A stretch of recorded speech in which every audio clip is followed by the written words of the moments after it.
you all have something of the same vibe. So when I woke up this morning, the first thing I did was look at my smartwatch and see how well I slept. I checked the sleepometer. I was okay. Then what I did was I opened the weather app. It's an app. And I saw, okay, so this is the day, it's going to be quite bright, and we've got 23% chance of rain today, so don't worry about it. I checked this morning. Then I went to the gym. Now you know why I'm looking so good. So I went to the gym, and I saw how many calories I burnt via an app. I went for breakfast, and I saw how many calories I took in via a food app. Then I sat in the cab, and through the GPS, Google Maps, I saw how long it's going to take me from point A to point B. That also was an app. Through all of this, through the journey and through the traffic of Coimbatore, I also used another app called WhatsApp. I told everybody, I'm alive, I'm okay. But when I reached SSVM, that's when I realized that it's another important app, and that's called the happiness.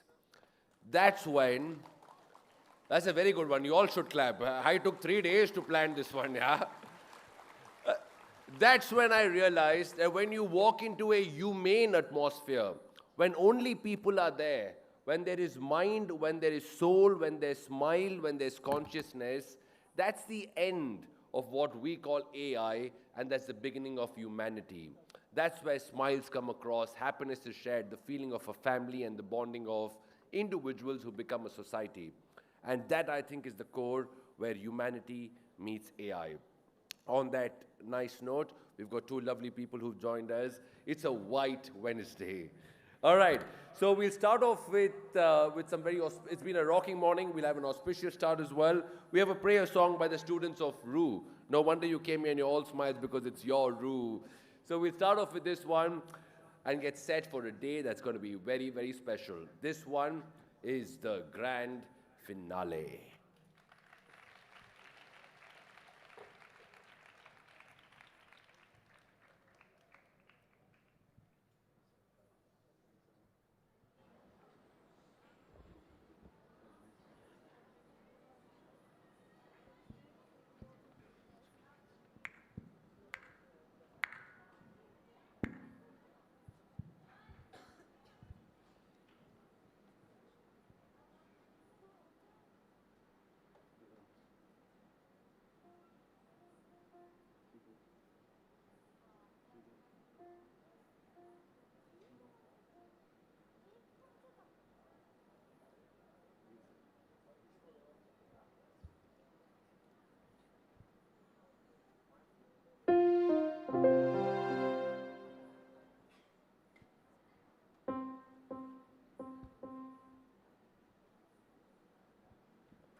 I'm like almost searching in the dark.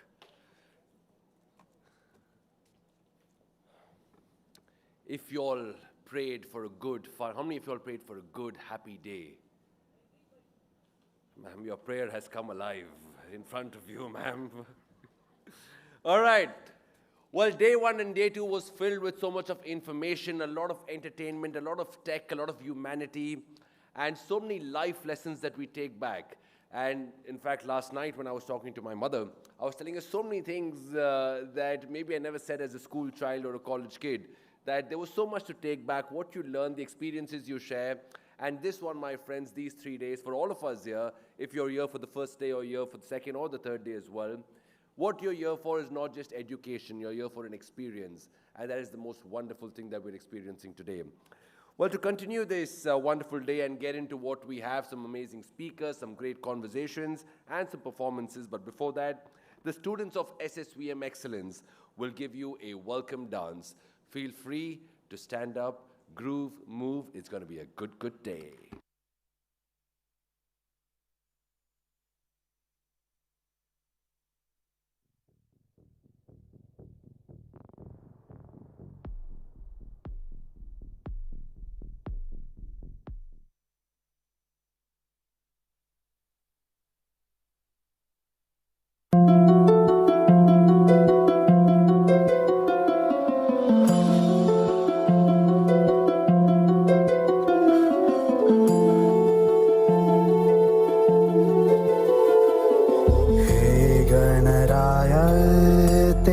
बिना मैं आदि स्तुताय कहाँ चला मैं हे गणराय तेरे बिना मैं आदि स्तुताय कहाँ चला मैं आकार लेने लगा ख्वाब मेरा साकार होते रुका ख्वाब मेरा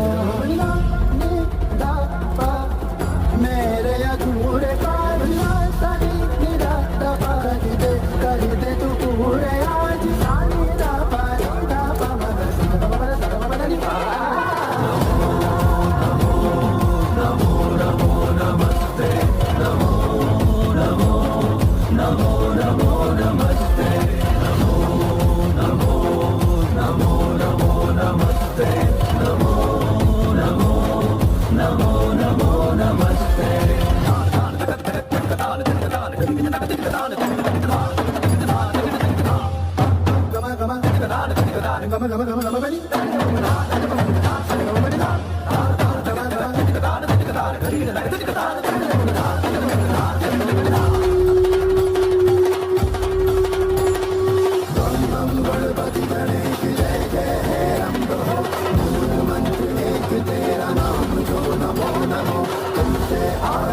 सर्व तुम पे ही अंत हो सत्य प्राण पुण्य का प्रमाण हो नमो नमो एक दंत शौर्यवंत दीन के सहाय तुम अष्ट नष्ट और दुष्ट दृष्टि के उपाय तुम बुद्धिमान सिद्धिमान सर्वशक्तिमान हो मूल मंत्र एक तेरा नाम जो Namo Namo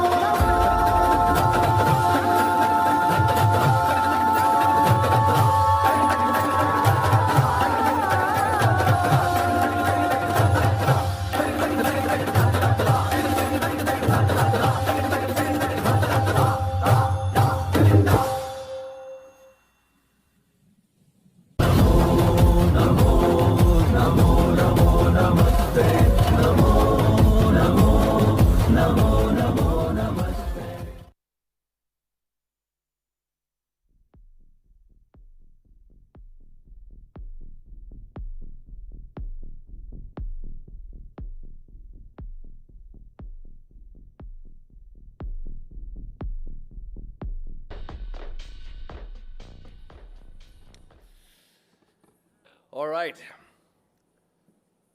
Mr. Rohit, hi, how was your jog yesterday? You know, I met him yesterday when he was checking in, and I thought I should be very nice. I'll offer him some food, make him feel a little hospitable. You know, we're from the SSVM family, you know how we are. And so I was being exactly like the way you would want us to be, ma'am. So I was thinking, you know, what will you have? He looked at me, he said, I'm going for a jog. He just landed from another city to Coimbatore, just checking in, and he didn't go to his room. I think he just went for a jog. Okay. No, ma'am, I Swiggy'd it. Okay.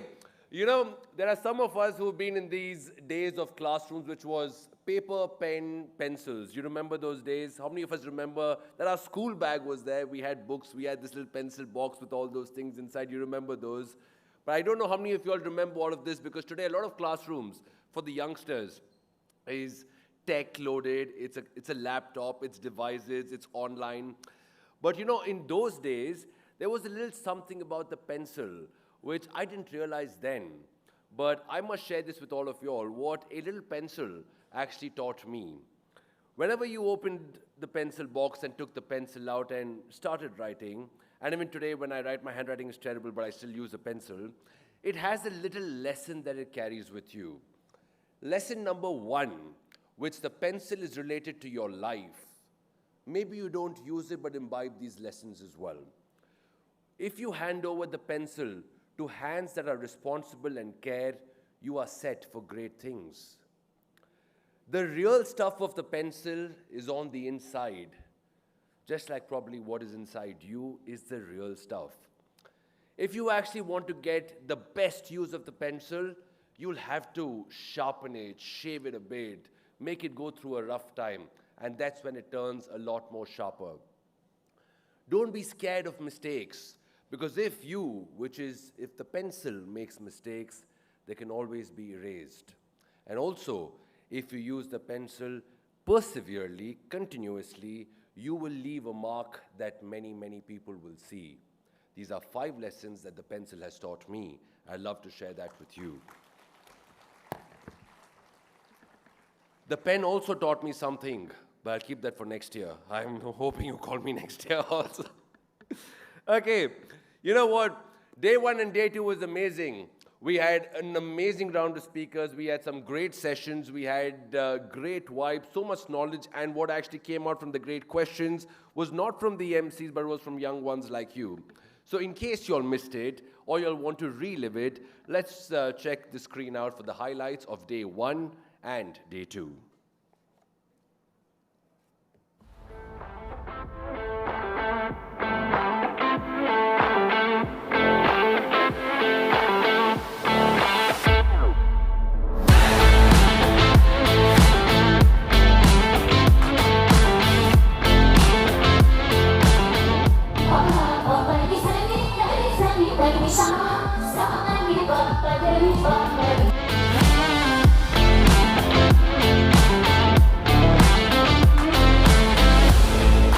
You are the future of this country.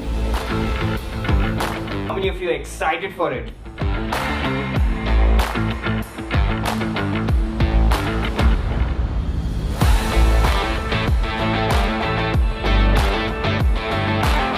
When I take a look at her, I think AI needs to be renamed as authentic intelligence.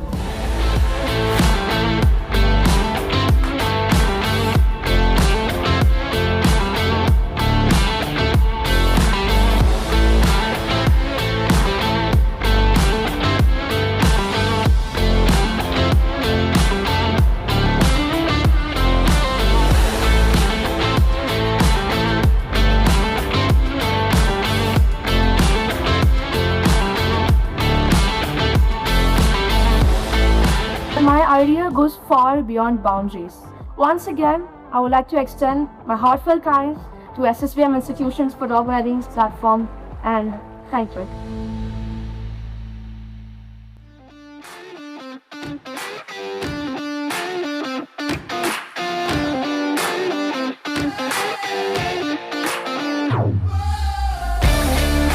A revolution with a punchline. One reel at a time, one lesson at a time. Darren Hegde did not just teach India how to manage its money. The first ever Indian financial content creator to ever walk the red carpet of the King's Festival.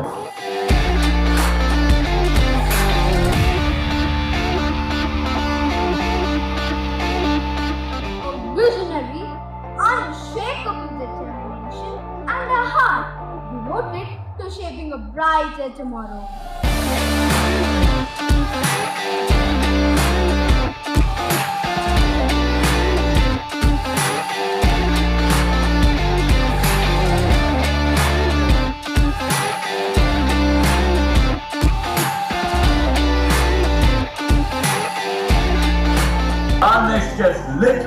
this technology, how it behaves.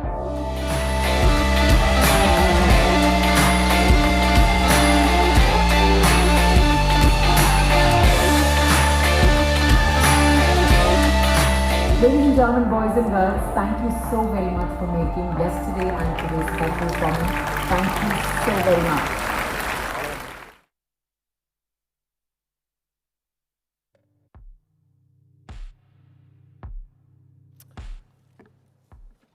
All right.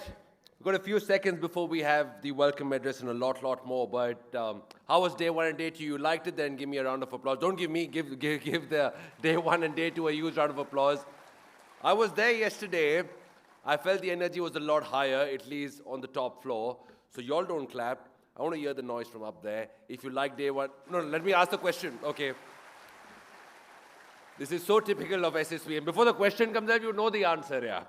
So we'll play a little game here. All right, today we've got some amazing guests, industry leaders, thought leaders from, well, Max, we have Oyo, we have Swiggy all in one, wrapped up in one combination. We, of course, have Nestle, we have Google, we've got some great sports people. We're going to cover all of this. But before that, what we're talking about is brands and men. Men as in women or men, you mean, right? So do men make the brands or do the brands actually add value to the men? We'll talk about that, but just exactly today, how many brands do you know? We have brands, then we have taglines. You know that? Yeah? If I say, just do it, what do you think of? Very good. Okay, so I'm going to ask you a few names and tell me which brand this is from. Srisha ma'am, this applies to you also. Okay, so this is a rude way of saying stop the game, it's a boring one. But I'll still take this up. Give me 2 minutes. Okay, we'll play this game quickly, all of you all. All right? So, think different. Okay. I'm loving it. Hey, who's at KFC? Come here. I'll cut you like a chicken. Come here. You know how much money McDonald's spends on this? Okay. Because you're worth it. Ma'am, you don't need L'Oreal, ma'am. Why do you know it? You're a natural beauty. Okay, wait. No. I'm supposed to joke from here. Don't take me seriously, please. Okay. Taste of India. I've got to go.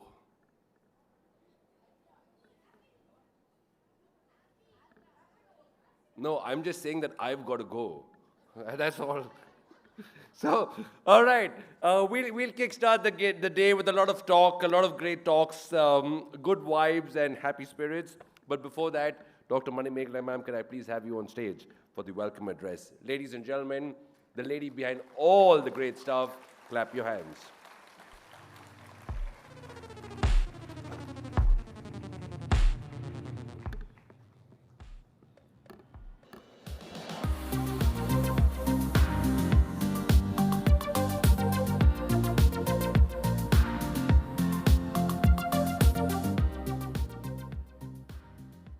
Namaste, children. Namaste to all my SSVM family members. Namaste to Rohit sir, where Rajiv, he had to say that how fit at this age Rohit sir is. So being fit is not only by the appearance, by the thought, by the way we are. Because today the line of speakers who are here is to give you a lot of information how technology and our real life can collaborate and bring changes. But it's again, machine cannot take over everything than the human.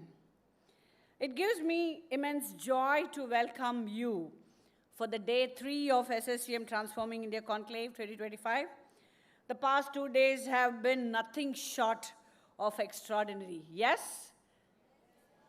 Days of vision, imagination, and dialogue that have challenged us to see AI not as a rival, but as a companion in shaping a more just and inspired tomorrow. On the first day, we lit the lamp of ideas. On the second day, we cherished its glow through dialogue and discovery.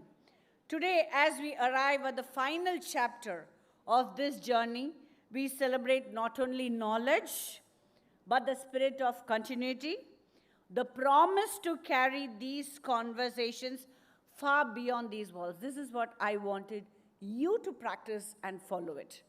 Because all these 3 days has given already a high impact on how we should use technology. So by the end of this day, if we just got it, not taken it in and not used it, it's not that the conclave has not given you anything, it is that we have not taken it anything serious. So I know that the young generation is very powerful. Whatever we throw to you, you are very sharp to catch it and progress further. So these 2 days had always given us something very strong. Let's take that.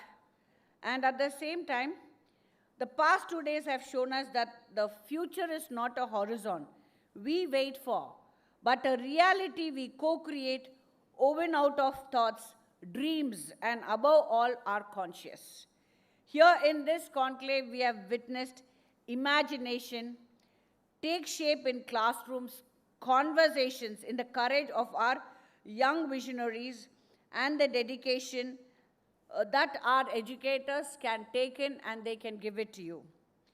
We are honored to be joined by the voices of extraordinary influence, Mr. Rohit Kapoor, the CEO of Swiggy Marketplace. I know that today nobody can survive without Swiggy. So thank you, sir. So the Swiggy has played a major role in everybody's life, because even in a movie, if a comedy has to happen, they say, the life goes with Swiggy. And at times, even our faculty's husbands say, yes, ma'am, you can have your teachers for a long time because Swiggy takes care of us on time. So we have to thank Swiggy, who have done really a marvelous work in today's generation, understood the need. Mr. Prakash Padukone, the legendary sportsman, teaches us the discipline and dedication, humility and perseverance are timeless virtues.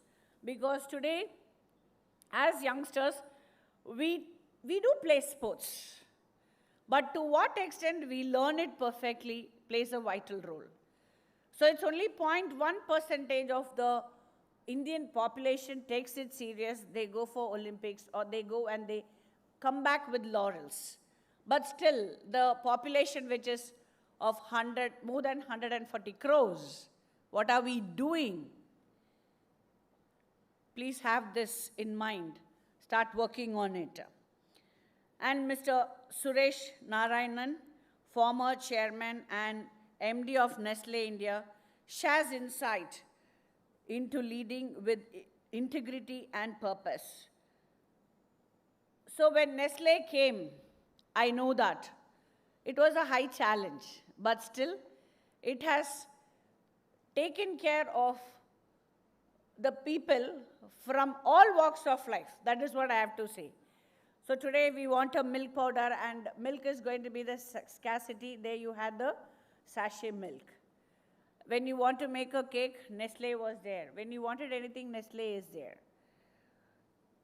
And Mr. Sanjay Jain, head of Google for Education in India, envisions how technology can transform learning and classrooms into gateways of empowerment. Here also, we have to say, after lockdown, Google has taken its own space. And at the same time, the world was inside 4 walls. But still, Google was ruling us. So thanks to Mr. Sanjay Jain, who had accepted, and of course, keep a lot of questions to him. Not only to him, to all the 4 people who are here today, because it's abundance of knowledge and experience that they are going to share with us. Together, they represent entrepreneurship, sportsmanship, leadership, and education, and remind us that true leadership is not about power, but about service, not about speed, but about direction. Because one thing today, the young generation you think is, today I have to be an entrepreneur. Today I invest, tomorrow I get back my returns. So past 2 days, everybody had given a clear clarity on how consistency works. Even though there are failures, you have to analyze where your failures have come and how you put it in the right direction and make it. The Studentpreneur Awards have revealed the daring spirit of our youth, and at the same time, the Inspirational Guru Awards affirm that behind every innovation stands a teacher, a mentor, and a guide. Today, as we honor the awardees, we celebrate not just achievement, but the courage to dream and the devotion to develop. Transformation is both a spark and a steady flame, and our awardees embody today. Our workshops today invite us to co-create once again Art plus AI with Harshit Agarwal, illustrates us that creativity has no boundaries. I think you would have seen on the first day. Boat Builders with Rishi Jain teaches us to design technology that listens and responds with empathy. And Mindfulness with AI with Mitra AK possesses a profound question: can technology be kind? These explorations are not just skill building, they are soul building. And as always, art will take us where words cannot. The Sonnet of Samsara by SSVM students with Attakalari and the vibrant a cappella performance by No Treble show us that music, movement, and creativity are timeless expressions of humanity.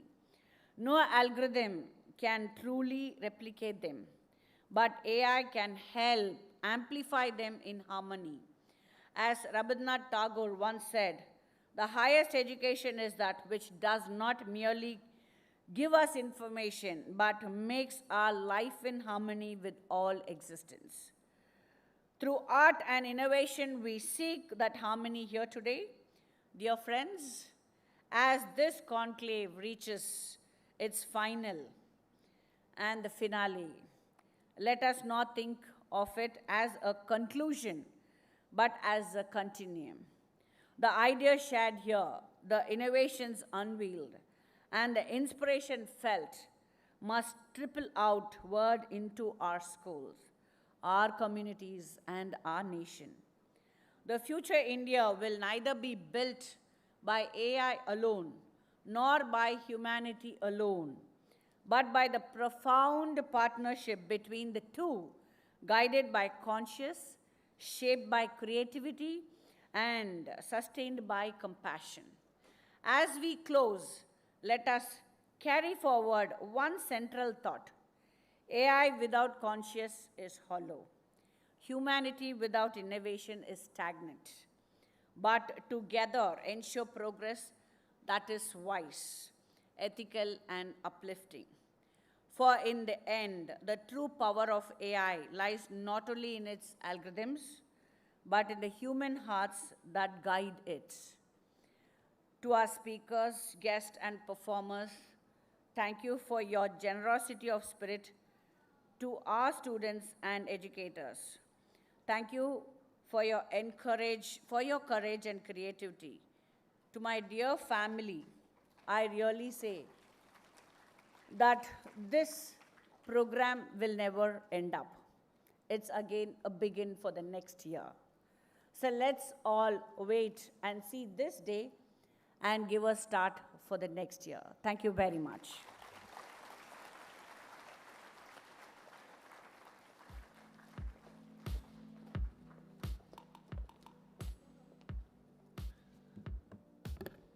Ma'am, I think Lokesh Kanagraj sir should come back again. You had so many punch dialogues there. It is not a conclusion, it's a continuation. And behind stage, I was clapping. Okay, round of applause. Sometimes we don't need highlights when the speech itself is so good. Why waste time with visuals and editing? You just highlighted the entire day so beautifully, ma'am. All right.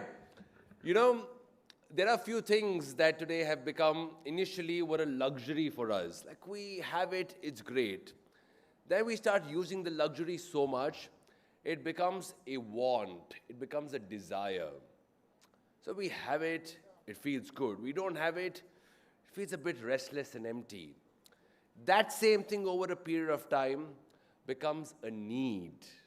So from a luxury, it becomes a want and becomes a need. Now, for most of us, it's a great thing. But sometimes when we become over-dependent, we raise a lot of question marks as to was this the right thing for humanity? We'll talk about this one, my friends, because when it comes to food, it's an essential.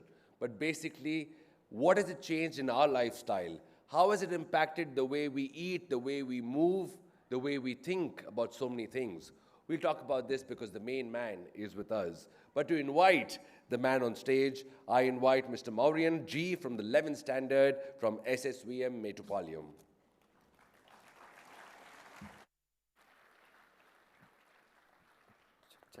Check. What do a biker, a strategist, a startup whisperer, and a Swiggy order have in common, huh? Sounds like the start of a joke, right? But it's actually the story of one incredible leader, Mr. Rohit Kapoor. He's biked across the tough terrains of Manali to Leh. He helped OU rise when the world was shutting down. And he helped OU rise even when the world was shutting down. And today, as the CEO of Swiggy's food marketplace, he is proving that speed and purpose can go hand in hand. He's a CFA, an ISB graduate, a startup investor, a visiting professor, and someone who believes that success is not just about KPIs, it's about clarity, it's about character, and it's about building with heart. And if you're ready to hear from someone who's been in the game, on the ground, and ahead of the curve, get ready to be inspired. Please join me in welcoming the one and only Mr. Rohit Kapoor.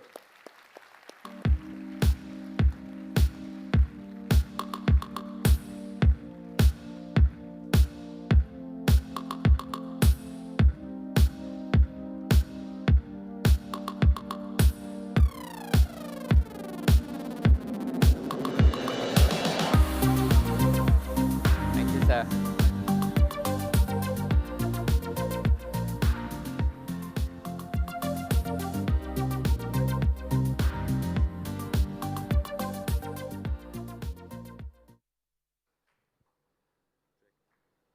Sound check. Okay.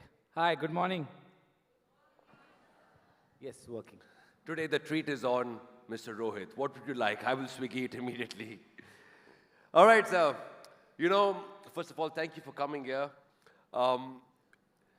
People know you as the man of Swiggy. Today, all these youngsters know you as the man of Swiggy. That's what they want to hear about. So that's exactly what we want to talk about initially. We'll talk about the other things. Oyo, Max. You'll all have heard these brands. Oyo, you'll know. Max, you'll know. Rohit, you'll know. You'll get to know. And Swiggy as well. All of these are successful. But one common factor other than that is the fact that they're very people-oriented. It's all about the people. Now, there must be some success strategy that you have. Talk to us about here, where does leadership and qualities come in, Mr. Rohit? So, I think we just crossed China as the most populous nation on earth. We have 150 crore people now. So any business which is devoid of that human element just can't work, right? Even think of the greatest machines, the greatest innovation. I haven't heard of a machine inventing a machine yet, right? It's somebody behind who actually did it. But before we get into this, I just want to do a small experiment here, if you allow me. Yeah. Sure. So all the parents, teachers, administrators, everybody above 18 actually, basically. Please shut your eyes. Okay, please, on a code, huh? Me too? Yeah, yeah. Okay. Everyone. Okay, now I hope only the students. Can you raise your hands, all of you who use ChatGPT to do your homework?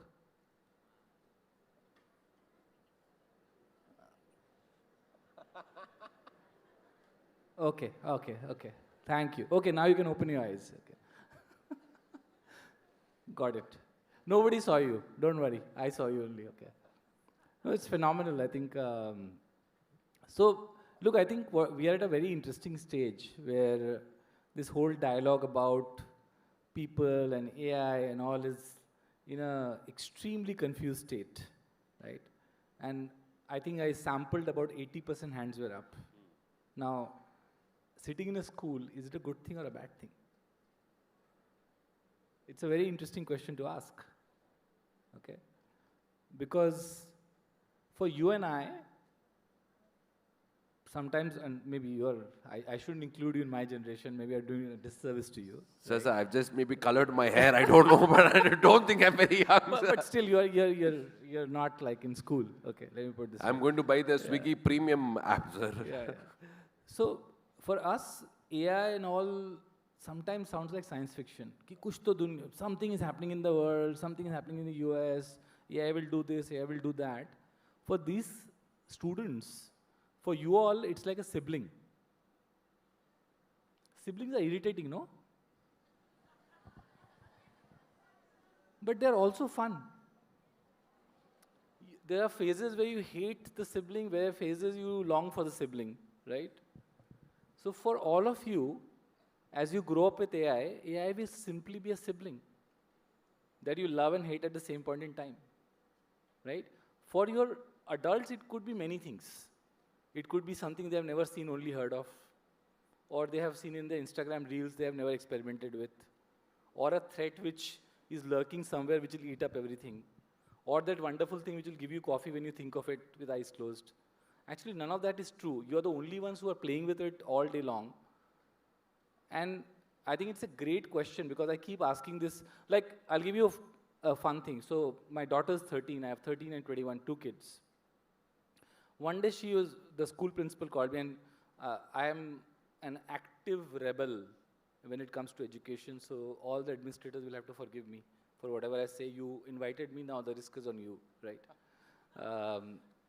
So the principal called me and said, no, it was some PTA meeting, and they said that your daughter's handwriting needs to improve. I said, what about her typing speed? And they said, what kind of question is that?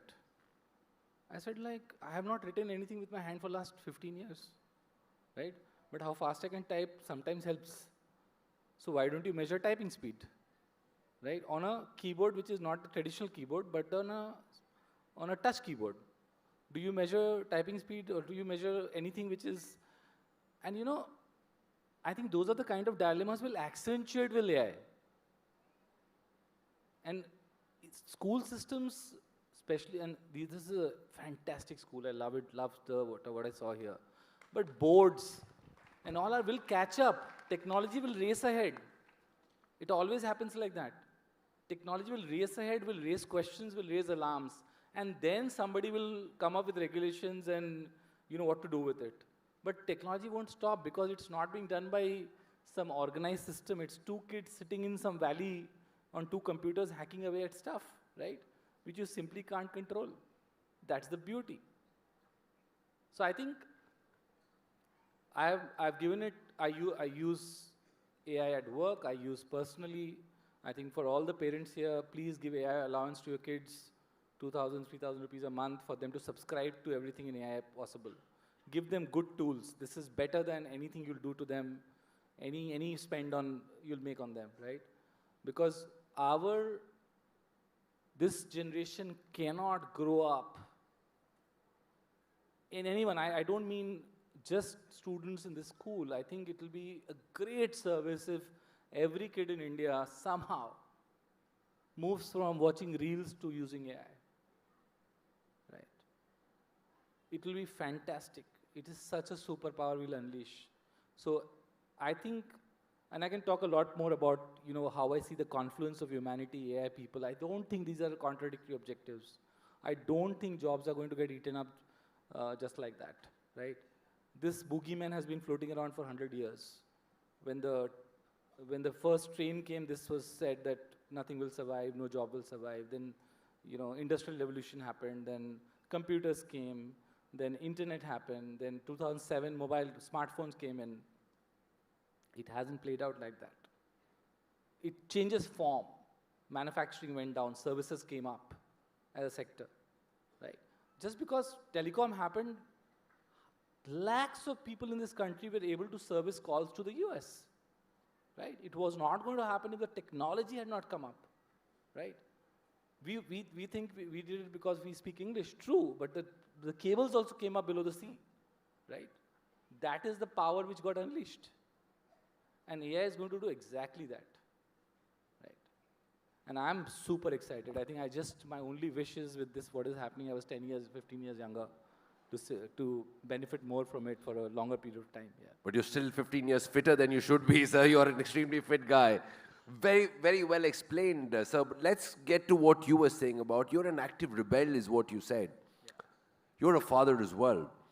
Now, what is the impact of something like Swiggy, which is a great comfort app? What is the impact of Swiggy on a young person's life and lifestyle, sir? Talk to me not as the man from Swiggy. Talk to me as a parent, a concerned parent, and someone who wants to give the best to the child. Yeah, I think that this is the biggest fallacy we start with, that as if we know what is best for our child, right? We have our version of the understanding of what is best for the child, right? And my dad passed away 2 months back at 86. The biggest thing he gave me, right, which I truly, truly thank him for, was he never told me what to do, right? He let me float. I made my mistakes, so many of them, such bad mistakes, right? I made them early on. And I don't want to repeat those mistakes because those will be horrible examples to set in front of kids here. Like, I'll give you a small one. I enrolled for CAT. I was a decent student. And that day was a semi-final of a cricket tournament. I actually went for the cricket match, right? Because I thought I'll let down my team if I don't go. I didn't appear for CAT, right? Today, parents will lose their shit on this, right? Like, if your child did not appear for the CAT exam, my dad was just say, okay, tell me, now that you've done it, did you win the match or not, right? What happened, sir? We did win, and he said, chalo, theek hai, okay, fine, you did. And I told him that, look, this was more important for me, to not let the team down, right? And I think as a parent, even I'll lose my shit on the child today. I don't know how he managed. He was a middle class. We came from a very middle class, humble background. He was a bank manager. There was no wealth in the family at all, right? I bought my first car in 4 generations in the family, just to put it in perspective. So it was not as if we had a lot of options going around, right? But still, I don't know how he had that equanimity to say, theek hai, as long as you won, something worthwhile happened today, right? So I think we should presume that anything, and to the kids growing up, I don't mean rebel in a bad way. Don't take it rebel saying you do anything random or bad or illegal, it's good. I mean rebel as a thinker, right? All progress in humanity has been made by the unreasonable man or woman, never by the reasonable man or woman. Think of it, right?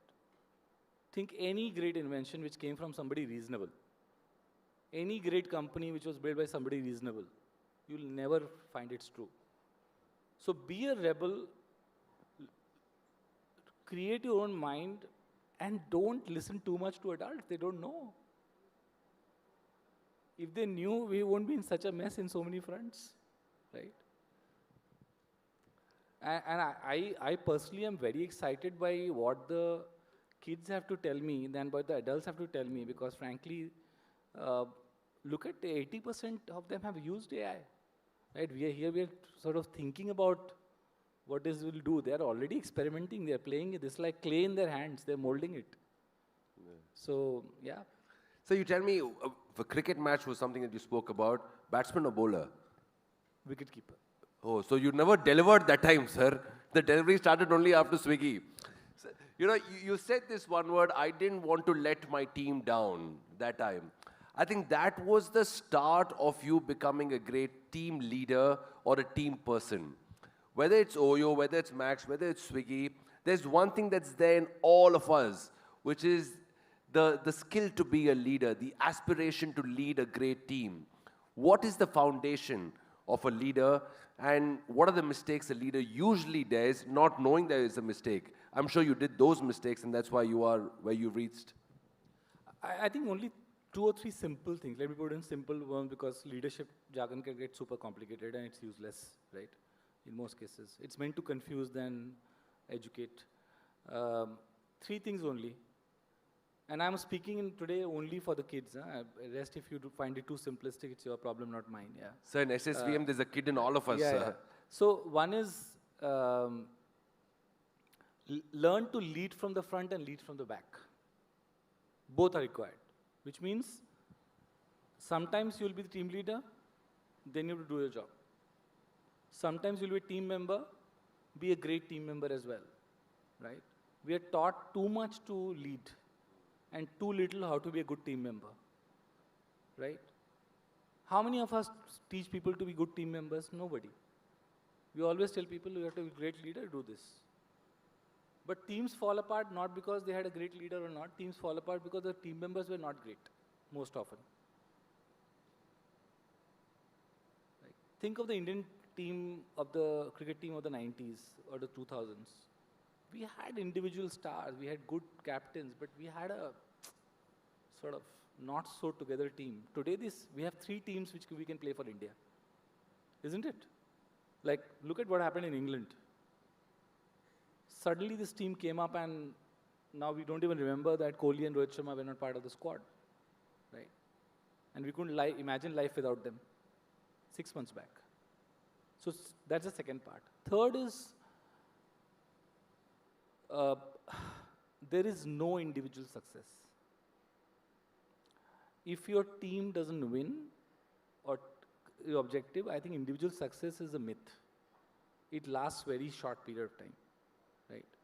And I think India is a very celebrity culture also. So we love our celebrities, we love the film stars, we love the cricketers, we love people who are successful. Whereas if you look at Australia, it's a very strong team culture, right? And I think we should think about it a little bit, where every time we are part of a team, the only success mantra is whether the team won or not, it doesn't matter who played what role. It's a very hard thing because we don't get it easily in our country, right? And look at the number of World Cups they won, right? It's a country which is lesser than the size of Delhi in population, yeah. So leadership is a great skill, it's an art, and somewhere down the line you also say it's a science with some formulas. You know, let's talk about Swiggy. Now, when we open the app Swiggy, we order the food and we know that in these few minutes it's supposed to come. It's going to come hot, fresh and reliable. What happens behind all of this is maybe something we do not know and most of us don't care to know. But today we're concerned. We want to understand. So tell us, what are the challenges? What's the growth? Where does technology come in? Where does leadership come in? Where does humanity come in? No matter what the traffic is, reach there in 10 minutes. No matter how many people are waiting there, get the food picked up and reach it on time. How do you plan all of this? Where is humanity in this and what goes behind this app, sir? I think it's a great question. So I'll give a slightly longish answer for a reason. So when you order on Swiggy, you have only 2 interactions. One is when you order on the app and second is when the delivery comes, right? And after 10 minutes, 30 minutes, whatever it is. Let me tell you a little bit and snippets on what happens in the background when you fire that order. And to explain to you how technology and human beings come together, right? When you, let's say, order from first of all, the act of telling you exactly how many minutes the order will come is a matter of deep technology and science. Just imagine, you're sitting here, you're trying to order. There are 100 restaurants around. And we are telling you this order of this dish will come in 35 minutes. Assume. Now, first of all, that dish has a preparation time. Somebody will cook that dish. So in my data systems across millions of records, know that a chicken biryani in this restaurant at this hour typically takes 7 minutes to get ready. Right? it's not one data point. It's like already in the background, the technology is computing that live, okay? Then it computes how many delivery partners are within what distance of that restaurant, right? Because somebody will need to pick it up, right? Then it says, okay, who's the closest delivery partner who's free? What is the average speed of traffic at that hour on that route? Because they will need to go from that point to the restaurant to pick it up. So Google Maps or map technology is being used there to predict what will be the reach time adjusted for human behavior, right? Then they pick it up. Now assume when they pick it up, it starts raining, right? Which happens. So we are one of the country's deepest users of weather technology, right? I have a team working purely on predicting weather. And weather across 8,000 zones in the country, right? Why is weather important? Let me give you a most simple example to illustrate. Weather is important, and I'll come back to this right because I'll complete it for you. Weather is important. Let me be the simplest. When it rains, what happens? More people stay indoors or outdoors? Indoors. Indoors. When it rains, more people go to restaurant or less to eat out? Less. Less. Is the staff still at the restaurant? Yes. Are they incurring cost? Yes. Of running AC, staff cost, everything? They are. So what has happened? Customer demand has gone up. Because more people are indoors, somebody would have gone out to eat, has not gone out to eat, so demand goes up even more. What happens restaurant? Capacity is available because less people are coming in, naturally. What happens to riders? Less or more? Less, right? Why? Because it's raining, natural, right? So you have a perfect imbalance now of supply going up, demand going up magically, and supply of riders going down. Is the worst situation to be in as a business. Because so many people want my food, and I'm now constrained how to deliver that food. Now, does rain impact human behavior same in every city? No. We understand that too. For example, heavy rains in Kerala or Bombay are normal. People take an umbrella, they go out, right? In Kochi, nobody sits home because it's raining. In Gurgaon, it's rainy day. Everybody is home. They saw it after 2 months. They're enjoying pakoda chai. They say chutti. So human behavior is conditioned over years, city by city.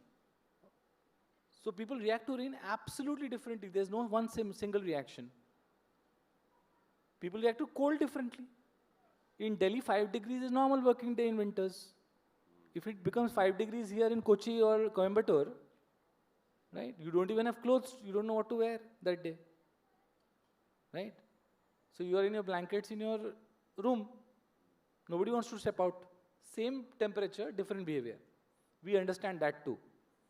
So we are like, I can tell you today, if you ask me a question, I'll have to go back to my computer and check, right? On which city is going to rain at what hour? Oh, wow. Heat. When it becomes very hot, like Andhra, take a town like Guntur, okay? Afternoons are burning hot in May. What happens? People want to stay indoors. What happens? Nobody wants to cook. Kitchen is also hot. Demand goes up, right? So now coming back, so rains have started. The orders picked up, rains have started. Now, I need to inform the customer that speeds are slower because we have rain-adjusted speeds for driving a two-wheeler. We know the two-wheeler. If it's an EV under 25 kilometer speed, then we adjust for that. Oh, wow. If it's a cycle, we adjust for that. If he's on a normal bike, we adjust for that, right? And the time you're seeing is a function of all these variables coming together, right? Then you reach. Now, reaching an address in India is an art and a science. Right? Acha bhaiya, ye wala ghar kahan hai? We have random street numbers. 2, 3, 5, 19. Where 19 came from, nobody knows, but it's 19. Where is 4 to 16 on the back lane? Right? Somebody, Google Maps is also confused because somebody barricaded that road. Google Maps doesn't know that barricade has come up. Raat ko some society will close the gate randomly because they wanted to. Some uncle, auntie said safety issue hai, isko band kar do. So वो बंद हो गया उधर. अभी Google Map is not trained on all these things, right? So there are a million combinations how to reach an address. So now a team works purely. Just imagine these are IIT engineers, huh? These are really, really good kids, smart kids who are working on one simple problem, saying when the rider reaches, what is the emotion state of two people involved here? Customer wants food. Rider wants to deliver the food and move to the next order so they can earn again. They don't want to wait. Nobody wants to wait. Okay? Now, there are 15 to 30 combinations possible of what goes wrong at that moment. You're on another call. Bell did not work. There is dog in the house. So the rider doesn't want to enter. We have codified responses to all this. Every time we know the rider saw a dog, he can actually flow information back. And that gets captured for next time. Wow. Right? Because my job is a simple job. It's not a hard job. There are 3 anxious stakeholders: the customer, the rider, and the restaurant owner. All 3 want some objective for themselves. And all 3 want it in 30 minutes fulfilled. Nobody wants to, like for example, we measure something called prep time, which is how much time it takes to make a dish, to the arrival time of the delivery partner. You arrive early, their time is wasted. You arrive late, customer order is delayed. And we're talking minutes, huh? We have projects running on this for 20-second improvement, 10-second improvement. So my only job is to satisfy these 3 stakeholders 100 crore times a year. Across 700 cities, night and day, right? It's extremely complex to run. So when you hear about why is there no 3rd player, 4th player, 5th player, the reason is not because of the brand. It is because it is not easy, right? And that's where AI is massively coming in and helping. And it's helping the productivity of 4 lakh people who work with us. We are one of India's probably top 10 employment generators today as a company.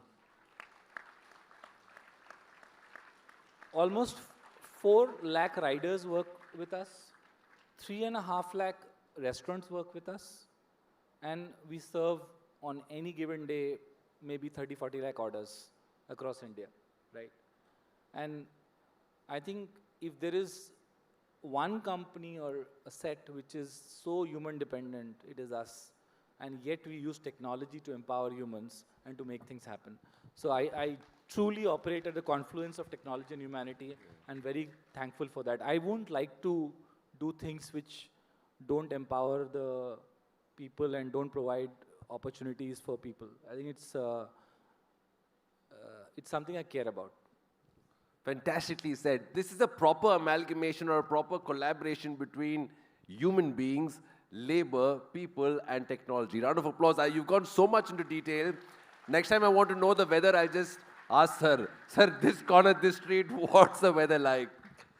Sir, but ever since you took over, what are the changes or what are the flaws you saw? Because this is something that people will always find a complaint in.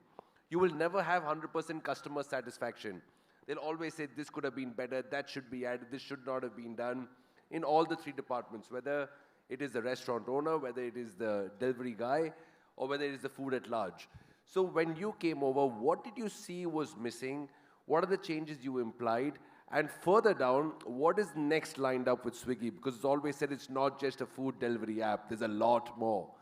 So what are the changes you got in and future on? No, so look, I think the company was well set up. I won't take much credit for whatever has happened. I came 3 years back. But I will let me talk about the consumer side story first, and less about what I fix, but more about the opportunity, right? Our business is shaped by, if you think, and I'll explain why I say this. While it seems like a technology business, all three of our main businesses, our three big businesses are food delivery, quick commerce, which is Instamart, and Dine Out, which is where you go to restaurants and you get a bunch of offers and reservation capabilities and all. All three are driven by only two fundamental changes happening in India. One is how kitchens of India are changing, right? And I have deep interest, like I think I have a PhD in understanding Indian kitchens. So if I come to a house, I don't even go to the living room, I go straight to the kitchen, right? And say, what have you stored? Show me this. What happens? Who cooks when? What gets cooked? Because it's a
told them. Could be what the husbands wanted. Could be because of financial reasons. I don't know. Do they really want to do it all the time? I don't think so, right? But where they've given a choice, no. Today, I think my mission is to enable that choice. And it is happening dramatically in different areas. Bangalore, let me take an example.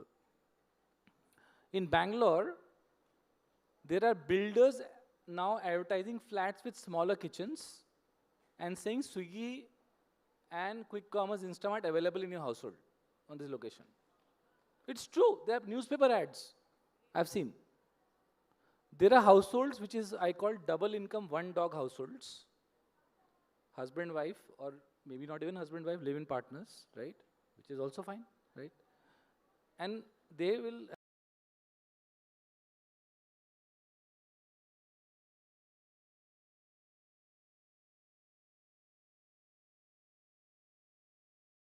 they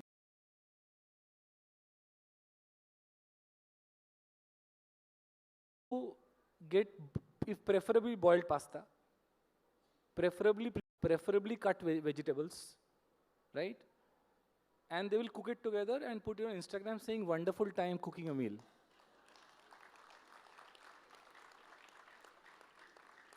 Right? So this is also India. And this is accelerating, this trend is accelerating, it is not slowing down. Because they want different things in life, both are earning well, they want to enjoy. Then there is Jhansi, where the change is happening but very subtle. There it is not so direct. So there what is happening? आज little bit of Hindi, not much. आज मेहमान आ रहे हैं, कुछ बाहर से मंगा लेते हैं. Let's order something from outside. Okay? Or what is a very, like Karwa Chauth in North is a big thing, but surprisingly I see people in South and Western also doing Karwa Chauth, which is I call the Karan Johar effect, right? The Punjabification of India is ongoing, right?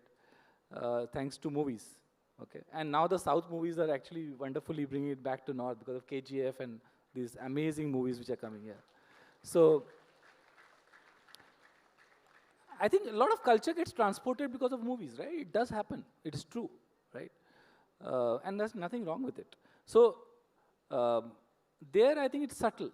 So the husband will tell the wife, if the mother-in-law is standing next to her, he'll say very slowly, saying, "Aaj Karwa Chauth tha, aaj khana mat banao, thak gayi hogi tum," right? Because otherwise mom will say, "Mere se to kabhi nahi bola.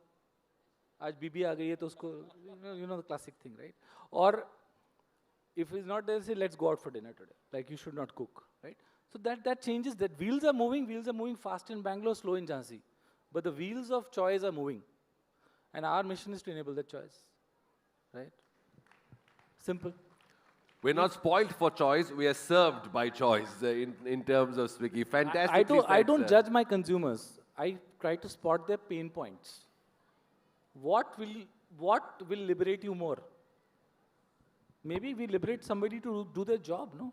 Because some kid can order Swiggy at home and you don't worry about the lunch or dinner. I think that's humanity at play. Fantastic. So beautifully summarized, humanity and AI, weather and different cultures of India. That's what we got from Mr. Rohit, sir. But please hold on. The questions from the students here. I'm sure you have so much about Swiggy, good things, great things, ideas, suggestions, and so much of wisdom that we can get from this man here. So any questions that you all have, come forward. So they'll ask you a couple of questions. Yeah, we'll take 3 questions. You start with number 1. Hi, sir. Sure, ma'am. Sure, ma'am. Okay. Hi, sir. I would like to ask you a question. What are the challenges that are faced by Swiggy to ensure consistent qualities among its vast network of restaurants and delivery partners? Yeah, so look, I think this is we follow a very simple approach. We let you decide what is quality, which is called like a rating. Okay? So there are millions of orders which happen. You eat something, you like it, you like the delivery, you rate. We have figured out in India, ratings matter, right? And the next time the restaurant which has higher rating gets more orders. Because so it's a positive flywheel which keeps happening, right? And restaurants know it. So today restaurants really care about ratings. Okay? So one way of doing quality at a small scale is to touch and feel everything. Other is to use ratings and technology. I'll give you an example. Let's say a restaurant is overall rated 4.4. Okay? Good rating. All the paneer dishes are 3.7. We can give that information back saying something wrong in your paneer supply chain. You're not buying from the right place. That's the power of technology. Where across million data sets, I can tell the restaurant owner without ever being in that restaurant that which ingredients are not likely to be good that you're buying. Right? Just imagine at scale you are then trying to change the quality versus trying to be, artisanal about it and small about it. Yeah. Does that help? Okay. Thank you, sir.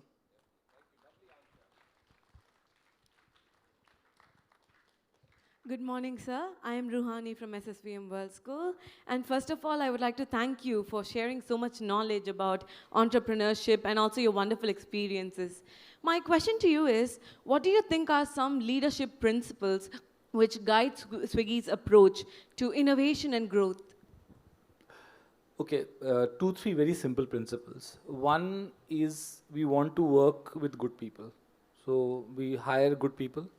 We hire people with reasonably high sense of values. And I don't mean values in a very moralistic way. It is just generally people who hire better people. So that's number 1. Number 2 is we don't judge our consumers, right? We observe them. And we try and look for what is the inconvenience in their lives. And we try and solve it. And third is, I think the world needs good leaders, good companies to be celebrated more, right? And genuinely there is no need to be evil. There's no need to be sharp and edgy and do random things to become a large organization. I think those are 2-3 simple things we try and do. Yes. Sorry about that. It is on mute. Thank you so much, sir. Good morning, sir. Just a minute. Yeah. Sir, my name is Vasuntra. Yeah. So, you know that automatic scooters are coming up. So, what would happen? You mean auto, the self-driving? Driver free. Self-driving. Yeah. What would happen for the 4 lakh riders? In 4 your lakh company? riders. Look,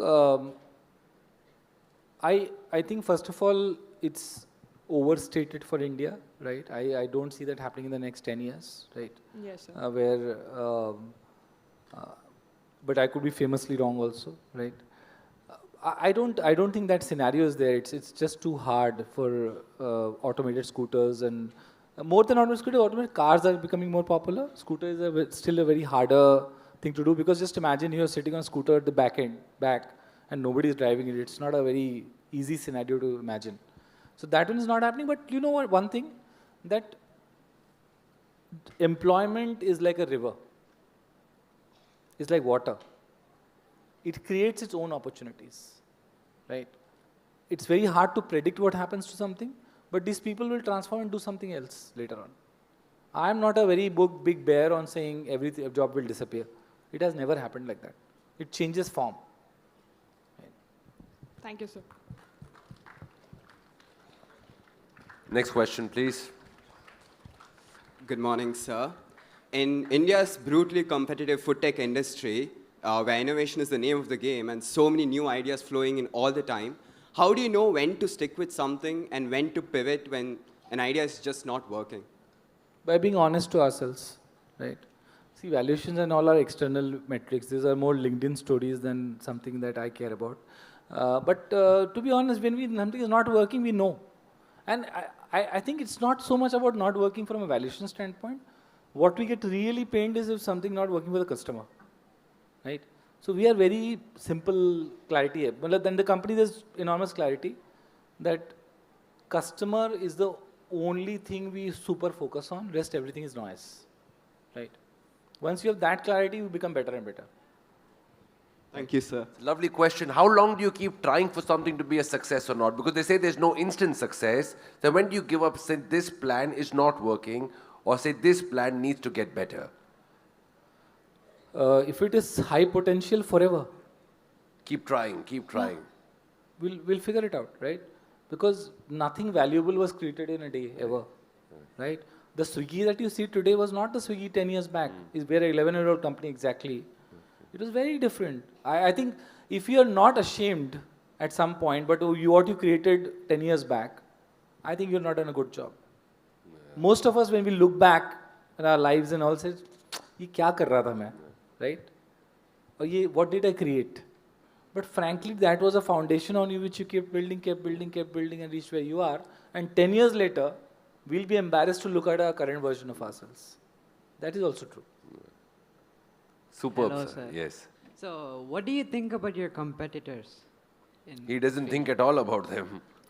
I wish them well.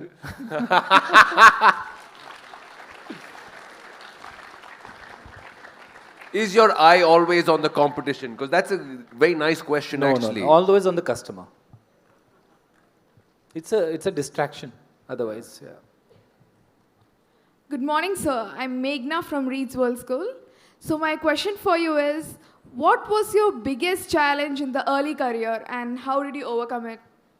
Biggest challenge in my early career, I did not have good set of people around me. So my ambition was very limited, right? And I really thought that was a big mistake I made. In hindsight, many years later, I thought that was, because I was the same person. Nothing has changed in me, right? I was the same person with such low ambition. And it is when I got into a specific situation where I found good people around me, they raised my game. So my potential, I'll give you a simple example. And this is something which I want to if you allow me 30 seconds. Of course, sir, please. You buy a plot of land. Okay?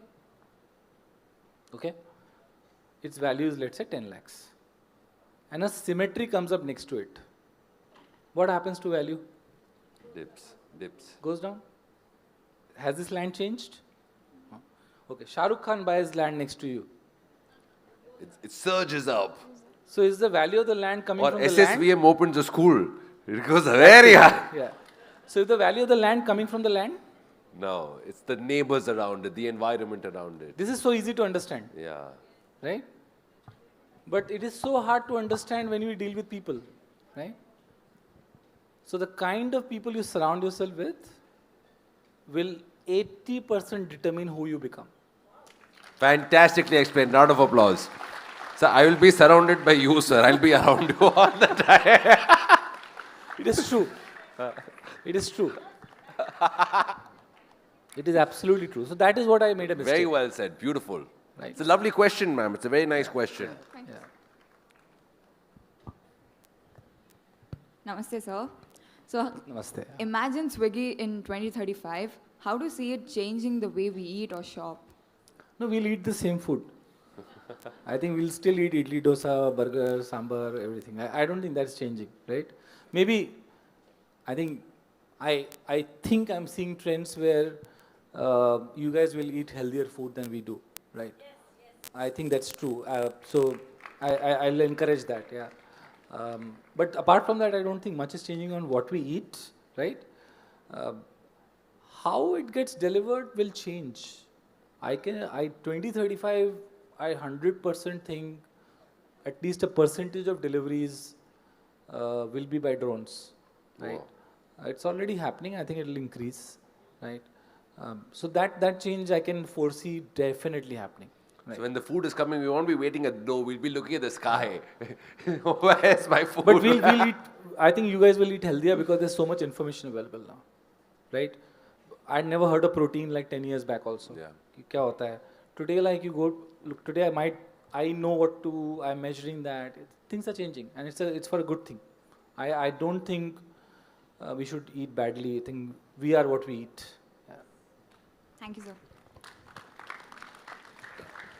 Thank you, sir. It was absolutely fantastic. Any other questions or we'll proceed? I just we have want a to long... leave on a closing note with Sure, one sir. thought and then I'll literally hand over. You know, you'll hear a lot of noise that the world is changing like never before. Don't believe it, right? Be normal, okay? In 1997, Garry Kasparov was defeated by the computer. You were not born, you'll not remember, but you can Google it or ChatGPT it, whatever you prefer. Many of us will remember that, right? The computer beat Garry Kasparov, and it was said that machines have taken over humans finally. This was 1997, right? And actually what changed because of that was Garry Kasparov came up with a concept called centaur chess. So those who follow chess will know this.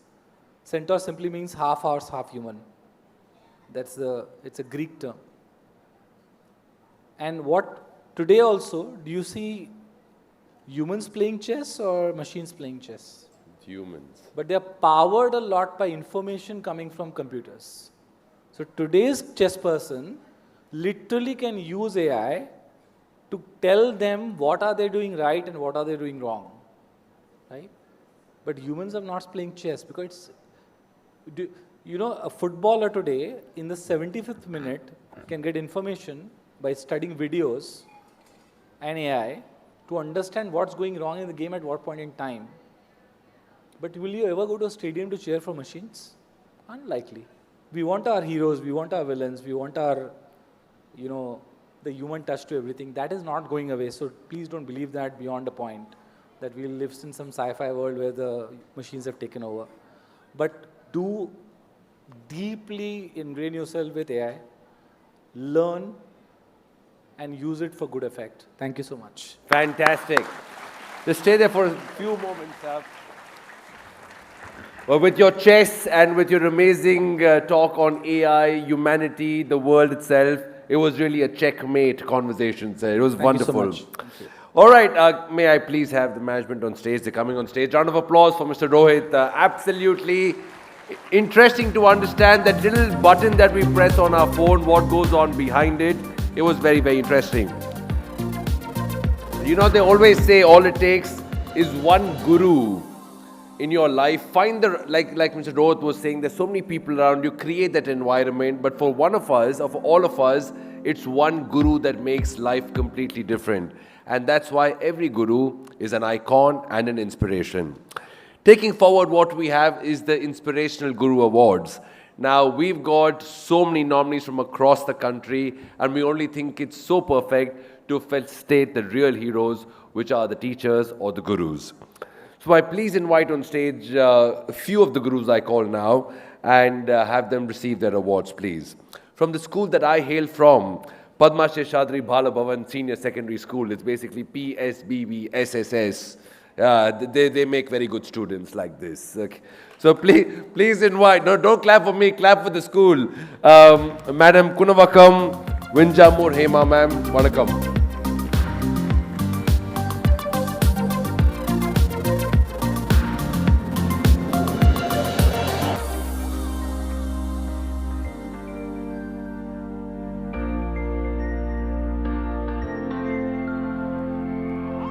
You know how you all do namaste in the school? In PSBB, we say Shri Gurubhyo Namaha. We still do that, ma'am. Shri Gurubhyo Namaha. Thank you. Sukhi means sit down. Thank you, ma'am. A few words as to what makes you the special teacher.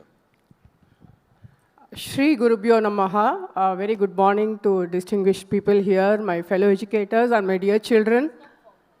And my dear children, I am humbled and honored to receive this wonderful award from SSVM group of schools.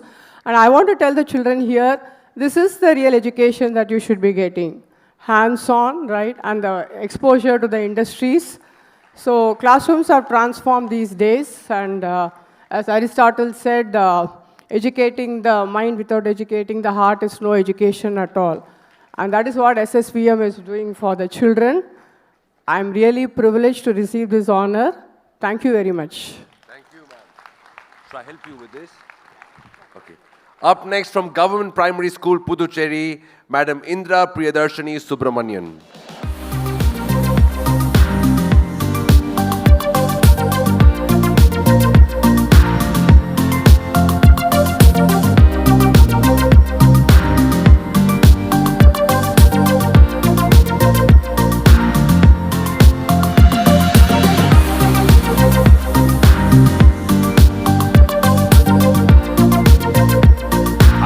For you, ma'am. I won't take away your award, but tell me what makes you the inspiring guru? How do you inspire young minds?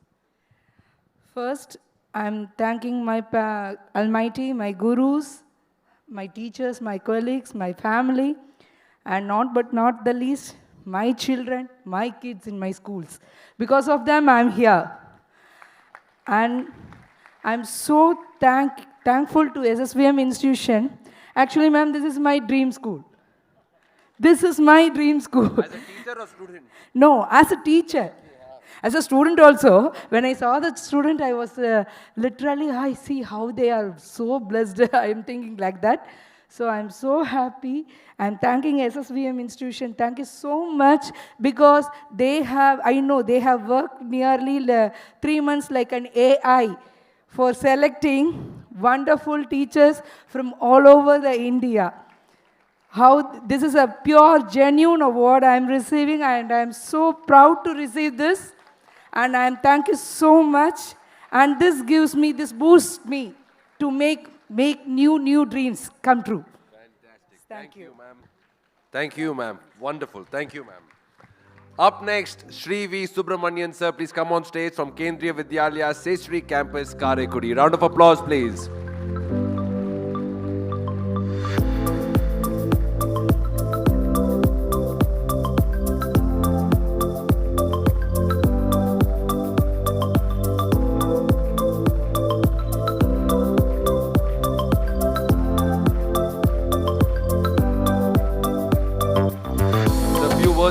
I'll hold this for you. What's the most difficult thing of being a teacher? Good morning to all of you. Yeah. Bit emotional. Rohit sir, ये आप जो काम कर रहे हैं, we are also doing the same thing. The bit difficult task to the teacher, sir has many apps, but we have only one app, that is our mental app. And we tried to reach you, my dear children. We wanted you to come to us. That is old. But now we are following the same Swiggy's policy. We wanted to deliver you. We wanted to reach you.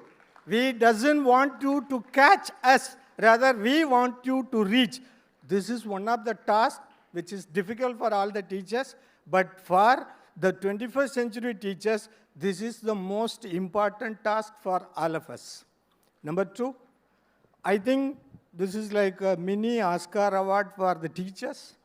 Though everyone says that teachers are heroes, but due to change in the social pattern, the task of teaching becomes tougher. But the SSVM family has recognized the teachers in due course of time in a very, very, very befitting manner. Being a person roaming around all India and visited 2-3 countries on behalf of my organization, I feel proud that we are recognized with the due platform. Ru means soul. Ru means divine spirit. That means these organizations and the founders have put their soul for recognizing the teachers, those who are serving to the society, and we will serve without any difficulty. Teacher के लिए कोई problem नहीं है, हम लोग पढ़ाते जाएंगे ताकि सोसाइटी को बनाते जाएंगे. जय हिंद, जय. Fantastic. Teachers have only one problem. They are called students. Okay, up next, Madam Nidhi Chaudhary from the Scottish High International School, Gurugram.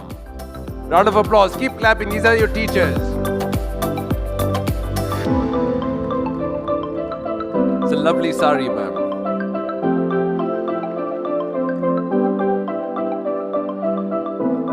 I have to say that.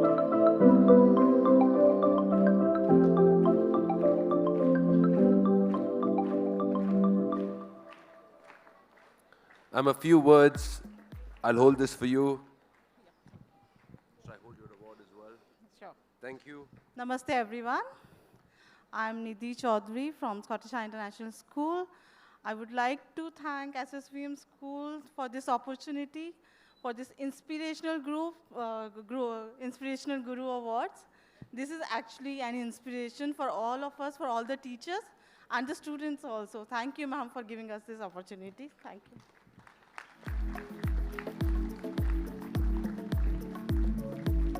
Thank you, ma'am. And the last teacher for this session is Madam Julie Stella from Saraswati Vidyalaya Metric Higher Secondary School.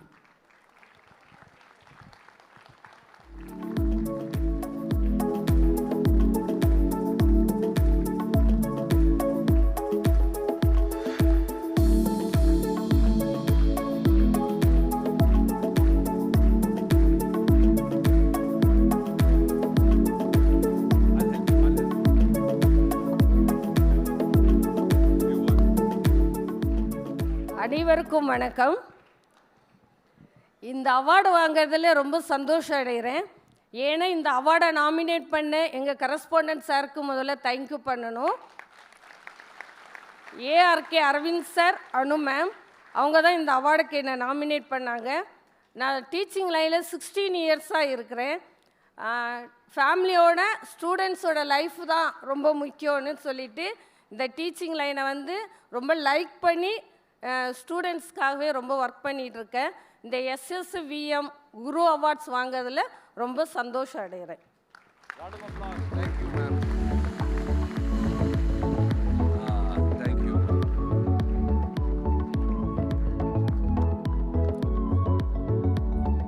These were just some of the inspiring gurus. Every guru in their own way is very inspiring, and we have more gurus, more teachers to award and thank.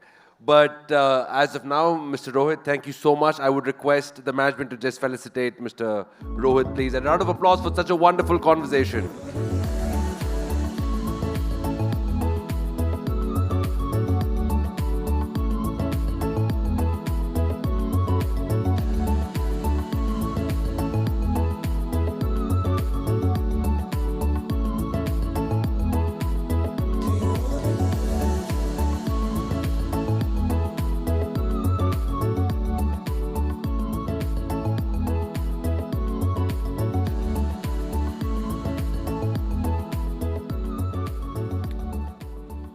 All right, moving on.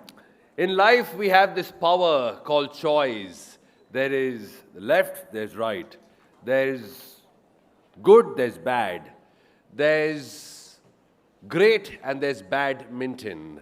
And that's what we're going to be speaking about in a few minutes. Mr. Prakash says it's an honor to see you in front of us. I remember yesterday you coming in slightly tired, but you were all smiles. Your flight was half an hour late, but your smile was not half an inch smaller. It was really, really wide. It was great to see you. Thank you, Mr. Prakash, for coming here. I look forward to our conversation. All right, before that, we have a special act, not just for Mr. Prakash, but for everyone here.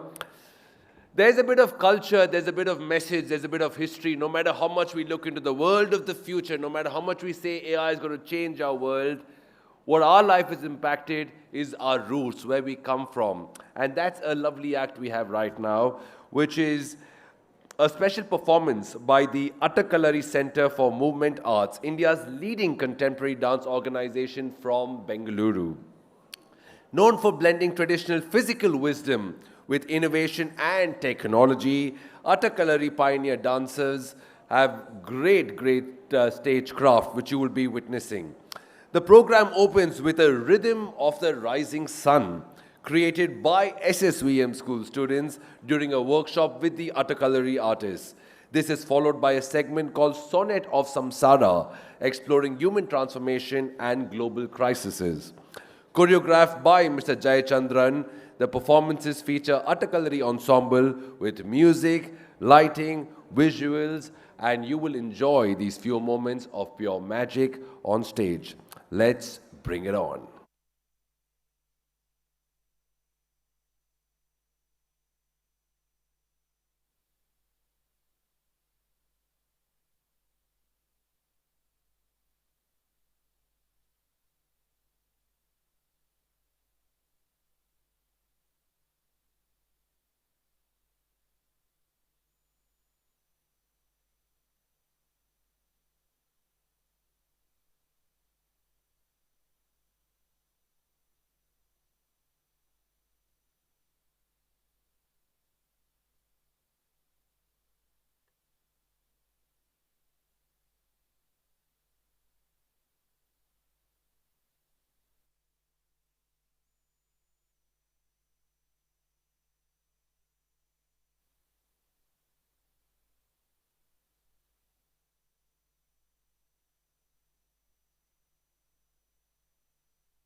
We are tower block light flickers.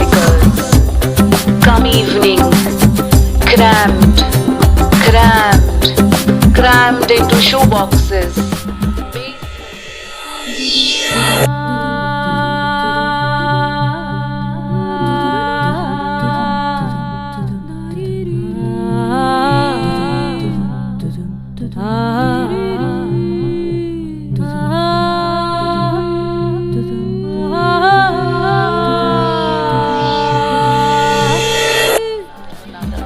We have each become a small world, spinning from one collision to another.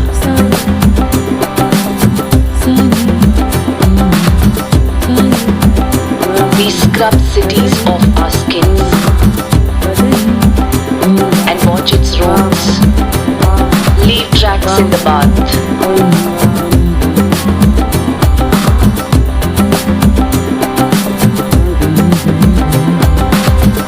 Dam rises, rent rises, high rises. Look how the city's silhouettes grow new for us.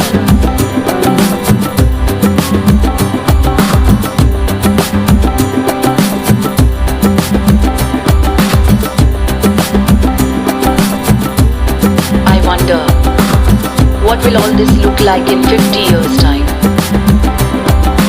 How will our cities exhale then? How will we wear our loss?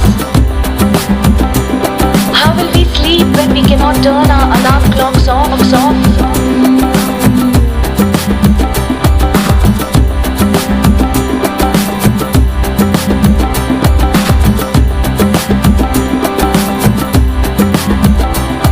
We have each become a small world, spinning from one collision to another. Spinning.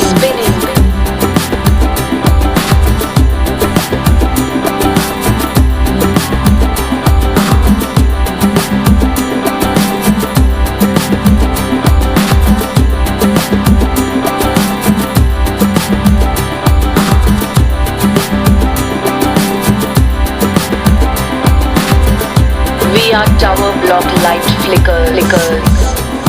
Come evening, crammed into shoeboxes, basements, living room come bedrooms. Stretch out our feet to turn the TV on. Rent rises, heat rises, sea rises. Put the kettle on, scald dinner in microwaves. We have each become a small world. Spinning from one collision to another. Spinning from one collision to another.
Round of applause. That was really, really good.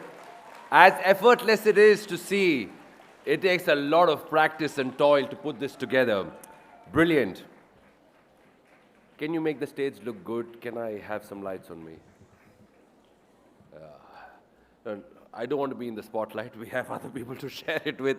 Okay, you know what? This act, I was just discussing with people backstage. It is so in-depth if you actually look at it from my perspective, from your perspective, and from yours. Each one can actually understand this from their own perspective. It's that interesting. Putting this together now and moving forward, life is like a sport. Life is like living on a court. Just smash it. But sometimes you need to win it like the Arjuna Award winner. Sometimes you need to achieve it like the Padma Shri Award winner. You know where I'm going, but to take us exactly in the direction, I invite Miss Ahana Ray from G11, the SSVM School of Excellence, and for the past 10 minutes, she's been rehearsing so seriously, it made me feel a bit nervous. Ahana, come on stage. All right, good morning, everyone. So let me start off with a bit of suspense. Imagine this. The year is 1980, and at the historic badminton championship in London, the entire world is watching. The crowds are cheering and the match is intense. When all of a sudden, with a single perfect drop shot, history is sealed. For the very first time, an Indian lifts the trophy and places our nation on the global badminton maps. So, who is this trailblazer, this pioneer? Who is this champion that changed the course of Indian badminton forever? I can tell some of you are thinking the answer, because it is none other than Mr. Prakash Padukone, a legend whose name continues to inspire every aspiring player even today. Mr. Padukone went on to win numerous national and international titles, earning prestigious honors like the Arjuna Award and even the Padma Shri. But his true greatness lies not just in his victories, no, but in the legacy that he's built. Through the Prakash Padukone Badminton Academy, he's mentored countless young athletes and nurtured the spirit of badminton in India, shaping champions for generations. Today, we're not just welcoming a sportsman, we are welcoming a visionary. We are welcoming a leader who has started that with discipline, determination, and purpose.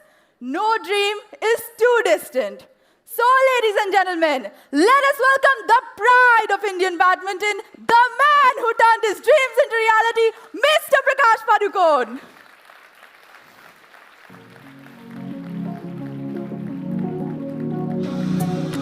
Thank you so much.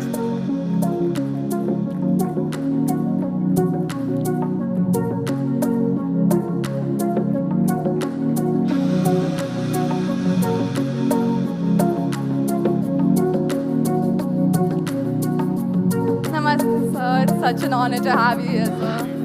Thank you so much, sir. Thank you so much, sir. Welcome, sir. Great to see you.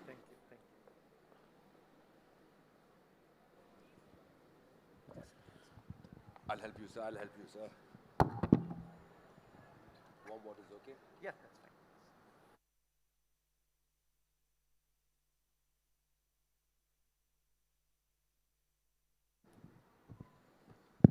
Very few people will dare to sit out on the other side when you are in a game mode on, sir. Fantastic, great to have you. Round of applause for a man who we have heard so much about, seen a lot of, and seeing him in flesh and blood. And thank God he's without the racket today. Sir, first of all, I must tell you that we at SSVM are like a family. And we care about your family. How is Ms. Deepika Padukone? Good morning, everybody. It's a great privilege and honor to be here. I've heard a lot about SSVM, did a little bit of research as well. They've been pioneers in the field of education. I think they're doing a great job. I didn't, until I came here, saw the campus, did not know, the kind of vision they have, especially the international, the curriculum. It's not just about education, but I think they're more interested in the overall development of the children, which includes sports and a lot of other cultural activities as well. I hope many other schools will follow suit. Well, as far as my family is concerned, all doing well. Recently become the grandfather of a... Sir, you don't look like one. If I was not reading the news, I wouldn't believe it, sir. In fact, next week she'll be turning 1. Her name is Dua. So we'll all be going to Bombay to celebrate with the family, all doing well. We are based in Bangalore, me and my wife and a second daughter, Anisha. Deepika and Ranveer, and they stay in Mumbai, so they visit us, but we visit them more often in Mumbai. Sir, in such a warm way, is inviting us, telling us next week we should go to Mumbai. That's what he's saying. Very nice. Sir, you, of course, the family is something we can't speak about, but before we get into your sporting mode, life as a grandfather. Now, we know the sportsman, we know the father, the supportive father you are. Life as a grandfather, has that changed you? Has that given you like a fresh zest of energy? How has it been? Yeah, absolutely. I didn't expect, because it's the first time I become a grandfather.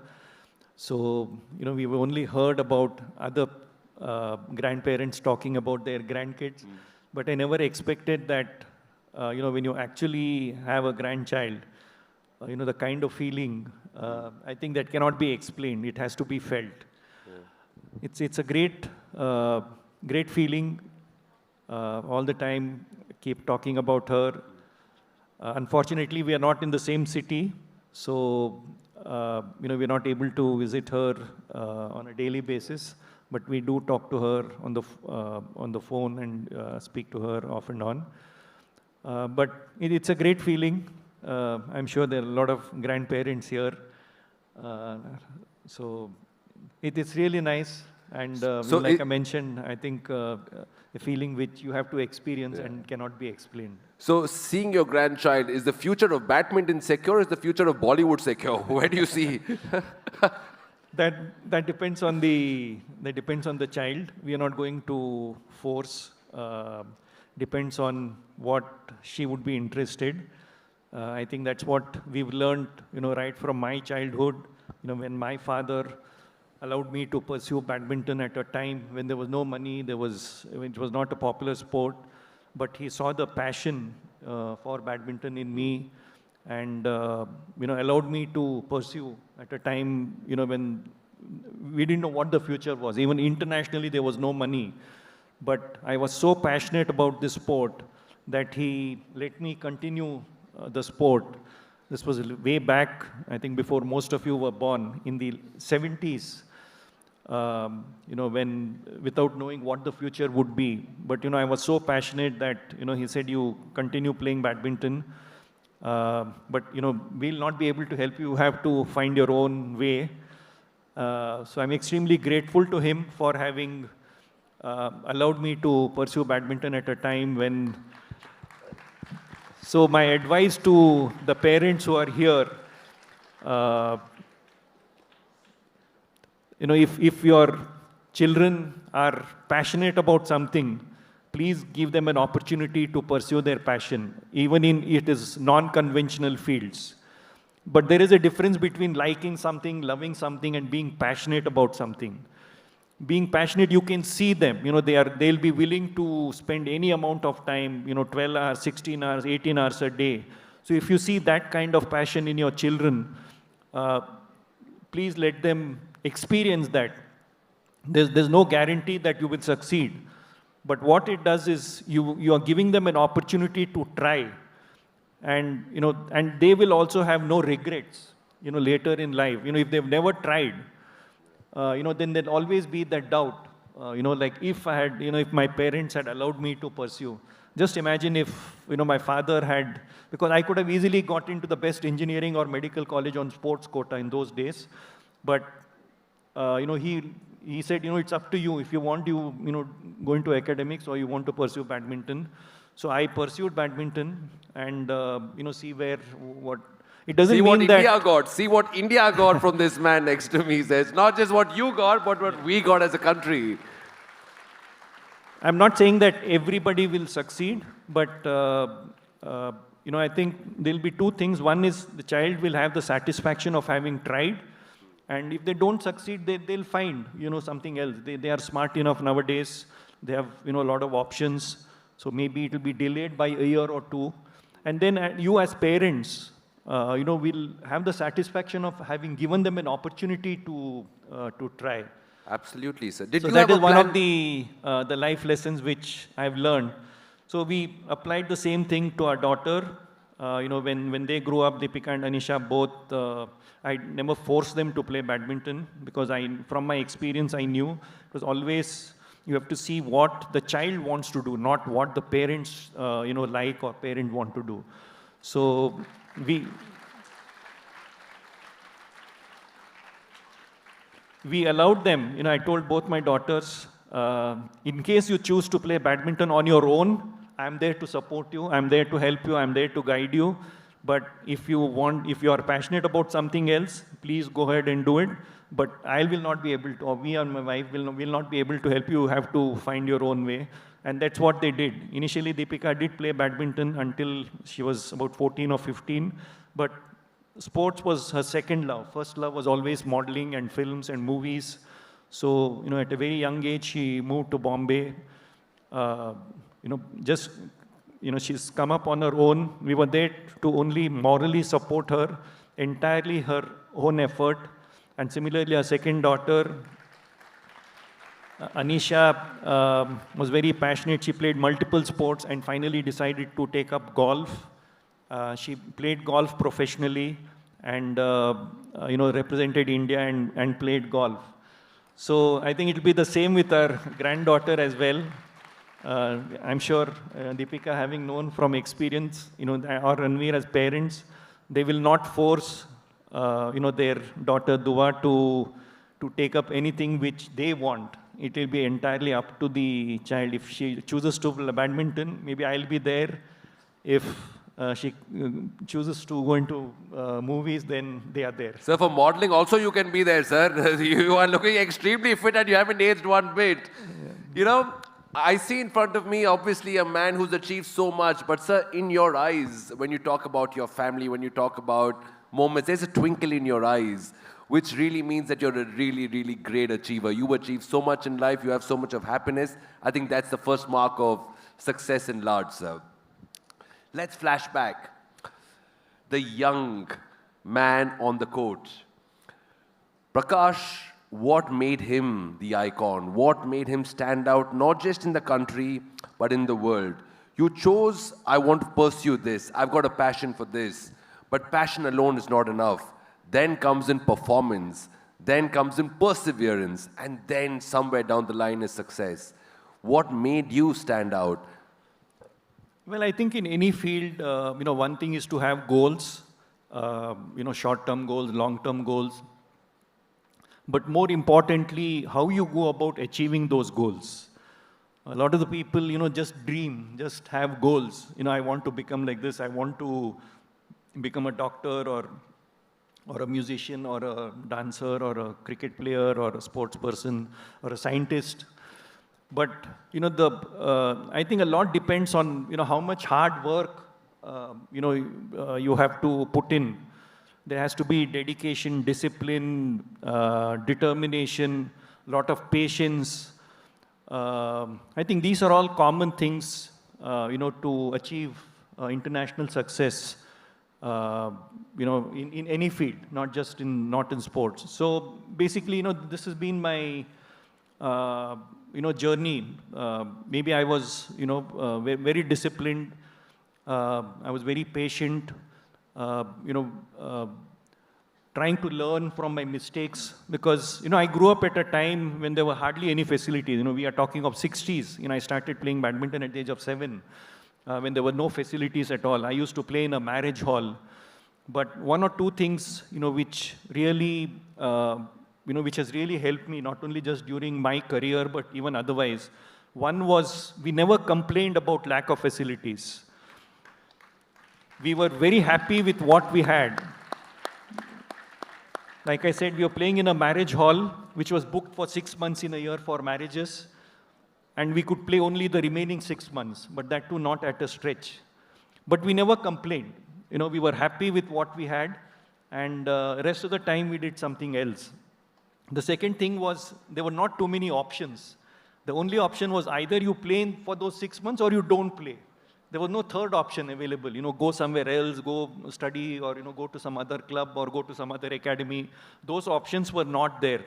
So in a way, I'm happy that we came up at a time when there were not too many options. It was not just for myself. All the youngsters during my time, I think that has taught us a lot of good things, the value of time, value of money, value of, so many things. So even now, if given a chance, I would still like to be born in that with all era, those challenges and not be provided everything on a platter. Of course, I'm not complaining, but I think the present generation should be happy. I think you need to combine, whatever you have at the moment, but not be entirely dependent only on others. Be more proactive. Try to take decisions on your own. Try to, whether in school or in any sport, or you don't do just what is given to you. Try to be more proactive. Try to, question yourself. Try to add something more. So that way you will grow faster, as a person, as a student, compared to somebody else who only does what is asked of them. So I think that is what I did. I didn't have a coach, I didn't have any facilities, but just the perseverance, just the challenge to see how much I can push myself, and the passion. Passion was always there, like you said. Without passion, I don't think I would have continued. But to put that passion into practice, I think required a lot of sacrifices, a lot of hardships, a lot of difficulties, challenges. But you have to be patient. You have to learn from every setback. So that's what I did. And, never actually worried about the future, didn't have, focused more on things which were in my control. The third part was, the one was not to complain. The second was to focus on things which are in your control. So focus more on those. There are a lot of factors which are not in your hands. So there is no point thinking about things which are not in your hands. So every time there was a setback, there was a difficulty, I would ask myself, is this something in my hands? If the answer was no, just forget about it. Even though it was, very unjust, just focus on things, like things which are in your hands.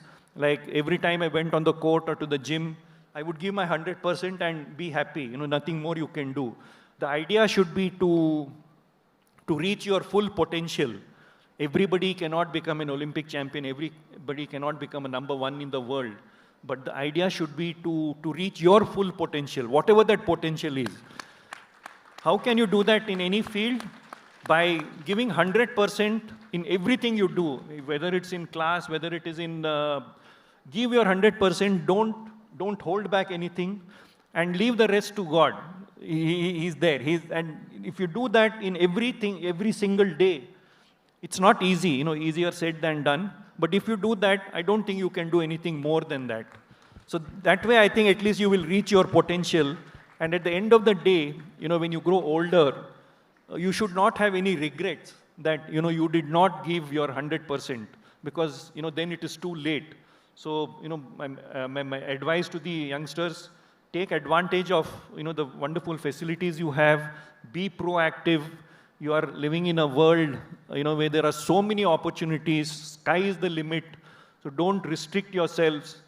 But at the same time, to reach the top in any field, to make a mark internationally, you will have to make a lot of sacrifices, you have to be very patient.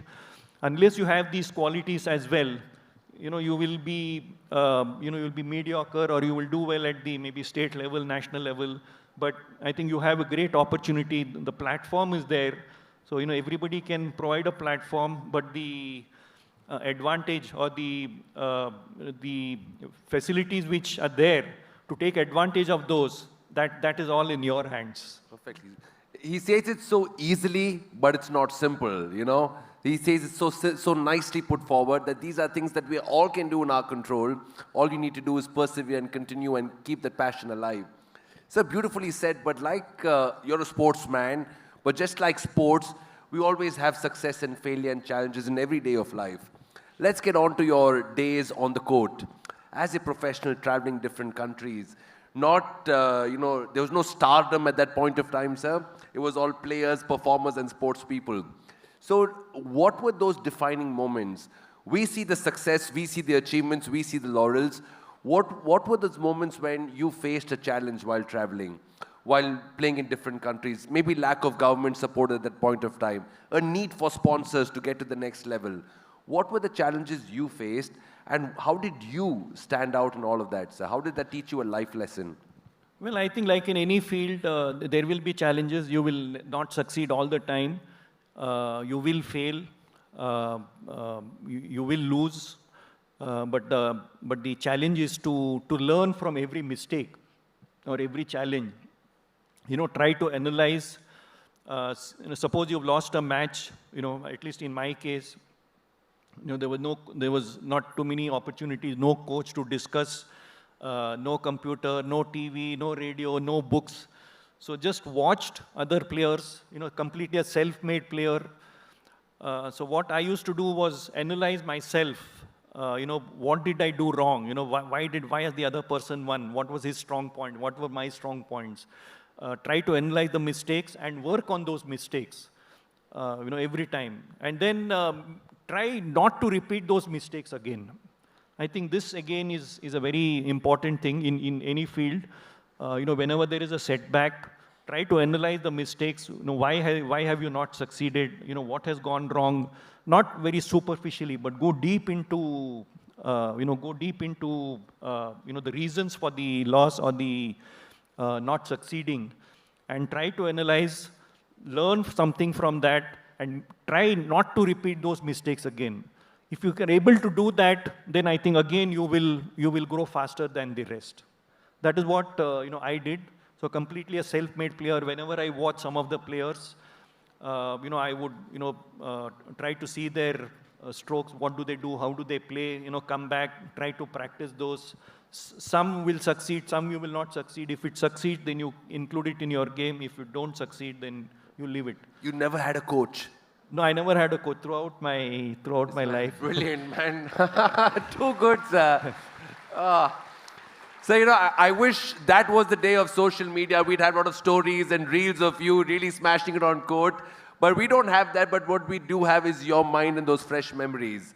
For many of us here who have not seen what you felt, that success, that joy, choose any one moment of your career, sir, and write us through what exactly happened. The way you felt, the pressure you had. Write us through any one moment that for you is the defining moment of Mr. Prakash Padukone. I think the defining moment, of course, would be my victory at the All England in 1980. So I think that... He hasn't started the moment, wait. Well, not many would know that, in those days, in the 70s and 80s, there were no world championships, at least in badminton. It started much later, early 80s. So until then, All England Badminton Championship, which was played in London, was the oldest badminton tournament. It's about 125 years old. So anybody who won the All England was considered as the unofficial world champion. So for players who were playing in the 60s and 70s, winning the All England was everything. It was like an Olympic medal. Because that was the highest honor a badminton player could, because there were no world championships and badminton was not included in the Olympics in those days. So the highest award, the best tournament one could win was the All England. So when I started, it was not with the intention of becoming a champion. I did not even know whether I'll play for the school or for the district. It was just the passion. And then later on, I just kept pursuing and, did better than, most others. So it was only when I was 15 or 16, when I won the national senior and junior title together on the same day. That was when I decided that I would pursue this sport professionally. So that was the time when I said, now, my aim is to win the All England. And, I'll do whatever possible. No Indian had done it before. We were not a force to reckon with in the world badminton. There were so many other Asian countries who were way ahead of us. There were no facilities. Nobody knew India as a badminton force. But yet, I said, no harm in trying. I was not sure. So I focused on, things which I mentioned. A lot of, hardships, challenges, but every time patiently, wait for the right opportunity. So, but it was always at the back of my mind that, I should try to win the All England. I was not sure whether I'll do it or not because it was an extremely difficult task. So actually, when I did win it in 1980, I think that was the most defining moment of my career. Not just for myself, but also for, I think, for Indian badminton. I think that was the turning point. Just to give you a context, when we talk of history, when we talk of Indian history, we talk 1947, pre-1947 and post-1947, pre-independence, post-independence. Similarly, if you talk of Indian badminton, I would probably say that 1980 would be the cutoff, pre-1980 and post-1980. So there were tremendous changes, which the 1980 victory brought about in Indian badminton. From a minor sport, it became a major sport. A lot more players started playing in a very small way. Of course, now it has reached a different level altogether. But I think the journey started there. Journey began in 1980. People started realizing, oh, there is a country called India which plays badminton, and they can be world beaters. But it took a long time. After that, after my victory, the next, All England to have won was Gopi Chand in 2001. So we had to wait for 21 years, for somebody else to win the All England. It was not due to lack of talent. It was lack of facilities, lack of infrastructure, lack of proper systems. Talent was always there. But there were not enough opportunities, and mainly the talent was from tier 2 and tier 3 cities. They had no opportunities. So we had to wait for a very long time, and only in the maybe 2010 onwards, the game really grew, and and then once TV came into the picture, Saina, Sindhu, Kashyap, and all these people started winning medals. Then it's really taken it to a different level. And I'm very happy that just to show you the progress of badminton, in Bangalore when I started, like I said, there were only 5 badminton courts in 1962, way back in 1962, maybe 60 years back or 70 years back. But now, I'm given to understand that in Bangalore alone, there are 5,000 badminton courts. So shows the way the game has grown just in Bangalore, so throughout India, and a lot of players coming up. We are definitely a force to reckon with. It's become a major sport. Whatever I did not have during my playing days, everything is available now. Funding, sponsorship, the latest modeling contracts, whatever you reels, want. Collaboration requests, everything is there today, sir. In fact, maybe sometimes I feel it is too much. So one should be careful, so that the players don't get carried away. Exactly. But I'm happy to have played a part in the evolution of Indian Absolute badminton. transformation. That's why we say transforming India. You've transformed badminton and Indian sports as such. Yeah. Dr. Manimeghlai ma'am is someone who really gets inspired by few speakers. And I won't be surprised if next time we have some badminton courts also. 4 are already there. Maybe it'll become 40, ma'am. Sir, like you defined pre-1980 and post-1980, this is an era where we have pre-AI and post-AI. The influence of technology is so much. You didn't have a coach. You didn't have a court properly to play.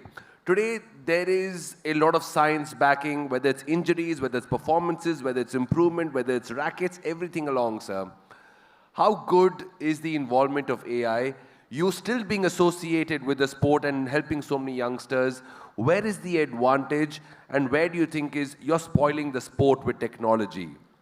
Well, technology will definitely a part, AI included, but it will not replace the human side of it, especially in sports, because AI and the technology will help you, to know your weakness, your strengths, how to plan your training schedule. You will know the strengths and weaknesses of the opponents, of all the players, video analysis and all that. But ultimately, you have to go and deliver. You have to actually play. So it's not enough if you just know the weakness and you know everything, but if you can't perform, if you can't deliver, so then it is of no use. So the human will still play, at least in sport. I think the AI or technology will not completely replace humans, but it will definitely add, help, assist in many ways.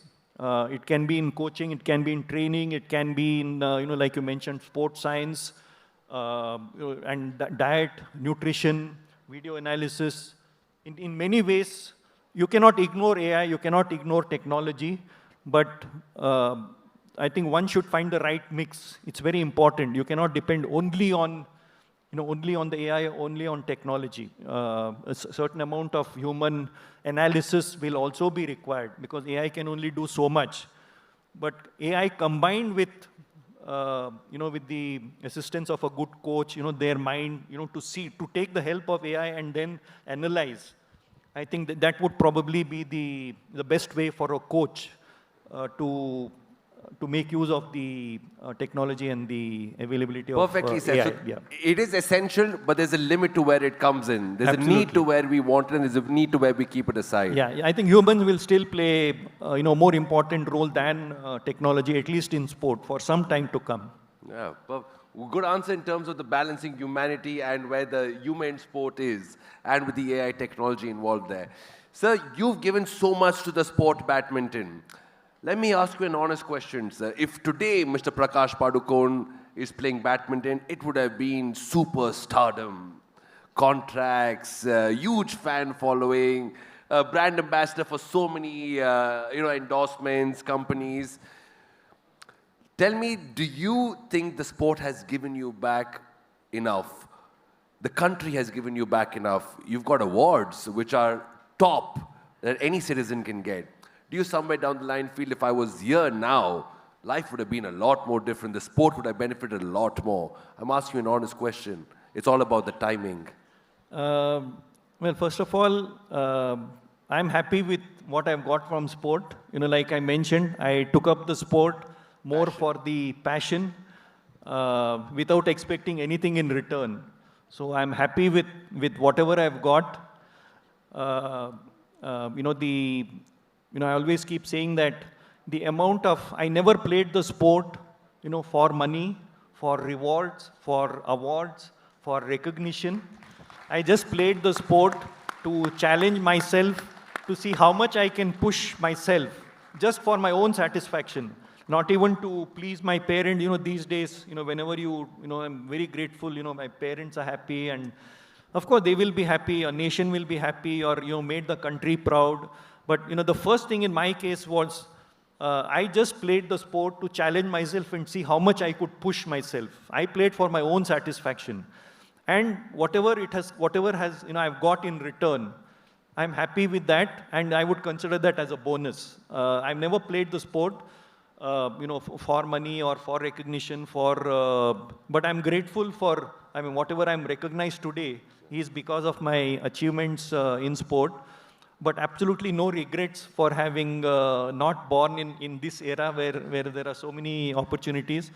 I'm happy with what I achieved, despite the challenges. No. So of course, doesn't mean that money is not important for me, but money is not the not the only thing. Goal. Yeah, not the prime. The main thing was to challenge myself, and I think I've achieved what I went about doing. You make the country and every citizen Why I took up the sport, very proud, sir. I think I achieved whatever I went about doing. And today, in fact, you are still actively involved. You're giving back a lot to badminton. You want youngsters to get better. You want the country to become a more sporting country. Tell me what you're doing in terms of to the grassroots level, sir? Well, I retired in 1989 and immediately started a badminton academy, Prakash Padukone Badminton Academy, to produce world champions. Like I mentioned, I went through a lot of hardships. So, but during my playing career, I had seen, like I mentioned, a lot of talent in the tier 2 and tier 3 cities. They didn't have the same opportunities. So I started the academy mainly to provide a platform for the present day youngsters. It's about 31 years old now. To provide the same kind of facilities, to provide whatever I did not have. Because I had seen what the other countries had, traveled extensively throughout the world. What the other Asian countries were doing, what is required to reach the top. So I started the Prakash Padukone Badminton Academy to provide the same kind of student to the extent possible to those deserving and talented players way back in 1994. In fact, it was the first privately funded badminton academy which we started. And also the academy has played a major part in promoting and developing players. So it has continued even now. So I'm involved in helping students, mentorship. I'm not there on a day-to-day basis. We put up a team in place. A lot of things have evolved over the years.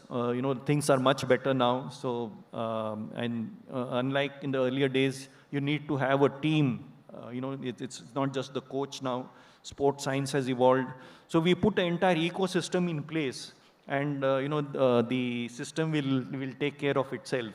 And because now badminton has become very popular. Very popular. Badminton, pickleball, these have become very popular sports now. Yeah, pickle and paddle is very recent. But badminton, compared to 20, 30 years back, has grown. A lot more academies, a lot more government funding, a lot more sponsorships, more kids playing, more infrastructure coming up. So there is plenty. There's things in abundance as far as badminton is concerned, and a number of players also playing. So especially in tier 2 and tier 3 cities, competition is really getting tough in India, especially at the junior level. Sometimes we get 3,000 to 4,000 entries in the age group categories. So it shows the popularity of the sport. So we are here to stay, and I think things will only get better. Of course, with your guidance and expertise, it is going in the perfect direction. Well, we're going to ask the students to ask you some questions for sure, sir. But one thing is, before I hand over the mic to all of them, 1983 is when you decided to retire, sir. 89. 89 is when you decided to retire. What makes you take that decision? Is it the end of the passion? Is it the physical part saying that, I can't give the 100% on the court every time? When do you decide that, now let's stop?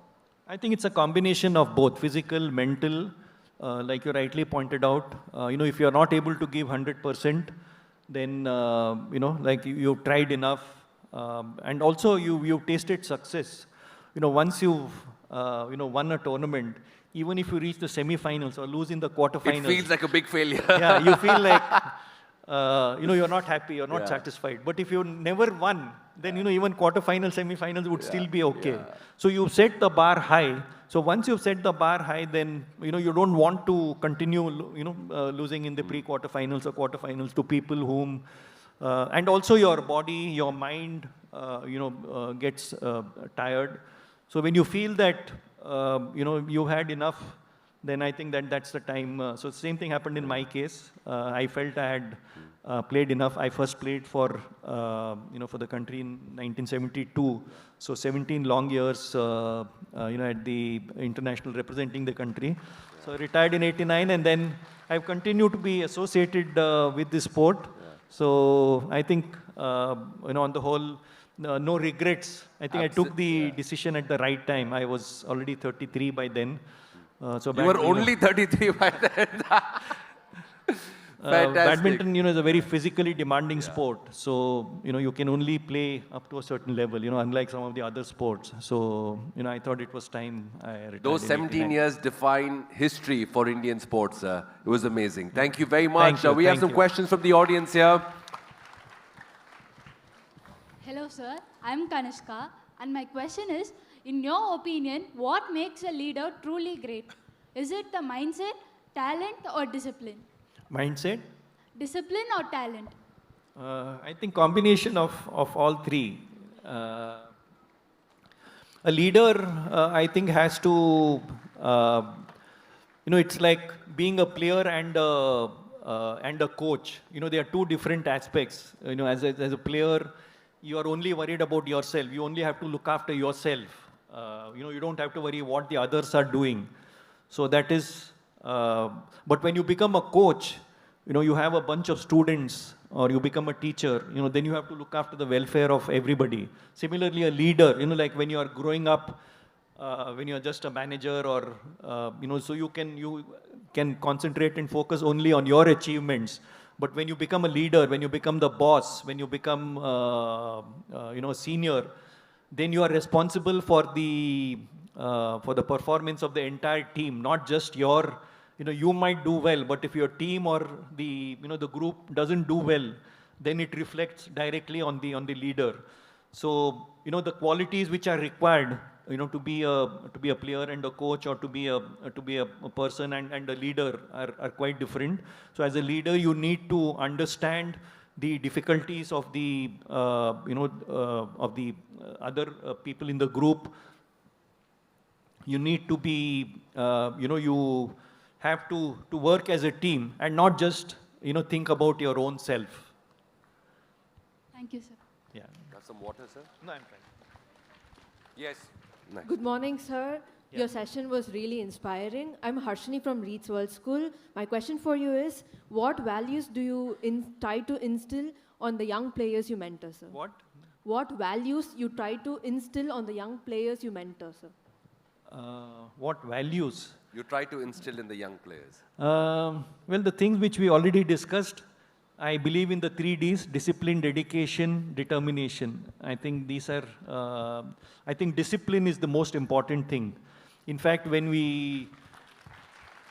think just for the information of the people who are here, when we select students for our academy, we see the discipline part first, and maybe the talent or the potential later. Number 2, if I have somebody who's not so talented but very disciplined, willing to work hard, willing to give 100%, I would rather choose the second person rather than the one who's very talented but not so not so serious or not so disciplined. Because one person who's not so disciplined can spoil everybody else who's in the group. So I think it's very important. Values, discipline is important. Dedication, determination, willingness to work hard, learn from the mistakes. So I think these are the patience. I think for the present day youngsters, I think patience. You have to learn to be patient. There'll be many setbacks, but most of the youngsters do not have the patience to wait. There will be setbacks, so you have to be patient, learn from the mistakes. So I think patience is another value which we would like to instill in our players. Thank you, sir. Thank you very much. Sorry to interrupt the flow, but I just had a couple of questions for sir. Thank you for giving your time, sir. Just to introduce myself, I'm Dr. Uday. I'm the head of gastro at Narayana Health. I'm based in Bangalore. And thanks to the management for inviting me. I had a couple of anecdotes to share. It's serendipitous that I'm here today, and he's been my guru. You won't remember me, but I used to be a badminton player in my previous life many years ago. Okay. And all of the incidents that you narrated are very fresh in my mind even today. So, for example, sir practiced in... Okay.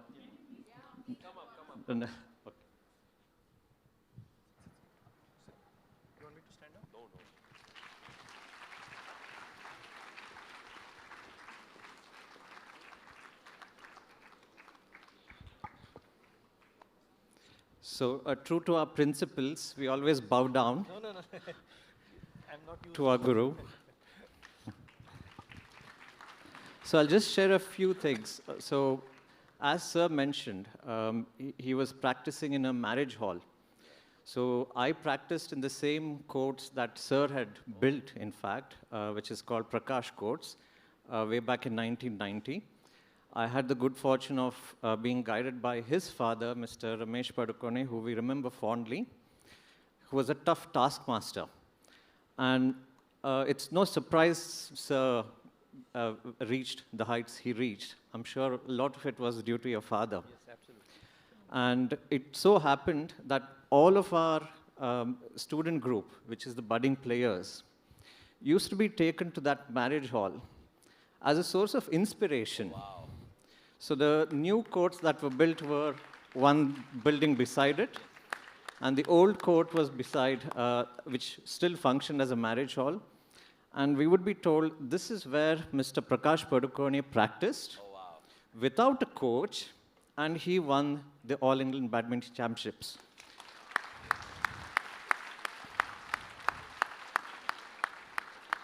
So if he can do it, you can do it, was the message given to us, which is very true. And true to what is the principle of being a guru, I would like to thank Prakash Sir for what he's done for badminton. And not just for badminton, for sports altogether in India. When he won, we hardly knew what badminton was. And in just a decade, the number of players that blossomed was unimaginable.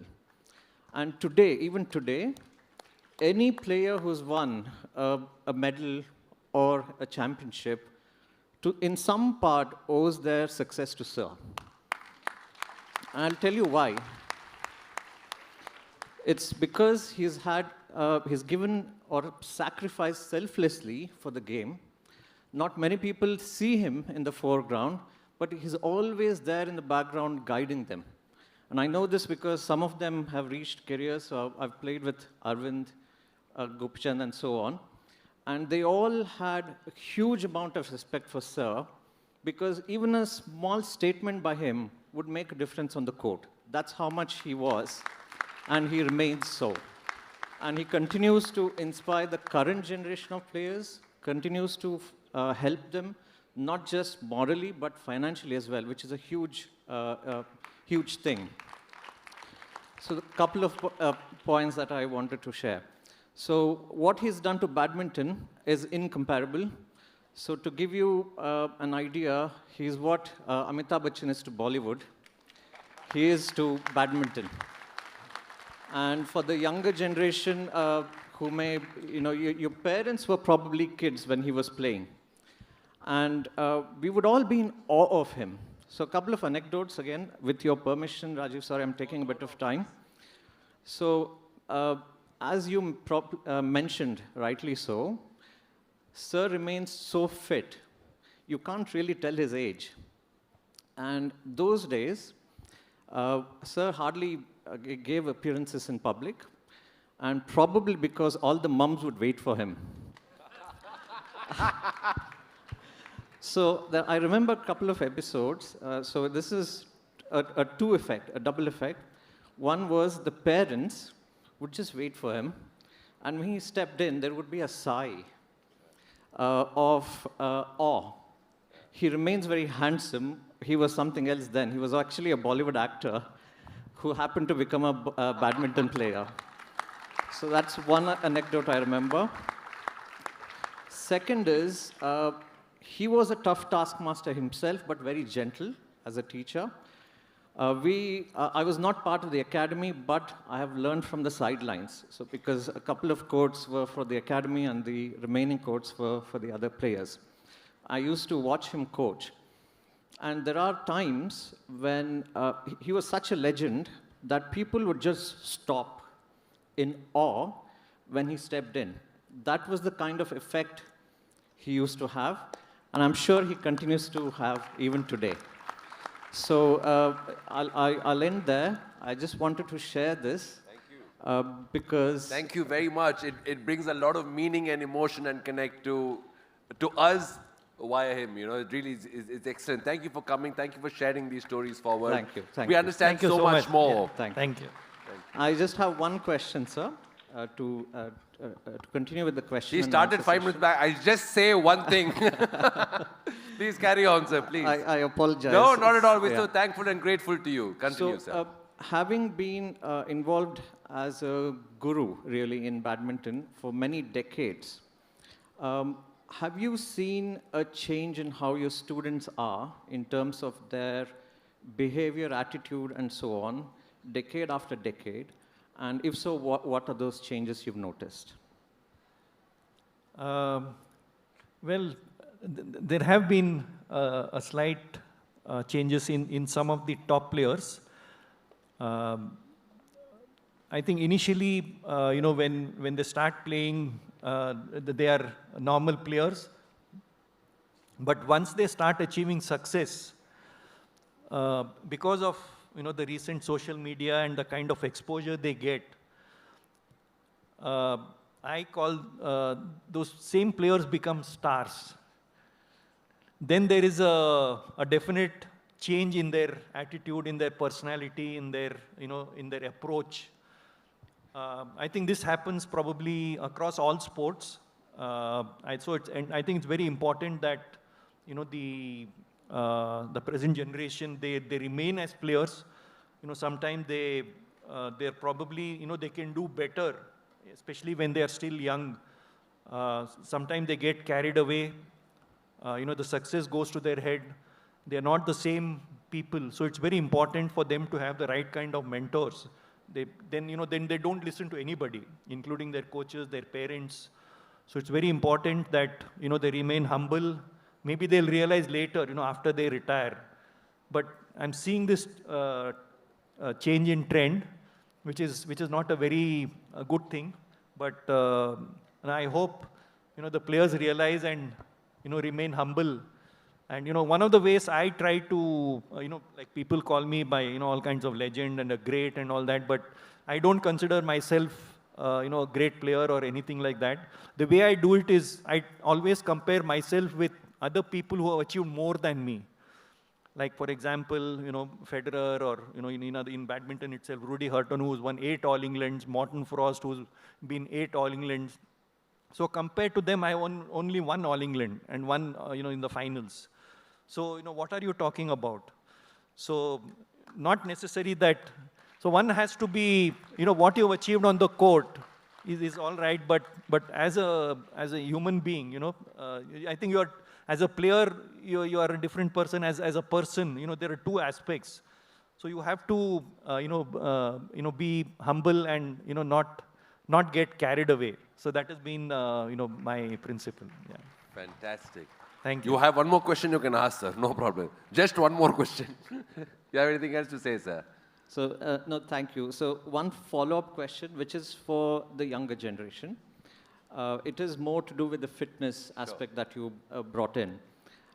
Sports is a very important aspect of life. And of course, I personally feel it makes you a complete human being, which is what you said. How would you advise the current generation to incorporate fitness to remain healthy? Because what we're talking about is humanity in AI, but humanity is a big part of it. So any words of advice, and I'll end there. I think it's very important for everybody, not just the students, even the parents, to be involved in some kind of physical activity. It could be walking, it could be swimming, it could be going to the gym, it could be playing a sport, swimming, whatever. Because these days it's so important. The life is so stressful. It's important for especially the young students to, I'm not saying that you take up sport to become a champion, but you must do some kind of physical activity, play a sport, and in fact, I think it will help you in your academics, because a change of, it helps you concentration, a little change, play an outdoor sport, some fresh air, or play any sport, you sweat a little bit. So it's very important that, you all inculcate the habit of playing you're having some kind of physical activity. So I think it's please, it's very important for both the parents and the students to play some kind of sport or be involved in, in some physical activity. It will definitely help you stay healthy. And it will help you in many ways. I think it has a lot of benefits, which need not be explained. You have any other question? You can sit down here. After this, you sit down. Round of applause for Mr. Prakash Padukone, please. Fantastic talk. May I please invite the management on stage, please? We have more questions? Okay. Namaste, 2 more minutes, sir. sir. There's a big demand. Namaste, sir. I'm Rakshita from SSVM Metropolitan. So keeping in mind that you said that you continue to play badminton while universities and colleges offered you entrance through sports quota. So there might have been a lot of decision-making process in that. What would you like to tell to the present generation about handling that dilemma? Well, it depends on, what stage you reached, when you were in the 10th or 12th standard. Whether you represented the state, whether you already played for the country or you not even played for the district. So I think a lot of factors you need to analyze before taking a decision. My advice generally, for people who are equally good in both academics and sport, who are aspiring to go into professional courses like IITs or IIMs, for them it would be, if you are equally good in both, then opt for academics, because there is no guarantee in sports. So you have to, if you are prepared to take a risk, it's all right. But if you are good and you feel that you can get into IIT, IIMs, then I think, because there will be other people who will take up sports. But very few like that. But because a lot of the, if you see generally the people who have achieved success in sport, they are all from tier 2 and tier 3 cities and all from middle class, and they're not looking at becoming professionals. So if somebody is looking at becoming professional, especially from major, from big cities, they're always looking at, becoming professional, going abroad for studies, IIT, IIM, becoming entrepreneurs. So then I think it's better you focus on academics, because there is more guarantee in academics. You might be surprised when I'm saying that, but the teachers are happy, sir. The teachers are very happy with the answer, for sure. No, that's being, I'm being practical, because if you, lot of other, children who are good in sports, they're all from tier 2 and tier 3 cities, from very poor background, because sports has become very competitive now. And you cannot combine both. You cannot be a professional and also do, because you have to spend about 6 to 8 hours a day, even in sports. It may not be in one session, but 2-3 sessions. Physical training, go to the gym, technical, mind, diet, so you cannot do both, to reach the top. So then it's not possible. In that case, better to choose academics if you are good in both. If not, then you can pursue sport. Thank you so much, sir. Yeah. Hi, sir. Good afternoon. I'm not a student at SSVM, but you've been my guru. Right. And it's ironic that... Should we invite him also, ma'am, upstairs? No. So September 3rd, 2012 is when I met you. And today is September 3rd, 2025. I'm seeing you again. Okay. And I have the photo here with me. Come, sir, ma'am, we can't say no. Such an emotional moment, ma'am. Come. How many of you all want to take sports as a profession? Raise your hands. Oh, this is a lot, sir. Oh, wow. How many of you all play badminton? How many of you all play it well? Oh, all of you all play it well. Okay. Where was this? At your academy. Okay. So, yes, sir. I met Sir, having been a professional badminton player myself, I met Sir on September 3rd, 2012 at the Prakash Padukone Academy. And we were bought from our residential school to practice at the academy. And for all who don't know, that he was playing squash at his own academy, and he was leading the squash at his own academy. So it's not only badminton, Sir is an amazing squash player as well. And And when he came out of the squash court, I had a fan moment. Like the gentleman before said, Amitabh Bachchan and him are on the same planes in different fields. But I had a fan moment and I went and approached him. And I requested him that, sir, can I play one rally with you? And he said, do you want to go to the squash court or do you want to go upstairs to the badminton court? And, but that one rally, which he graciously requested to come up and play with me, literally made me win the inter-school college competition the very next day. Oh, wow, wow. So, sir, in all humility, I bow down to you for what you've done to Indian badminton. And one more thing, that I think the humility and the modesty which he had that day, 13 years back, is the same humility and modesty you have today, sir. Thank you so very much. Thank you, sir.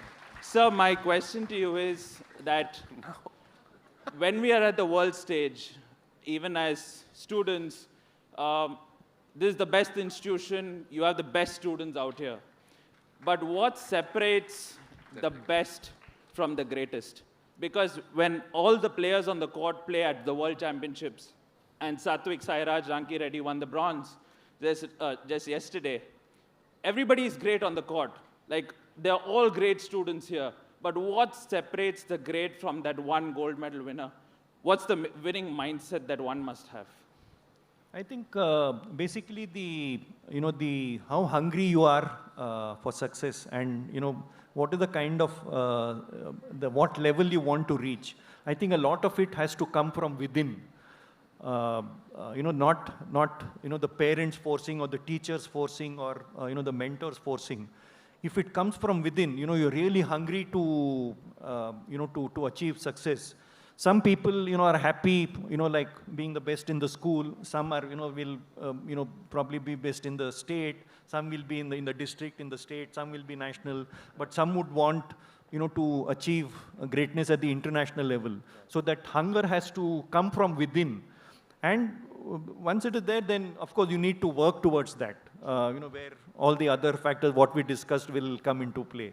So I think it is the hunger from within, and a lot of opportunities are there for everybody. The same kind of platform is available. So to take advantage of the platform, the facilities that are there, so that are entirely in your hands. So the hunger from within and the ability to take advantage of the facilities that are there, I think that is what will determine how successful you can be and at what level you can reach. Super. Thank you so very much, sir. Thank you so very much. And thanks to the management for having me over. Thank you so much. Thank you so much. It was very nice. Thank you. One more, sir, please, sir.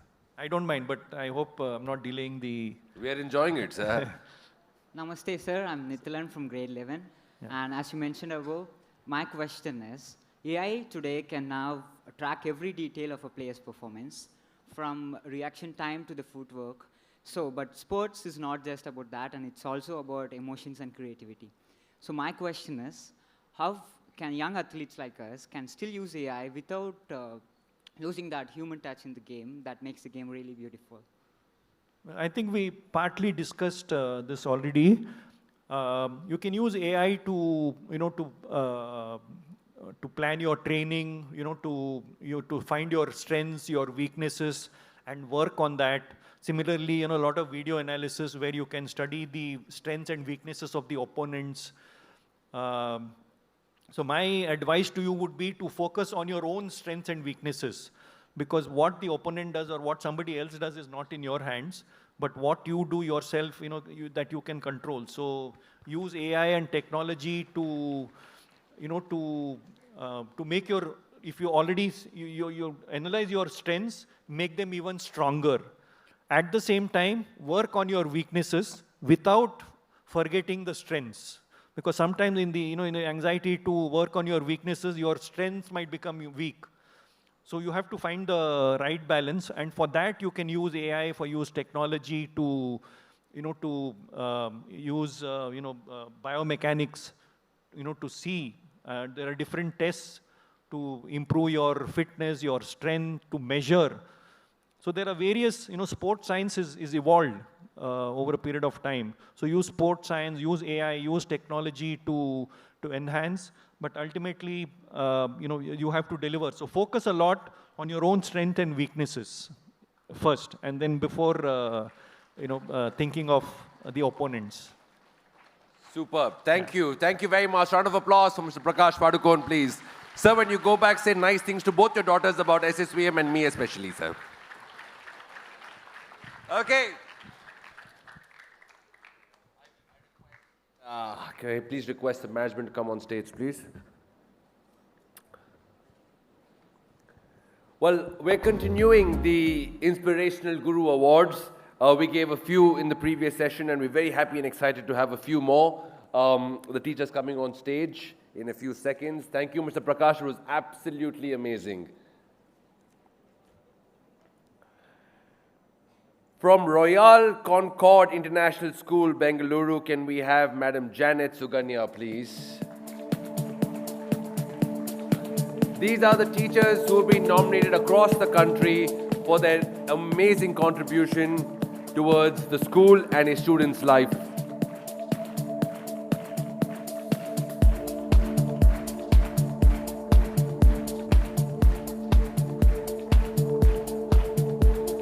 Sounds like musical. Keep going. Continue. Very nice. Sounds very musical. Ma'am, do you have a question for Mr. Prakash, or you want to say something about your amazing career? Some few words, ma'am. I want it to you. My name is Janet. I'm from Bangalore. I'm representing Royal Concord School. Thank you so much. So recognizing the teacher is you're valuing the future. Thank you so much. Thank you, ma'am. Okay, up next, Madam Anita Singh Yadav from Government Co-ed Senior Secondary School, New Delhi.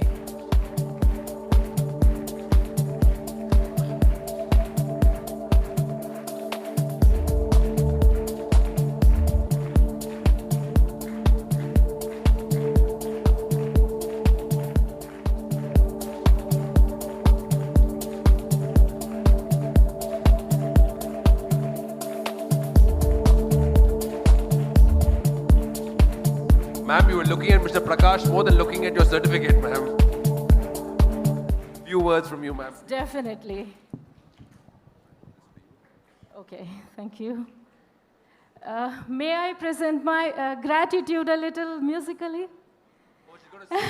No, I'm not a very good singer, but I think students can resonate with this. I have a dream, a song to sing, to help me feel the power of manifestation. I believe in angels, gurus like Prakash Sir and Team SSVM. I believe in angels, students and teachers alike. So thank you, team. Thank you, team. Sir, I really believe in power of manifestation because I was manifesting that I get the award from you. Because I have been a national player of basketball and I've captained Delhi University in handball. I could not play for India, but I became a teacher. And I am helping my students realize their dream with passion. So this is not an individual award, it's a collective award for all the teachers, all the contributors, stakeholders, and students, you all. Aap hai, to hum hai. Carry on the torch. Thank you so much. Thank you. And thank you, Raji. Thank you, ma'am. I want to attend your class, ma'am. You might be singing in class instead of speaking. Thank you. All right. Up next, the final teacher for this session, Madam Amita Gehlot from Scottish High International School, Gurugram. I have...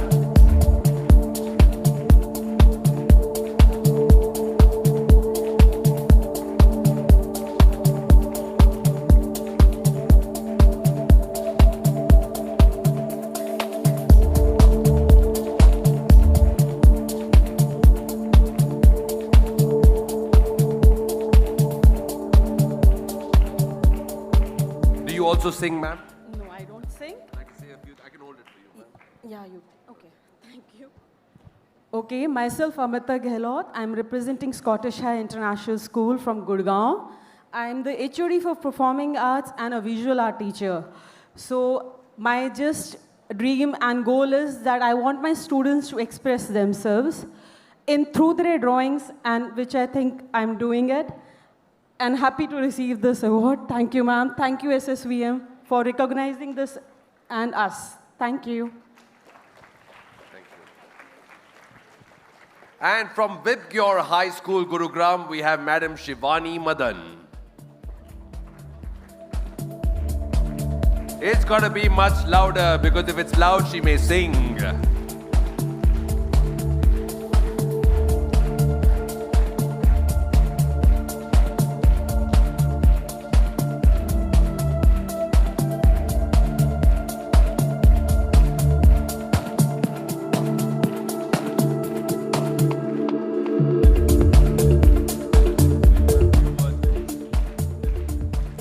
Thank you, sir.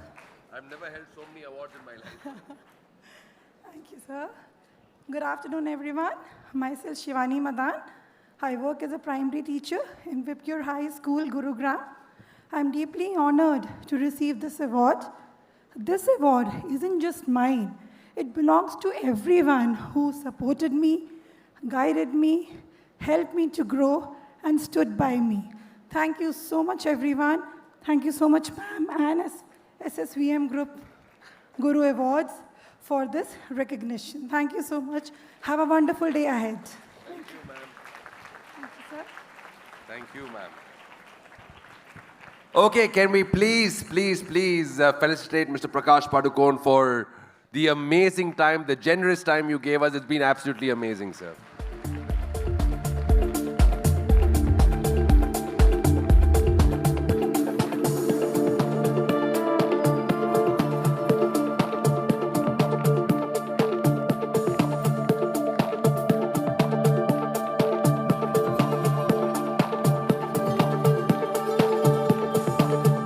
Thank you, sir. Thank you, ma'am. All right, this session was a lot to digest. Food for thought was a lot, but talking about thought, I think we should also think about food a bit. So what we will do right now is take a mini break. So don't start rushing outside. We'll be giving you instructions. Like good students, please follow those instructions, and we'll see you in a bit. Just stay put. You'll be guided outside, and in the next few seconds, or in the next few minutes, we'll meet back for another amazing session filled with thought, filled with wisdom, filled with life, filled with lessons, humanity, and AI. We'll see you in a bit. Check. Yeah, students, please wait, please wait. Yeah, Ru, please leave, quick.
Hello.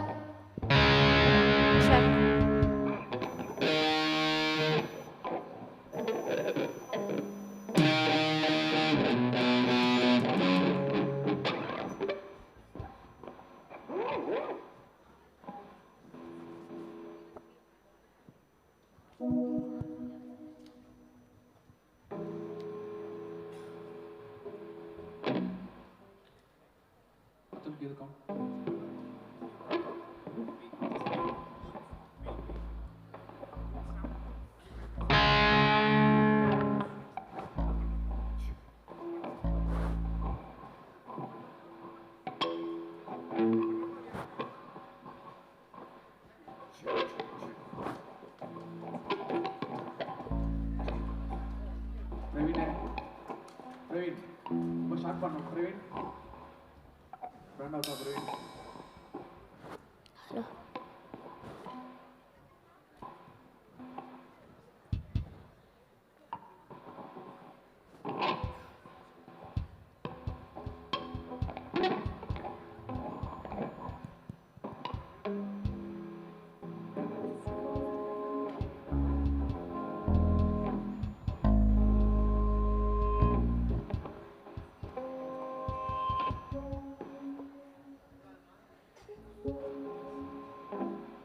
Ru, you can start.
No mics, ma. Thank you.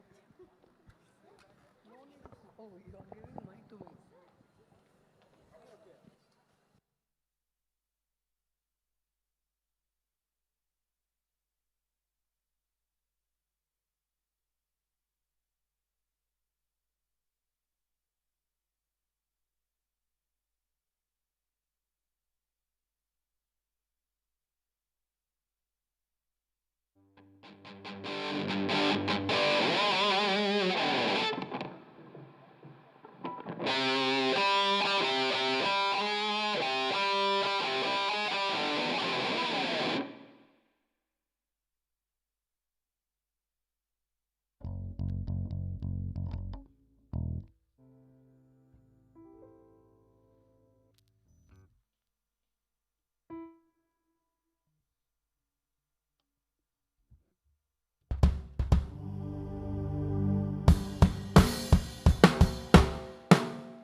Sound check, check, check.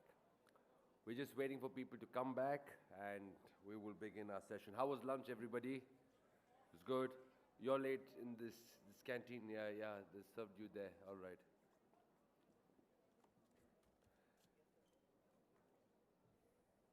You know what's coming up next? You'll have no idea what's coming up next. We've got something really sweet, very tasty, and very fulfilling for you. If you thought your lunch was done, we just have something way too sweet for you to enjoy. You're thinking I'm playing like a game with you, giving you clues to find out who it is. Okay. We're going to check if you're awake or not after a good lunch. So if you're ready for the second half, you're telling me you're awake? Okay, I can see I'm awake. If you're checking if I'm awake or not, I don't sleep talk. I may sleep walk, but I don't sleep talk. Okay, so for all of y'all, get ready for session number 2, the final session of the SSVM Institutions Transforming India Conclave 25. Put your hands together. We've got 2 amazing speakers lined up for you. And I'm not one of them. All right. You know, there's one thing about this thing called lunchtime. After lunch, the time seems to be moving very, very slowly, but lunchtime goes out very, very fast. Let's talk about few things that we know about seconds and minutes. What's the value of 1 second? So when we're called by somebody, 1 second, we say, 1 second, give me 1 second. But the real value of 1 second, when you ask a racer or someone, an athlete running a 100-meter race, you ask him the value of 1 second and he will tell you what it is. When someone calls you or you want some time, you say, just give me 1 minute. We just use it like that. Just give me 1 minute. Ask someone who's missed a bus or a train by a couple of minutes and they'll tell you what the value of 1 minute is. But let me throw out a question to all of y'all. What is 2 minutes? What is 2 minutes? Oh. You know what? 2 minutes signifies simplicity. 2 minutes signifies joy. 2 minutes signifies memories. And 2 minutes, we want it all the time. We have someone very, very interesting lined up for you, my friends. But to introduce that person, we have a wonderful girl who's very excited, practiced very hard backstage. So even before she comes, give her a huge round of applause because she's slightly nervous.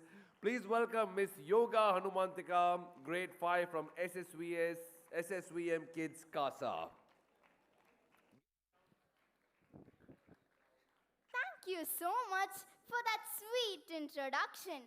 Honestly, it felt richer than a bar of Swiss chocolate. If life were a box of chocolates, then today's guest is definitely going to be the golden piece inside. The one who surprises you, delights you, and makes everything feel just a little more special. He's the man who has taken over brands we all grew up loving and made them taste even sweeter with vision, resilience, and leadership that's as rich as the finest cacao. From India to Singapore, from Egypt to the Philippines, his journey has been nothing short of an international chocolate tour full of flavor, growth, and impact. And just like chocolate itself, he's been a source of comfort in tough times, a burst of energy in challenging moments, and a reason to smile for millions. So ladies and gentlemen, get ready to unwrap this golden moment because the sweetest part of today's gathering is none other than the former chairman and managing director of Nestle India Limited, Mr. Suresh Narayanan.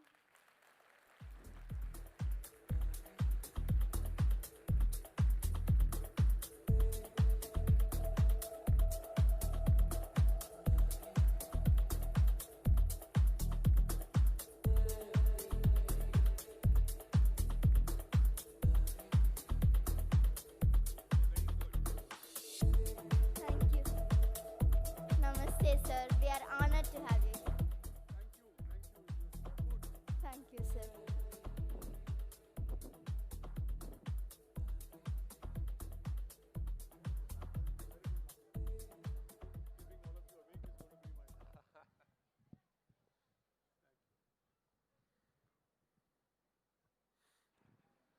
Ready.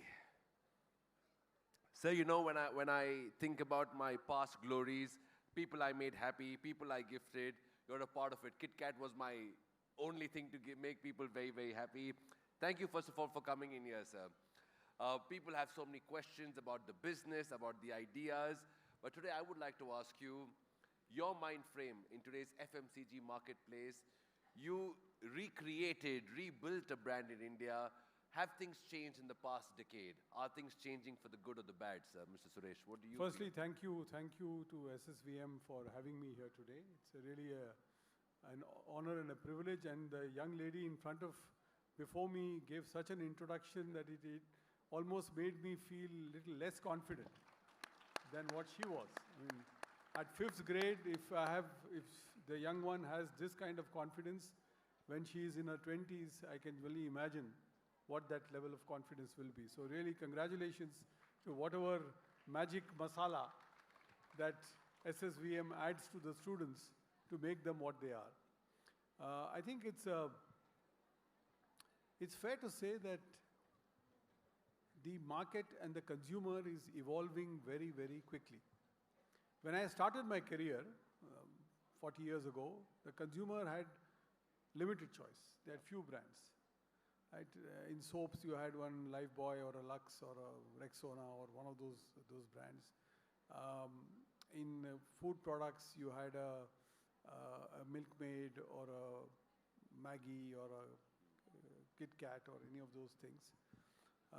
And it was defined by constraints. So there were constraints to that as well.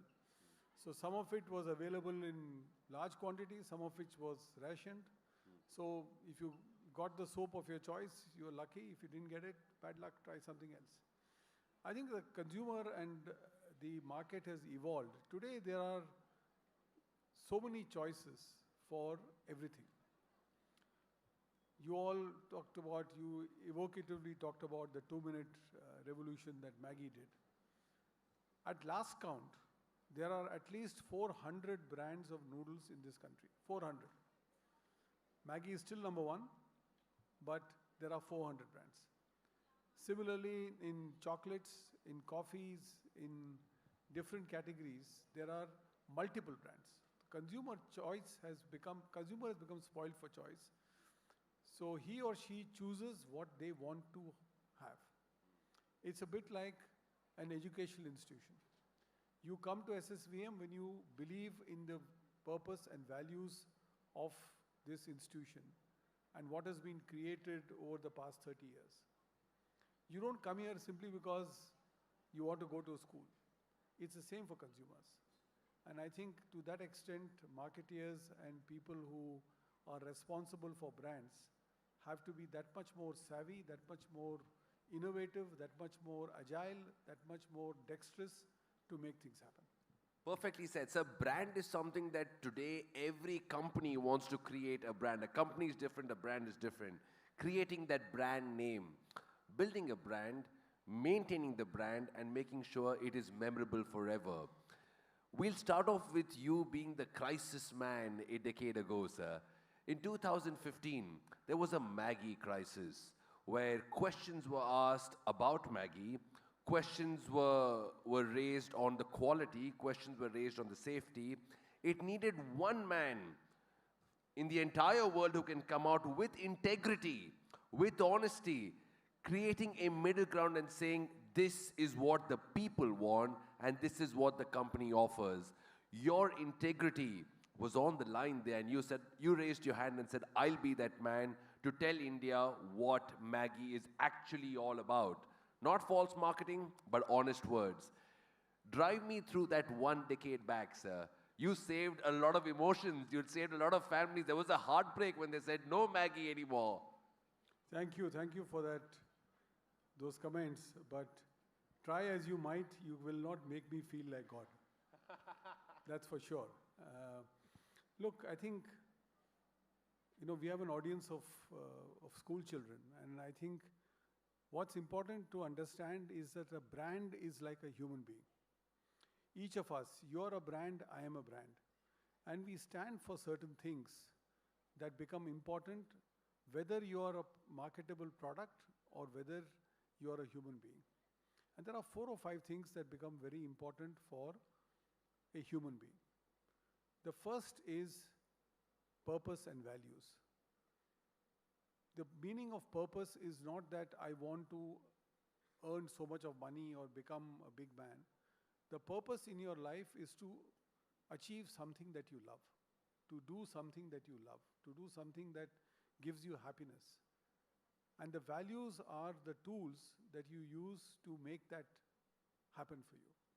So, whether it is hard work, whether it is resilience, whether it is humility, whether it is sincerity, or whether it is respect, whatever be the values that you are brought up with, those are extremely important. Why do institutions like SSVM become important? Because everyone here, and I think one of the teachers, an awardee, said this very clearly when she got the award. When you recognize a teacher, you recognize the future. And that is very important in a human as well. Because what SSVM builds are values. The education part of it is a grounding for you. You will learn things, but you will learn many more things. When you finish 12th grade and go on to other things, college, university, vocation, whatever you do, you learn many more things. But the grounding of values that is given to you will give you the second most important characteristic that a human being needs, which is authenticity. Authenticity is seeing and getting the same thing. What you see is what you get. If I try and come here and try and impress you, there can't be somebody more foolish than me. Because young as you might be, you will be able to figure out in 2 minutes, less than 2 minutes, whether this person is a genuine person or whether he's a fake.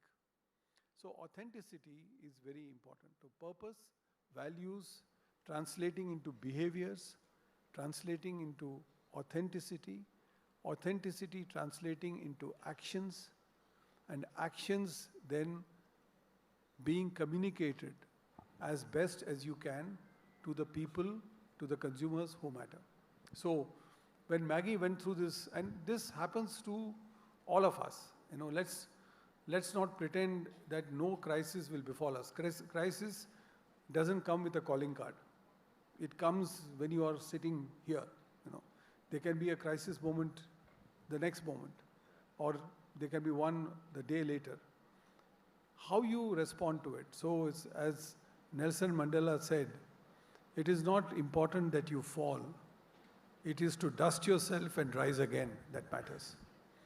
It's the same with human beings. That you can fall, you will fall. But how do you build yourself up and put yourself back on your feet? That really matters.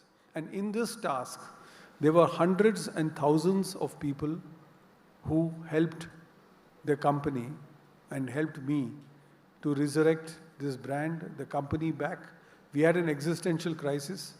We are the only brand, and this is for the interest of the students, that went from market leadership to death, became zero, and came back to market leadership within 3 months of launch. It's a unique case in the history of consumer brands. So whether you're a brand or whether you're a human being, the principles should exactly be the same. Fantastically defined. What is a brand? We'll have many articles. Brand is like a human being. Brand is like a man. You say it so beautifully. So we'll stress on this Nestle India, sir.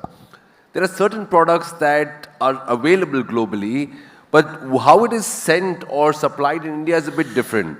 Maybe the ingredients are different, maybe not.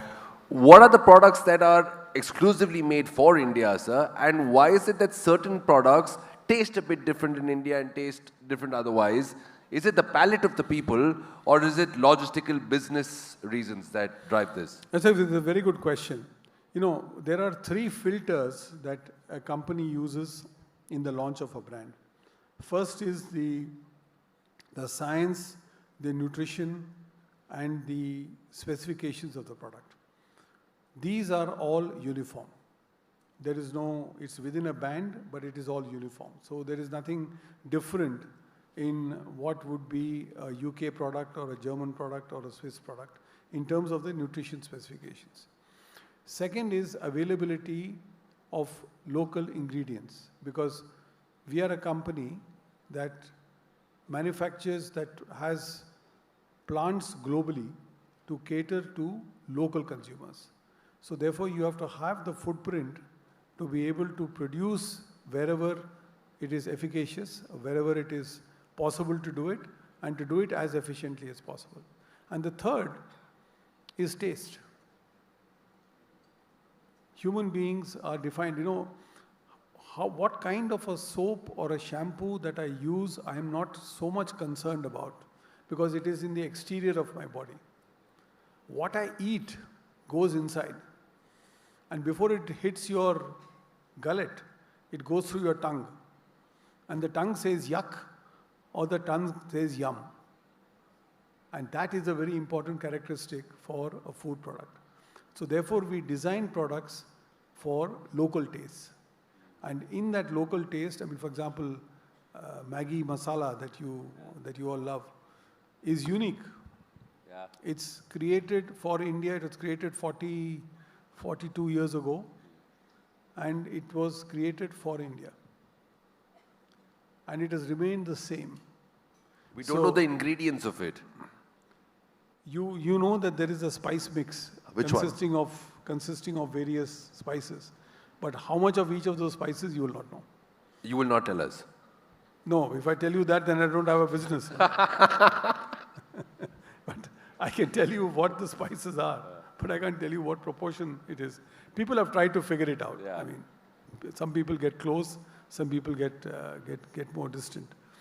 And therefore, whether you are sitting here or whether you are traveling, I mean, one of the anecdotes I have found most humorous was a mother whom I know in Delhi telling me that her son was going to the US to study.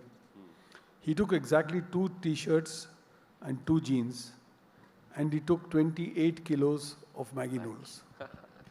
Because he said, this is what I need. I mean, this t-shirt and jeans is fine. I mean, 2 pairs are good enough.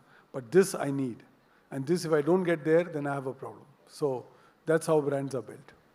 Fantastic. We're going to talk about the structure of the brand. We're going to talk about what makes Nestle stand out. But there are several products. It's a wide array of things. Which are your favorite products under the Nestle India category? Well, and why? It's like asking a father which is his favorite son or daughter. I have only one. What do you use the most, sir?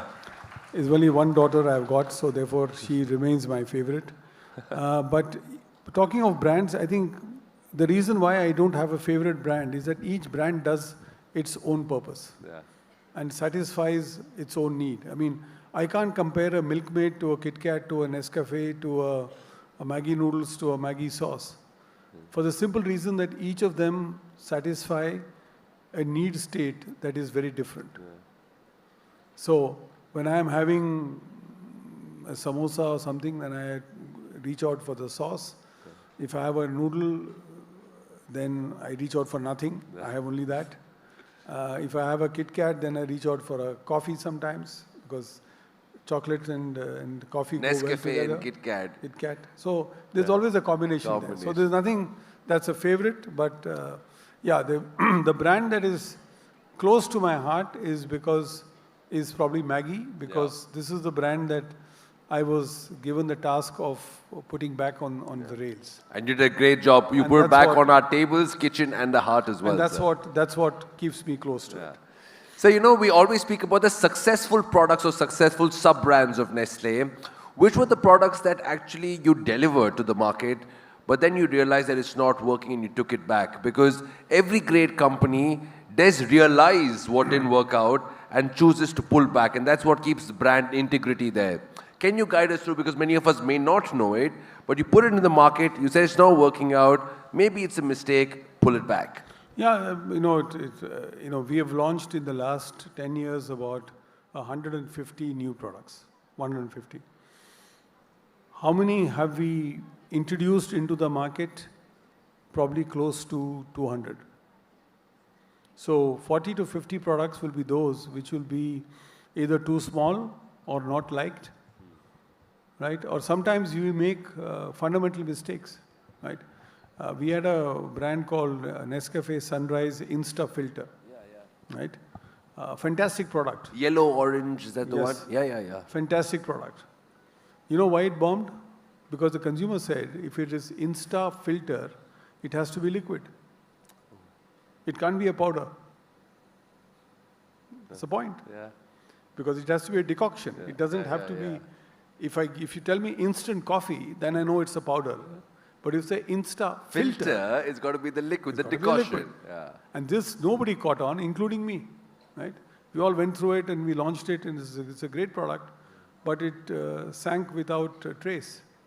So sometimes you have to be. It's a bit like preparing well for a test and going and getting a curved ball question and falling on your face. I mean, I'm sure students here empathize with that. And there are also old folks like me who make mistakes of launching things that don't work.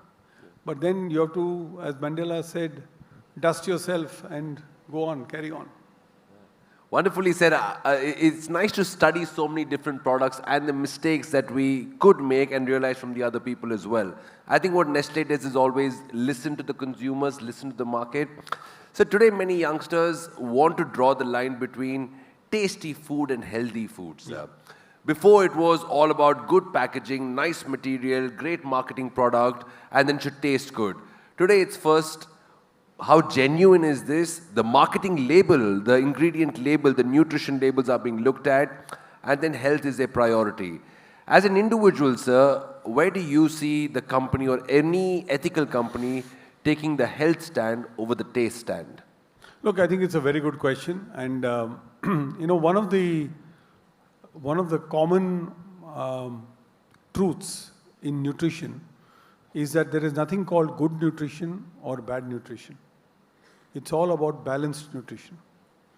If you drink 6 liters of water, you will get harm and not good.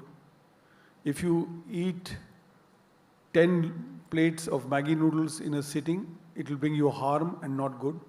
Right? The question is, how do you balance out your nutrition intake?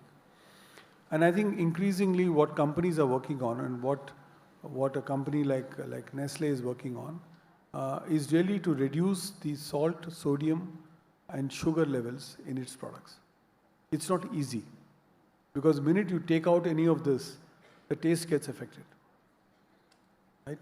Imagine if you were to be given a product with 0 levels of any form of sugar, and it's called a health drink. You'll drink it once, the second time you won't drink it. Right? So the trick is to be able to give you a product that is low on the so-called things that are not so good for you, and yet is a palatable product. It's not the yummiest product, but it's a palatable product. And I think in that direction we have moved quite a bit. There's only half the journey done. There is yet far more to do. But I think that is the challenge of the generation and the challenge of the times, that people are seeking, and this is especially post-COVID, this has become a very important phenomenon. In COVID, people talked about immunity. Immunity was a big thing. Today, immunity is no longer such a big topic, but good nutrition is a point. So if there's good nutrition and good taste, it always scores over bad nutrition and great taste. That is the reality of the consumer today. India is on that journey, but still very segmented. Some parts of India are conscious about it. Some parts of India couldn't care less. Right? But over a period of time, I think they will all converge towards better nutrition and acceptable taste, rather than lousy nutrition and great taste. Fantastic. And I think awareness and education and knowledge is what's going to decide all of this. That's what is going to decide it. And that's what we are also doing. As a company, we are the largest investors in R&D globally. Almost close to $2 billion each year is being spent by the company on food research. So there is a lot of scientific knowledge that's available to the company. There is a site that is available called Ask Nestle. your nutrition questions, recipe questions, feeding questions can all be asked there. And it is non-brand related. So it doesn't talk about Nestle brands. It talks about nutrition in general. So it gives you some very good ideas on what to eat, when to eat, how to eat, and also common kind of concepts like intermediate fasting and like high fiber foods, keto diets, and various other things are covered in that site. Very well said, sir. I didn't know of AskNestle.com. Did you all know of AskNestle.com? Yes or no? No. Will you use that now for better health and awareness? We should do that. We'll get to the question time in a bit. But, sir, we're talking a bit about brands. Nestle is an iconic brand. It's actually primarily because the people show brand loyalty. There's a connect, there's a goodwill, there's a trust that comes by. Today, is it a lot harder to build brands, sir, with the kind of social media, attention span, options available? If today we start a Nestle or an FMCG brand, no matter how good it is it going to be a lot more difficult to build a brand that's a household name? See, I think building a new brand is like cultivating the personality of a person. It demands authenticity, it demands rigor, it demands discipline, it demands humility, it demands hard work, it demands consistency, and it demands a level of focus that is very high, so you don't get distracted. Yeah. So it's exactly like how a good student becomes a good human being. One of the things that you had before me, you had a champion, Prakash Padukone, right? I mean, in my time, he was an icon. I mean, I used to play badminton for school. I never got beyond the district level. As you were saying, people go on to higher levels. I stopped at district level. But my icon used to be Prakash Padukone. I used to see him play and win the All England and all that. And it used to sort of give me a lot of hope, saying that here is a young person like me achieving great heights, right? And one of the things he talked about was a hunger, right? The hunger in a brand has to be consumer satisfaction and joy. If your brand links with the consumer, I mean, if the communication of the brand, if the promise of the brand, if the transparency of the brand, I mean, we went through a crisis, right? What was the one thing that guided me during that period? First, we had done nothing wrong, but we were too slow off the block. We started communicating a bit late, right? But then, if you are transparent, if you are authentic, if you are genuine, and if you share the facts that as they are, you have no problem. So whether you launched a brand 50 years ago or whether you launch a brand tomorrow, yes, the question is that today if you slip up and you make a mistake, you are caught off guard very quickly, very, very quickly.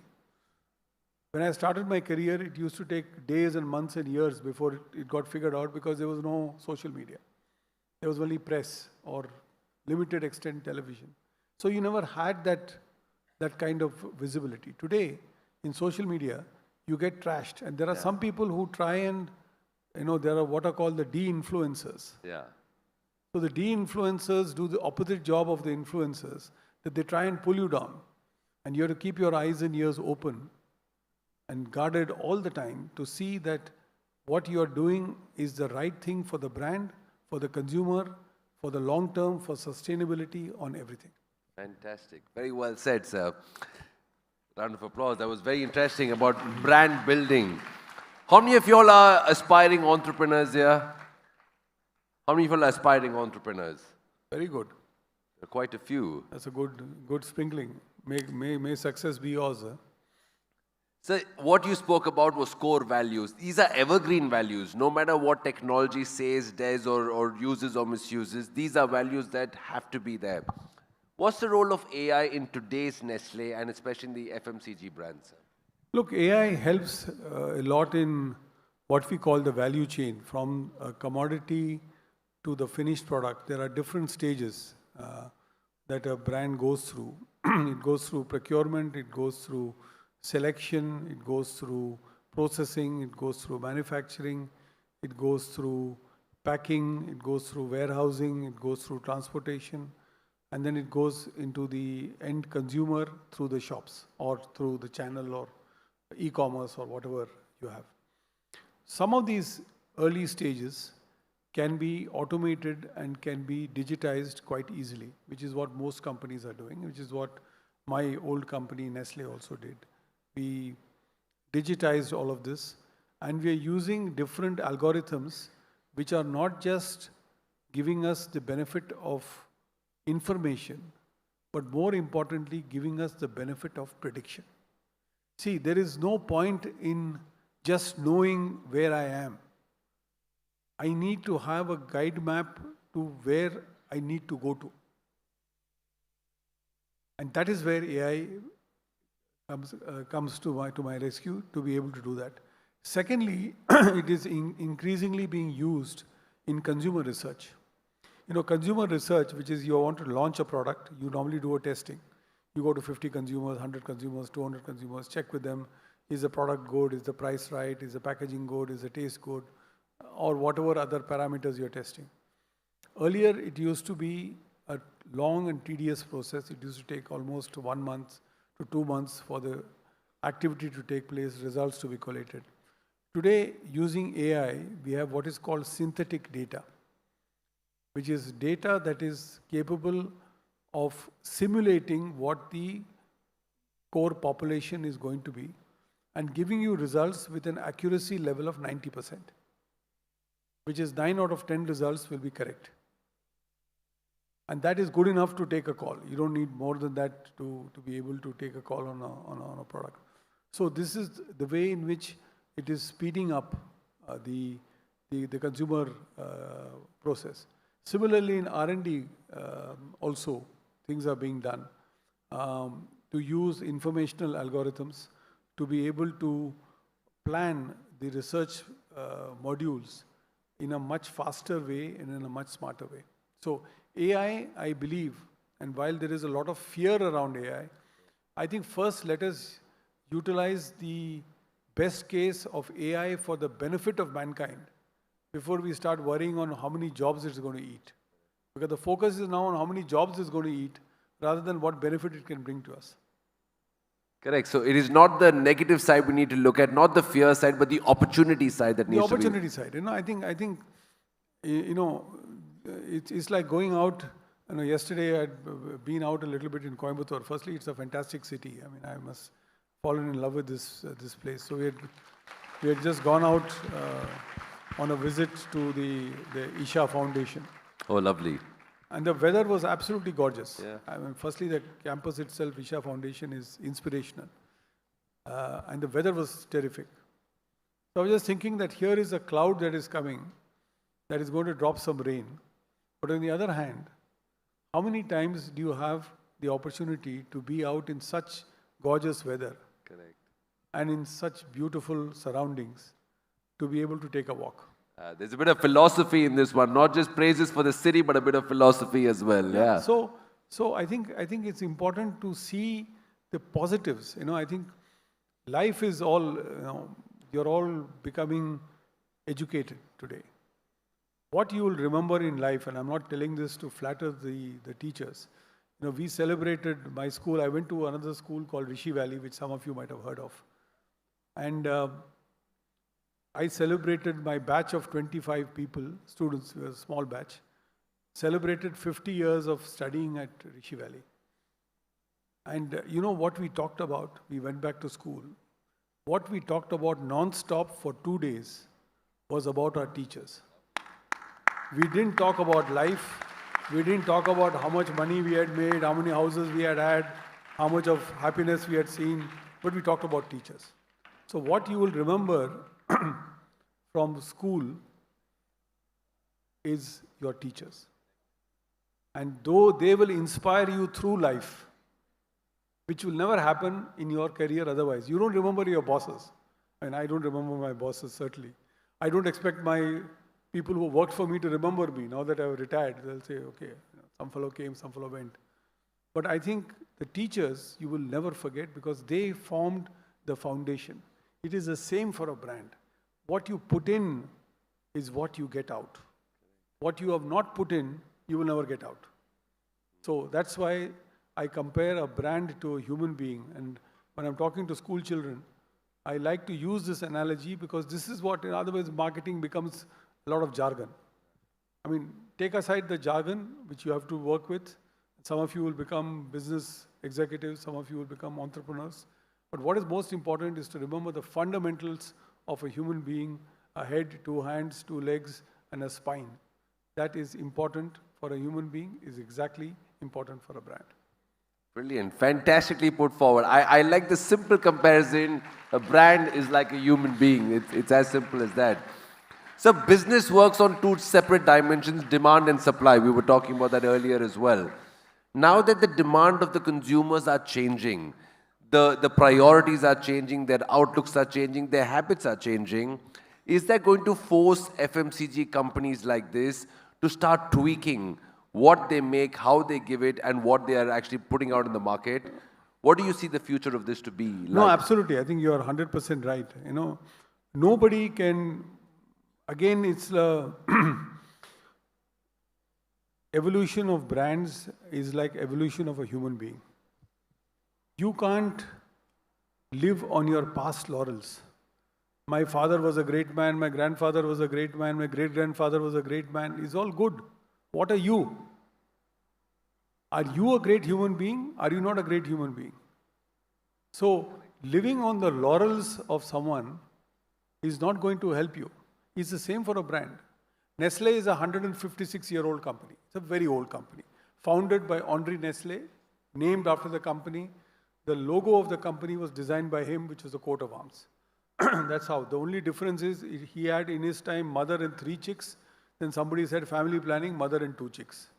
That's all that is the difference that was made. Otherwise, it's exactly the same. Right?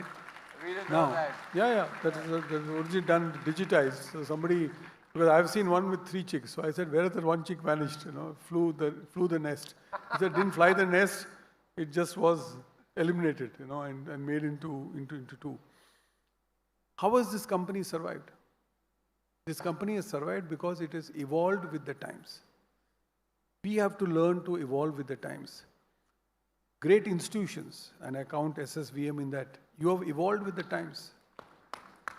Over lunch I was discussing, it started as a play school. From a play school you have come to where you are today. And I'm sure the leadership will have ambitions to take it even further. So I don't think anybody should be sitting on... I look at my own self. I had a very happy career of 44 years. Best of companies, best of jobs. I went out with a lot of glory and retired with a lot of accolades. But how I am going to be remembered in the future is the deeds that I have done and the deeds that I will do rather than something that happened 40 years ago.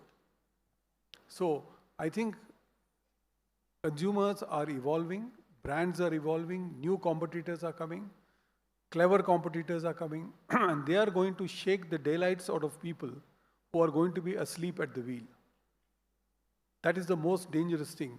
To become irrelevant for tomorrow is the biggest nightmare any company should have.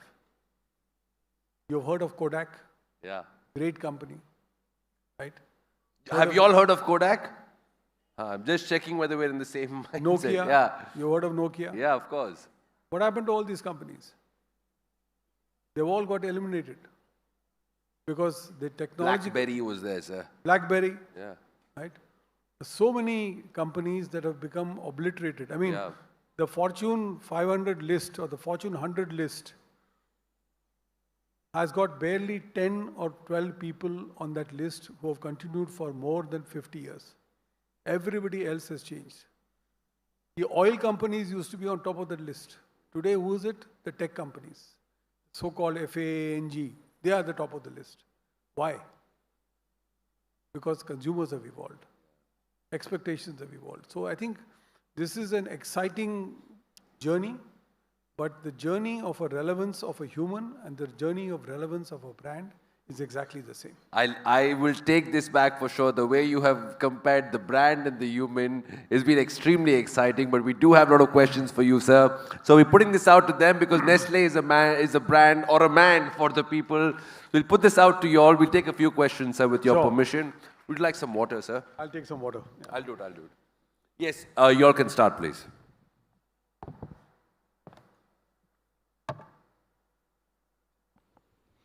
Namaste, sir. I am A. Vaishnav from Ru Continuum. My question is, will AI be a solution to obliterate your competitors? If so, how will that happen? AI will never be AI will be a tool. You know, young man, remember one thing in life. Technology is meant to serve the human being, not the other way around. We have now become slaves to technology. AI will be a process that will help me to crunch data, to crunch insights, to get to know things faster and smarter. But ultimately, for a branded company like the one that I worked for, it is the brand that matters. If I give you Maggi noodles and say powered by AI, you're not going to eat one helping more of it. You will say, okay, fine. Some fellow has done some AI business there. So I think AI is a tool. AI should be used as a tool. And wherever AI adds value, use it as a tool. Period. Everything else, human beings, God has given us this. You know, I mean, I was reading this research which is now controversial that MIT has produced. Increasing use of AI, it has reported, reduces the cognitive comprehension of the human being by 85%. Now, one can contest. I'm not here to debate that, whether it's right or wrong. But even if 8.5% of my cognitive ability was to be reduced, why should I allow this technology to do that to me? So use it for what it is worth. But remember, human beings are meant to be served by technology, not the other way around. Beautiful one. Beautiful. Very nice question. Thank you, sir. Sir, you have some connection with him? You may be coming up again. Next question, please. Yes. Hi, sir. I'm Jason from SSVM World School. So you have been a great example of being a good leader, sir. My question to you is, what does emotional intelligence have to do in leadership, sir? What role does it play? Very nice. You know, I go back to an old story that I read. There's a book, The Art of War, written by Sun Tzu, who was a Chinese philosopher. And in one of the chapters, it is said that a mother weeps when her son goes to meet the general, because she knows the general is so inspiring that he will make the son join the war. That is what inspiration does to leadership. That the person who is not fully prepared, is not fully convinced, is not fully willing, is able to join the cause because of an emotionally connected leader or human being that he has to face. What is the primary goal? What are you learning here in the school? Humility, education, resilience. These are the three things you're learning. Yes, sir. Why are you learning this? Why is that put as part of the statement of the school? It's because this resilience and humility is needed to build emotional equity in you. And all said and done, you know, as was said by a famous business leader called Larry Bossidy, he was the chairman of a company called Honeywell, which is still existing around. He said, you will be never remembered for the profits you made or the revenue you generated. You will only be remembered by how you made the other man feel. That's it. That's all. And I realize it now fully as I am retired, the people who write into me on LinkedIn, on wherever else, are talking about the human facet that I might have added to their lives. Never that you taught me something on strategy, something on marketing. All that you go and do some program and come now. So there's nothing big about it. So build this, right? Your own batchmates, when you meet 30 years from now, each of you will be on a different path. Some of you will be by circumstance, some of you will be by capability, but many of you will be by emotional equity. The topper in the class doesn't have to be a topper in life. Yes, sir. That's also the sad truth. Thank you, sir. Makes many people feel very good, sir. Thank God I'm not the topper, but it's okay. I will top life. Yes, ma'am. Jain sir, I am Geet Tulani from Sunbeam School, Lehertara. My question for you is, if you had to use AI in Nestle, how would you implement it? Like, how would AI help Nestle to grow further? Very good question. I think AI is not only if you would want to use, it is being used. It is being used in the area of analytics, data analytics, in the area of supply chain, in the area of procurement, in the area of human resource. These are where we are using AI, but we haven't started using it in advertising, for example, because there are always copyright issues in that. But in the front end of the back end of the supply chain is where we are using AI today, and it will expand as we go forward. Thank you so much, sir. Thank you.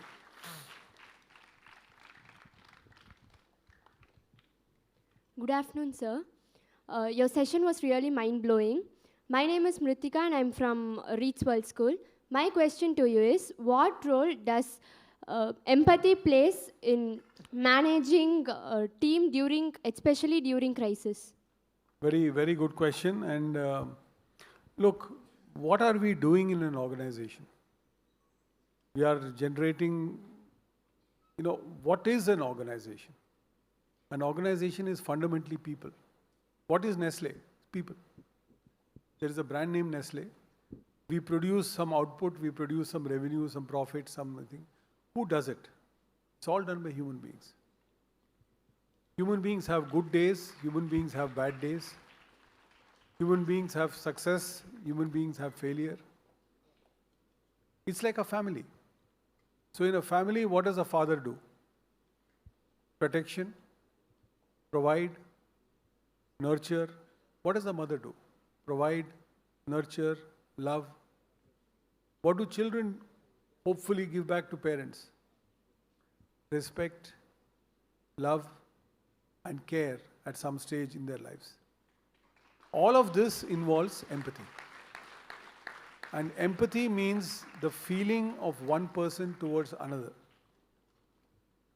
The feeling of one person towards another in a very human way, not in a transactional way. I don't want 1,000 rupees from you. You don't go to your father when he's sick and tell him, I will put my hand on your forehead if you give me 1,000 rupees.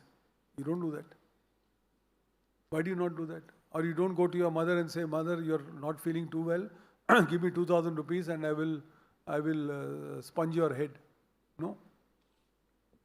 That is empathy. Empathy is unprovoked, uncalled for, and that's why when you find empathy in action, you will always find good cheer and happiness following. Because happiness always follows empathy. The person who's giving the act of empathy gets even more benefit than the person receiving it. That's what our philosophies say.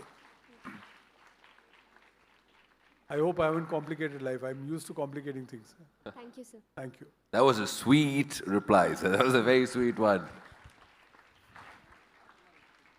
Yes, sir. Namaste, sir. This is Adish from SSVM School of Excellence. Sir, looking 10 years ahead, what do you think FMCG industries will be known for or remembered for, either nourishing people or for harming them?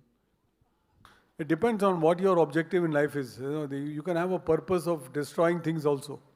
there are some leaders in this planet whose purpose is to destroy things.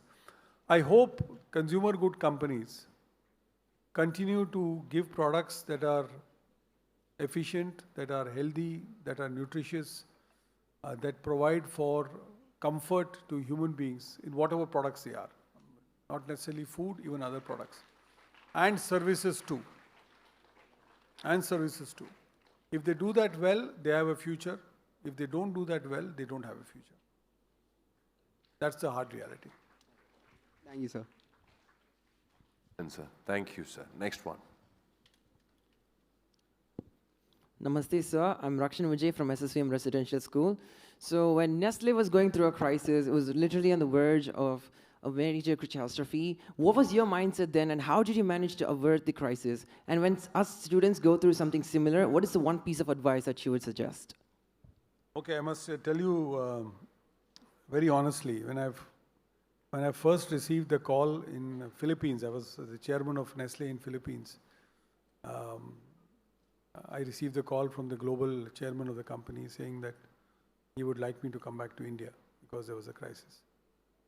My first reaction was, this company has 310,000 employees. Why me? Am I the only fellow, right, to go and sort it out? So that time my father was alive, so I called him up and I told him, Appa, they are telling me this and they are calling me back. So he is a retired engineer from the government. So he told me, he says, duty. This is your duty. Kadamai. You can't turn around and say that, I don't want to come. And remember, you don't send an idiot into a crisis. You send only somebody that you trust. There's a problem, you don't send the fellow saying, the least competent fellow, and say, go and sort it out for me. And so that set my mind clear.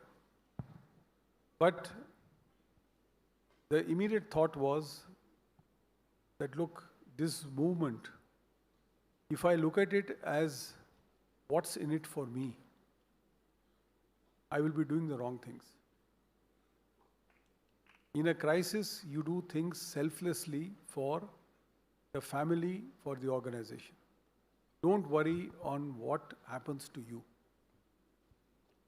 Because if you're worried about what happens to you, then you are going to be doing the wrong things. You will do things to protect your position.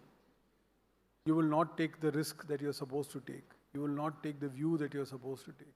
You will be worried what will happen. Right? So what is the worst that could have happened? I chatted with my father. He said, look, what is the worst that will happen?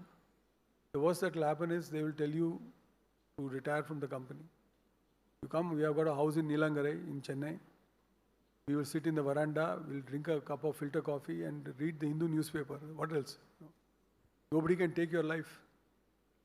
The only thing that can happen to you is that you will not have a career. And then SSVM will come and ask me how to shut down a company, right? Rather than how to run a successful company. So I think you have to have a measure of balance in yourself, the determination to overcome, but at the same time, the humility to accept failure. Our biggest challenge as students, and many of you, if you are from South Indian families, you can empathize with me. We are always told by our parents to get 100% marks. At least my generation was, and now things have changed. So when I used to come in with some test at 98%, my father used to ask me, those who know Tamil, say, "Engala pochu 2 mark." So I used to say, "Vanga pedthuppa, amma kondrukke." So immediately, you're taken after your mother to lose 2 marks. Right? So we are engineered to not fail. And failure is an intrinsic part of our life. Any man who comes, anybody who comes on this stage and tells you, I have never failed in life, is a bloody liar. You're not acknowledging the failure, you have failed. So learn to accept that failure can happen, but you will learn from that. If you learned nothing from the failure, then you're an idiot. But you learn something from that failure and go forward. That is how human beings move. Thank you, sir.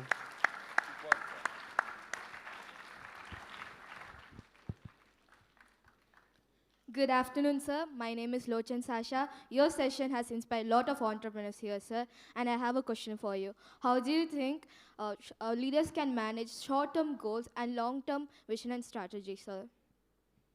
First, very good question. First, an entrepreneur must learn how to manage himself. The biggest failing of an entrepreneur is not the lack of ideas, not even the lack of money. It is the inability to handle themselves. And what do I mean by handle themselves? Handle your ambitions, handle your hunger, handle your team, handle your emotional quotient, handle your capability and capacity to deal with people. Many of the young entrepreneurs that I meet have got brilliant ideas. They are the brightest people on the planet. I mean, technology-wise, I'm a complete novice. I can't teach them anything. But what I can teach them is calm down, hang on, focus. 200 things you can't do at the same time. Do 20 things, get it right. In the 19th thing you will fail, doesn't matter. Learn from it, move on. Don't get upset, don't get angry, don't get furtive, don't get aggressive. So first is to manage yourself. And secondly, to remember that long-term businesses are built on short-term wins. You go step by step. Remember, your institution started as a play school. Madam did not create this whole edifice and say that this is now the SSVM school. It started small. Everybody must remember that even a company like Nestle started small. Mr. Henri Nestle sold the first can called Farine Lacti, which is French for milk and wheat flour. It still exists. It's called Cerelac. That was the first product of the company. He sold first tin. From that first tin, today it has become the world's largest consumer company. So always from acorns grow mighty oaks, as they say. From a little acorn, mighty oak comes. So have that perspective. I think the challenge today in our young entrepreneurs is you are looking at somehow getting the valuation, somehow getting the money in, somehow getting on the cover of Business Standard or Forbes or Fortune magazine or something. That's not important. You have to build yourself slowly and steadily and with great deal of systematic effort in order to be successful. So manage the short term and then go towards the long term. Round of applause. What a fantastic session. This was food for thought.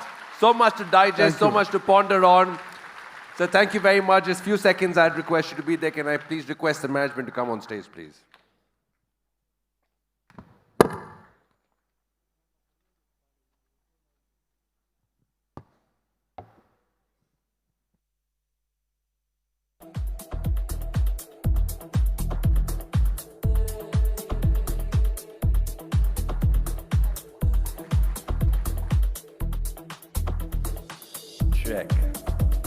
Round of applause for this wonderful session. So much of wisdom, not just about a company, about a brand, about business, and much more importantly, I think what we got was lessons of life.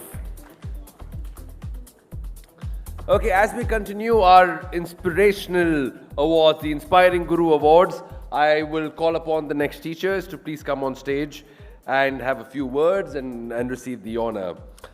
Madam Rajalakshmi Sridhar from BVM Global Bolaneni Hillside Senior Secondary School, Chennai.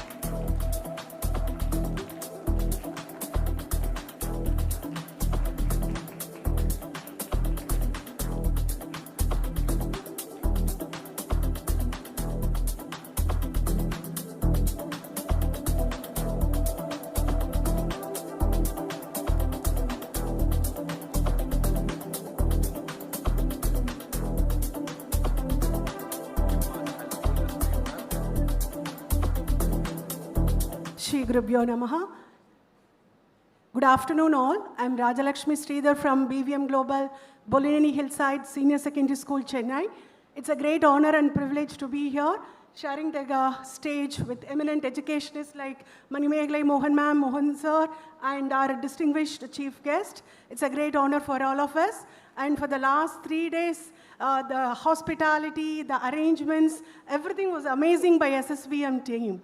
And I express my heartfelt thanks to SSVM, the entire team of SSVM, the management, the principal, the teachers who are very friendly, and the students of SSVM who made our stay enjoyable. For the conclave was amazing, and it's a lifetime experience for all of us.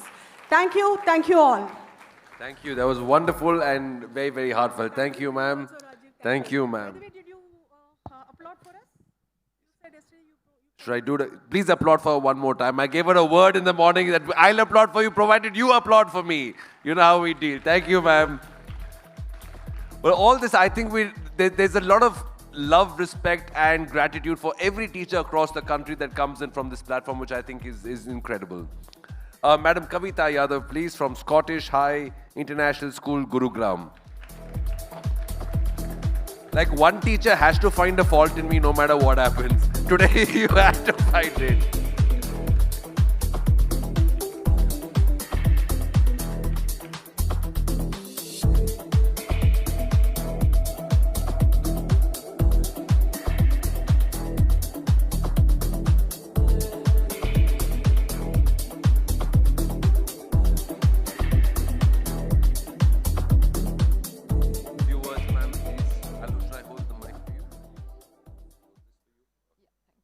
Thank you, sir. I really, from core of my heart, I thanks to SSVM team for selecting me, appreciating me, and give me an opportunity to be a part of such a large and learned gathering where I've learned so much from all of you, from this institute, from the kids, from teachers, management, at the distinguished guest, and the speakers from whom for 3 days, we have learned so many things. Thank you so much for everything and your kind hospitality. Thank you so much. Thank you, ma'am. Thank you, ma'am. Okay, Mr. Karthikeyan P, please, from Government Higher Secondary School, Bujjanganur, Coimbatore.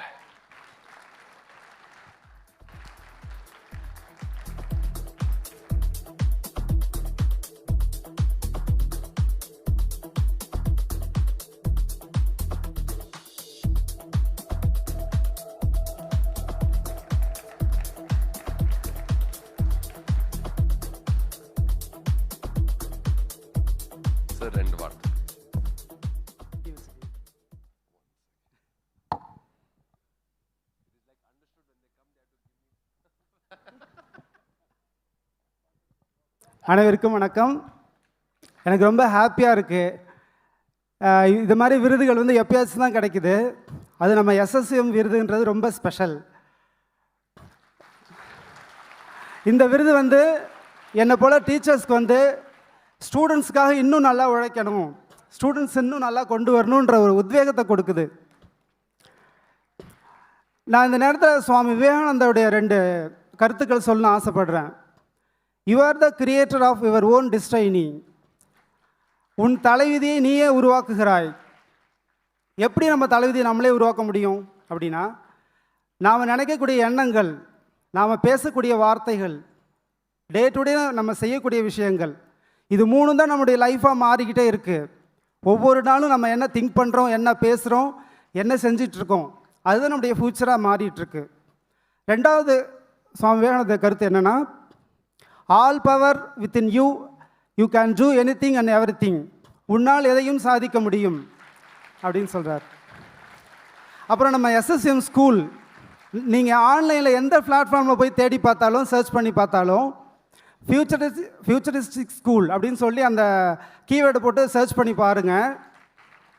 நீங்கள் படிக்கக்கூடிய school வந்து 10 வருஷத்துக்கு அடுத்து வரக்கூடிய எல்லா வசதிகளையும் உங்கள் ஸ்கூலில் கொடுத்துருக்கு. தமிழில் சொல்ல ஒரே வார்த்தையில் நீங்கள்லாம் கொடுத்து வச்சவங்க. அடுத்தது நம்ம ma'am icon of Tamil Nadu, iron lady. நிறைய வேர்ட்ஸ் சொல்லலாம். ஒரு மிகச்சிறந்த ஆளுமை அவங்க. மிகச்சிறந்த ஆளுமை வந்து பெண்களில் நிறைய பேர் இருக்காங்க. இந்திரா காந்தி, ஜெயலலிதா அம்மா எல்லாம். சில பேர்கிட்ட நெருங்கவே முடியாது, அவ்வளோ ஒரு பயம் இருக்கும் அவங்கள பார்த்தாவே. ஆனால் நம்ம மேம் பார்த்தா எப்பயுமே ஒரு ஹம்பிள், ஒரு அன்பு, எப்பவுமே சிரிச்சுக்கிட்டே இருப்பாங்க. எவ்வளோ ப்ரெஷர் இருக்கும் யோசிச்சு பாருங்கள். இவ்வளோ பெரிய இன்ஸ்டியூட்டை நடத்தணும்னா, இவ்வளோ பெரிய இன்ஸ்டியூட்டை தொடர்ந்து அவங்க நடத்திட்டு இருக்காங்க. எவ்வளோ ப்ரெஷர் இருக்கும். ஆனால் அந்த ப்ரெஷரை அவங்க ஃபேஸில் நீங்கள் பார்க்கவே முடியாது. ஒரு அந்த அன்பு. அப்புறம் தமிழில் வந்து 50 காப்பியங்கள் இருக்குது. அதில் ஒன்று மணிமேகலை. அதில் ஒரு மணிமேகலைன்னு ஒரு கேரக்டர் வருவாங்க. மணிமேகலைன்னு அதில் ஒரு கேரக்டர் வருவாங்க. அமுத சுரபி அப்படிங்கிற ஒரு அட்சய பாத்திரம் இருக்கும். அதன் மூலம் வந்து ஆதரவற்றவர்கள், கைகால் முடியாதவங்க, இது போலவங்களும் அவங்களுக்கு வந்து பசிப்பினியை போக்கக்கூடிய அந்த அமுத சுரபியை கொடுத்தவங்க தான் அந்த மணிமேகலை. நம்ம மணிமேகலை மேம் வந்து SSVMங்கிற ஸ்கூல் அப்படிங்கிற ஒரு அமுத சுரபி. நம்ம SSVM ஸ்கூல் வந்து ஃபவுண்டைன் ஆஃப் நாலேஜ். அப்படி ஒரு சிறந்த இன்ஸ்டியூட்டில் விருது வாங்குறதுக்கு எனக்கு இந்த வாய்ப்பு அளித்ததுக்கு அவங்க ரொம்ப தேங்க் பண்ணிக்கிறேன். Thank you ma'am.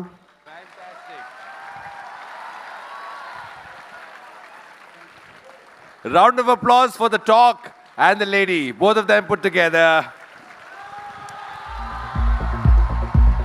Okay, we have another teacher coming up. Madam Sharmila Begum from GGHSS Periyampatti, Dharmapuri. Round of applause, please.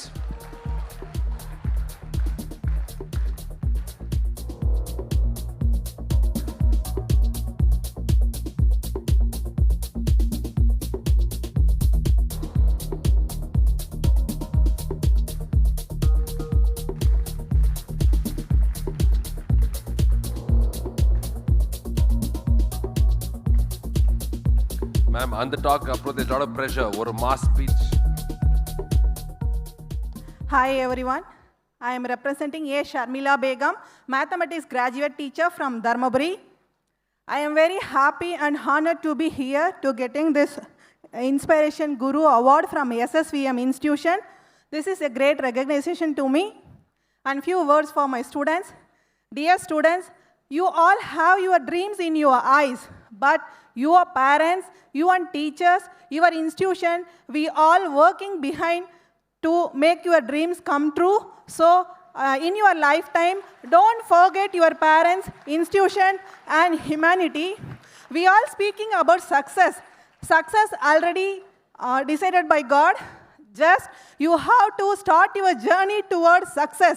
Your success already written there. Just you have to start your steps towards that. You all have the wings of education and humanity. Just the sky is very big. We all waiting to see your success. Spread your wings.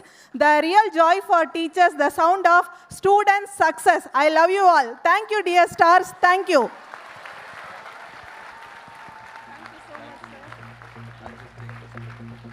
Thank you. The speeches are just getting more stronger and powerful. Wow. All right. Can we please facilitate Mr. Suresh, please? Can we have that on stage? That was a wonderful session. Thank you.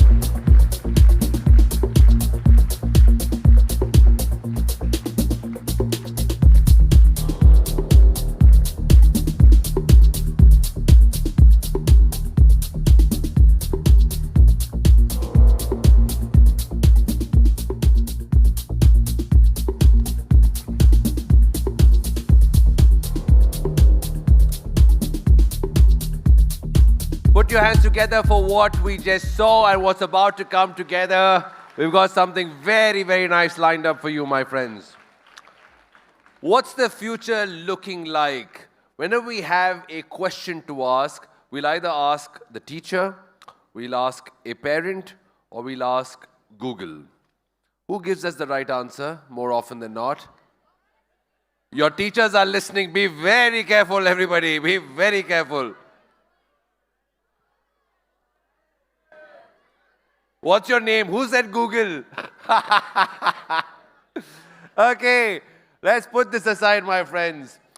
Google has become a way of living, but also Google has become a way of learning. To talk about what the future has in hold for all of y'all, I believe at SSVM you've already seen the future, but we're going to get a bit futuristic. To get the next guest on stage, I invite Mihira from grade 8, Ru Continuum, to come on stage and introduce our next guest. Please clap now for Mihira. Ever used your phone to pay for something? Or maybe you found your way around a new city with just the help of your map on your screen. Or maybe you've even used AI to help you solve a tricky math problem step by step. I know I have. But what if I told you the visionary behind these incredible daily innovations is here with us today in this room? This is an impact maker and a change leader who is making a profound difference in our world today. At the head of education in Google India, he is at the forefront of a movement that's transforming how we learn, create, innovate, and use technology while making artificial intelligence accessible to millions. He is the architect of the digital infrastructure so many of us rely on a daily basis.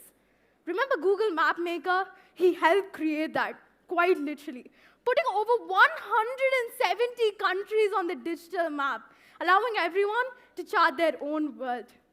So, without any further ado, ladies and gentlemen, put your hands together and join me in giving a powerful welcome to the one and only tech visionary and the mind that moves mountains while driving progress, Mr. Sanjay Jain.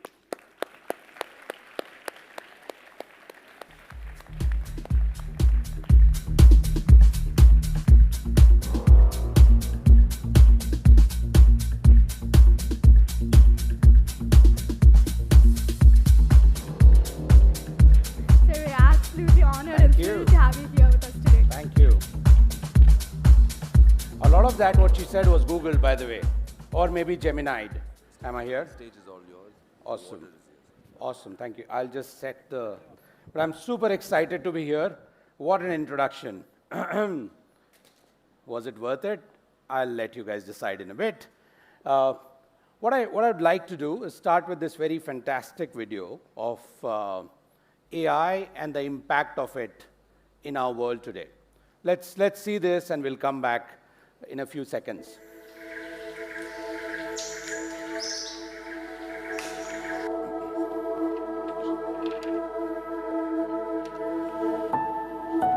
We train computer vision models to monitor every major source of emissions in the world. Pollution levels in Kampala are very high, and computer science has a role to play to create solutions. One of the most important variables during a crisis is reliable information. To understand exactly what areas are going to be affected. We can then send those forecasts to individuals using search, maps, and Android notifications. Imagine a system that integrates census data, poverty data, and overlay that with disaster data. Our maps will help give directly target the areas with the highest need.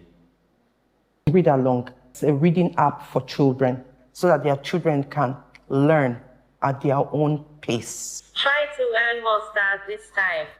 He now loves to read. Open Health Tech is a suite of open source components for building next generation healthcare apps, secure and adaptable to different healthcare settings. One of the complications of diabetes is diabetic retinopathy, causes blindness. So we were able to train a model to read these images so people who did not have access now have access. Communication is a basic human right. I believe technology can help bring down that barrier. That is a support tool to help them communicate. It's a sense of freedom.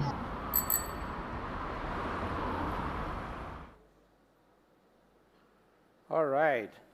What you saw here is the power of this fantastic technology, probably the most transformative technology that humankind has ever seen so far. And I'll sort of have a few slides to give you a perspective why I really feel this is probably the most transformative technology that we have. I don't think I'll do justice to the introduction that was already done by repeating it. So just for everybody, I'm Sanjay. I lead Google for Education for India. Thanks once again for having me here. Really, really appreciate it. This was my campus, right? Good old days, quite a few years back. And these were the devices that I had. Anybody recognizes these devices? Anybody over 30, like most of you folks sitting up there, would not. You would, yes, yes. We, like people of my and beyond age, would. These were the devices that we had in our college. The only form of tech that we had was this BlackBerry device, just where some of the things used to happen. Is it the same with all of you here today? Show me your devices. Some of you who are carrying it? They don't? Fantastic, good. Mine is there as well. So our devices are a lot more smarter today. They are a lot more different today. And the kind of access we as students have, or rather you as students have on tech, on those devices is fantastic. The access to AI on that 5-6-inch device and the power that it can bring to you as students is just phenomenal. Now, the only difference from our days to today is all of you, or rather, I would say most of you, if not all, are using AI without too much of a guidance. How many of you are using AI today? Don't be shy. Everybody almost, right? How many of you have actually had a session on how to use AI? Very few, right? You're lucky in this school to have, but in most cases, none. But then you're still using it. And that's the big change that we'll have to bring in, that embrace it, love it, and then move forward with it. And where are we from an adoption standpoint? If you look at it, personal computers. When did personal computers come to India? Anybody knows the timelines, roughly? Throw some numbers, throw some years. Between 1985, 1990s was the first time PCs were available to general people like you and me. The first PC came in India in about 1955, but then generally available about 1980, 1995, right? When did internet come to India? About 1995, right? And that's been the evolution of technology. PCs, internet, mobiles were a lot more faster to adopt. Then came AI. And we at Google have been doing a lot of work on AI since 2015, 2016. Something as simple as doing an autocorrect of a spelling on when you're creating an email. That's nothing but in a very simple way AI, as easy use of AI as you could get. And then came generative AI, right? What it did to the world is exactly probably one of the reasons why there's a session on AI today and a discussion on AI today. Literally everybody, an FMCG leader was actually asked a question on what could AI do for the industry, right? So that's the kind of impact Gen AI has had on us as individuals, even in a country like India where we take a few days to adopt a new technology. We are not the most forward-looking as far as tech is concerned, but Gen AI has been very, very different in that way. A few questions, right? I know the kids could answer it because I'm hoping you don't carry phones. You see 4 techs here: airplane, internet, Facebook. How many of you are still on Facebook, or should I have changed that to Instagram or Snapchat now probably, right? Most of you have gone out of Facebook because uncles like us are on Facebook nowadays, isn't it? So, and Gen AI. So 50 million users, is that a big enough number? Absolutely, that's a huge number. How many days that it took for 50 million flyers or passengers to sit on a plane? Give me, just shout out. 5 years, 10 years, 20 years? Louder, louder. Right, let's look at the answer. It took 68 years. It took 68 years for the airline industry to reach 50 million flyers or passengers. Internet should have been a lot faster, I guess. 12? 8? Okay, 7. Folks who said 8 were very, very close. You did your Googling well, right? So it took 7 years for internet to reach 50 million subscribers. Facebook, right? 3. Just 3 years to reach 50 million subscribers. Gen AI, 1 year? Half a year? 5 weeks. 5 weeks. Right? And that's the power of this tech that we are talking about.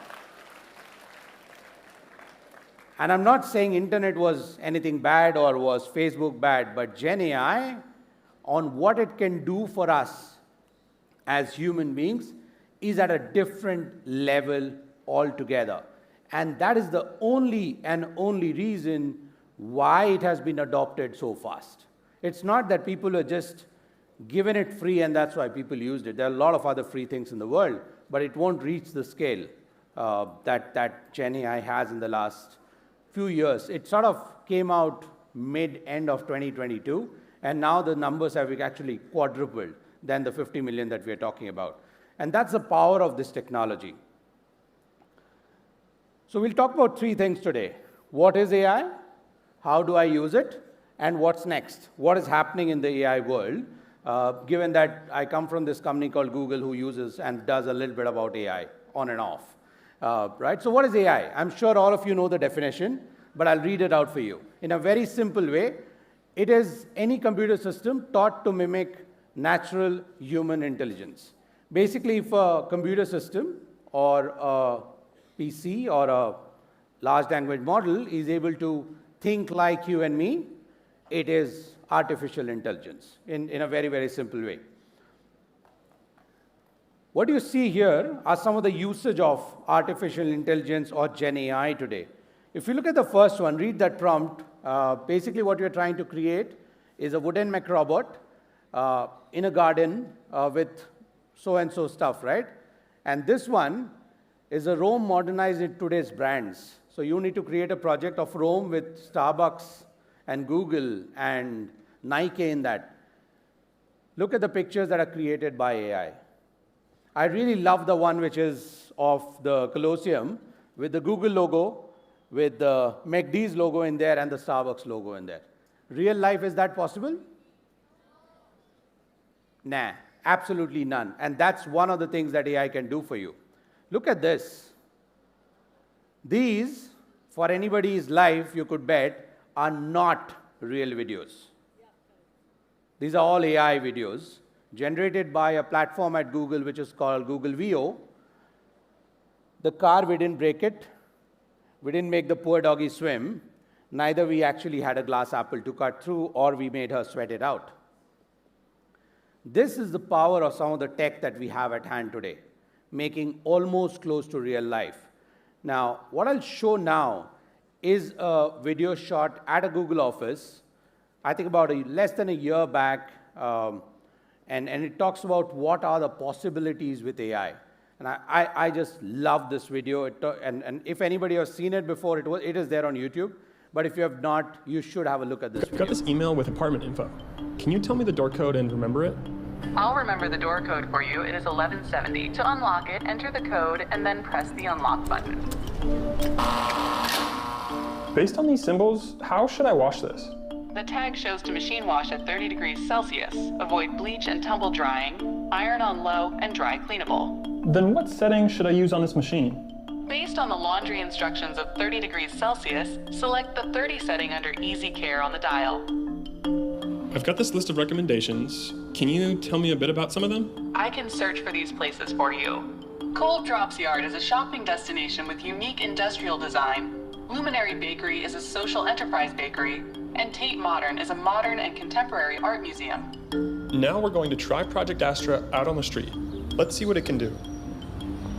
I've always said scone, but now I'm hearing people say scone. Can you help me with the pronunciation? It's a fascinating topic, the pronunciation of scone. Both scone rhyming with gone and scone rhyming with bone are accepted pronunciations, though regional variations exist. What can you tell me about this sculpture? The sculpture you're seeing is called My World and Your World by Eva Rothschild, located in Lewis Cubitt Park in London.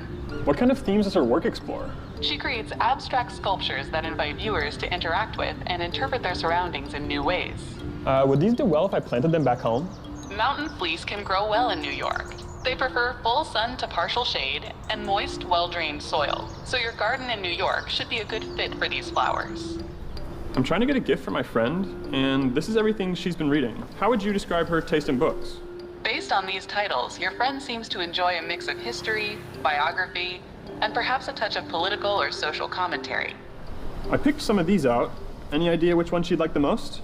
Consider Half of a Yellow Sun for its exploration of complex social and political issues within a historical setting, aligning with her interest in narratives that offer insight into significant periods. Will that bus take me anywhere near Chinatown? Yes, it does. The 24 bus route goes through Leicester Square, which is very close to Chinatown. Are there any landmarks on the way? Riding the number 24 bus, notable landmarks you will likely encounter are Westminster Abbey, Big Ben, and Trafalgar Square.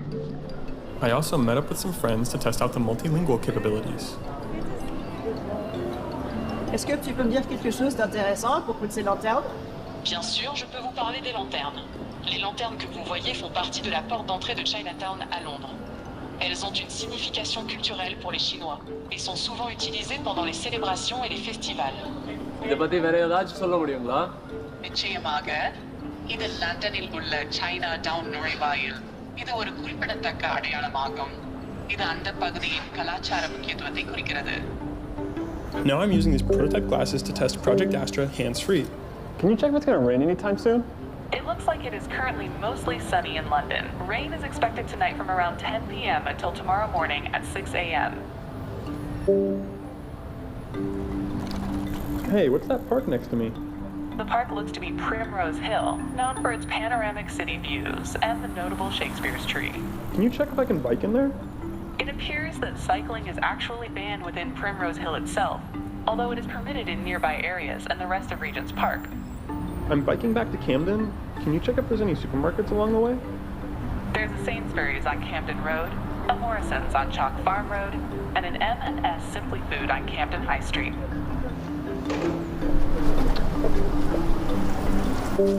What was the door code again? The door code you saved previously is 1170. All right. So this is the power of AI. And what it is going to do in education is going to be phenomenal. So, and I'm honestly really happy that all of you are in the room to hear about it, to learn about it, and to embrace it. Now, after seeing the power of the platform, we sort of jump in and see a lot of public news that talks about why AI is important. The one that is close to my heart among all of these articles and news headlines is what AI can do for people with learning disabilities. There are students who have sight disabilities, hearing disabilities, motor disabilities, and so on and so forth. AI can be a boon. Tech was, and AI is going to leapfrog that to a very, very big jump altogether. Considering this, the Indian government has also been doing some work on the AI side. There are announcements made by Niti Aayog, CBSE, ICSE, Atal Tinkering Labs, all wanting to do a lot of AI within the country to ensure that you as students are not just AI users, but also AI creators. And that's the big difference that we as India want to make to the world, that we do not just want to be consumers of AI tech, but really creators of the tech that is extremely, extremely powerful. Jumping on. This survey was done back in 2024 early, right? And it said that there are about 86% of the students, and I'm sure here the numbers are higher, who use AI on a day-to-day basis. The same survey was also done for teachers. How many teachers in the room? Quite a few? Not on the top here. Okay. Look at the number. 2%. So on one hand, we have almost 90% of you, smartly dressed boys and girls, who use AI literally every day. And on the other hand, we have 2% of the educators who are sort of your guiding light on a day-to-day basis using the same technology. And that's a huge problem, which needs to be addressed literally now. But why are teachers not using AI? Now, these are some of the concerns that we hear, right? Again, this one slide can be like a 2-hour presentation on ethics and plagiarism and privacy and bias. But among the teachers here, what do you think is one thing that hurts the most when you have to start pushing AI, start looking at kids using AI on a day-to-day basis? Which one? Plagiarism, okay. Declining in critical thinking, all right. What about students? Do you think any of these are concerns in using AI? Privacy, fantastic. That's really powerful coming from students, right? So some of these are real concerns. And at Google, we take a lot of effort to ensure that any AI tech that we release out for students, for educators, in general for anybody, takes care of these concerns, right? We ensure that the tech is not biased, the responses are not biased, the answers are not biased. It is ensuring your information is private and we don't share stuff which is not publicly available, given out. So we sort of take a lot of care, pride in ensuring that this is taken care of. The other concern is cheating. And we were talking about this in the room some time back. How many of you think cheating has gone up after AI? You think it's gone up? Okay. Oh, some of the students think it's gone up. That's interesting. And somebody's pulling the hand down of the other kid who is saying it has gone up. Interestingly, before AI, this was 2022 and before that, this is an anonymous survey, by the way, so not a lot of people would agree that we answered the question in this survey. About 60 to 70% of kids in US used to do copying or cheating. What would be the percentage after Gen AI? 90, 100? Shout, shout, shout. Yeah? It's exactly the same. Exactly the same. बच्चे कभी change नहीं होंगे. Right? The kids used to copy if they had, they'll copy still. Nothing changes, honestly. Right? It's exactly the same. And why is it exactly the same is a different discussion with kids. But AI actually has not brought out a culture or thought process of cheating among kids. So let's be clear about a few things, that AI is here to stay. It is a technology that will continue to be used, whether students like it or not, teachers like it or not, or parents like me like it or not. I have a 12-year-old daughter, and she takes my phone, opens Gemini Live, which is exactly what was shown in the video, and starts asking it questions and playing around with it sometimes actually for study, sometimes just for fun. What can I do as a parent is just guide her in the right direction. And that's exactly what you would need to do as teachers, is guide your students in the right direction so that they can use AI in the right way for the right purposes and not the wrong purpose, which is what was covered by Suresh also in the previous session. Use it for the right use cases, not the negative use cases. So what are the top 3 use cases that we at Google believe that AI can solve for today? The number one that I really feel, and it's something very close to my heart because I have 2 sisters who are teachers, is as a teaching assistant. All of you teachers would agree that you're stretched. You work a lot longer than what you should You do a lot of work that you did not sign up for. You signed up into this great profession to share your knowledge, to share your love for teaching, and also in a lot of ways share your love for kids. But you end up doing corrections, you end up creating question papers, you end up creating lesson plans, and so much more admin work. Like if you are a coordinator, then probably half your day goes sending and receiving emails, talking to parents, solving concerns, and all of that stuff.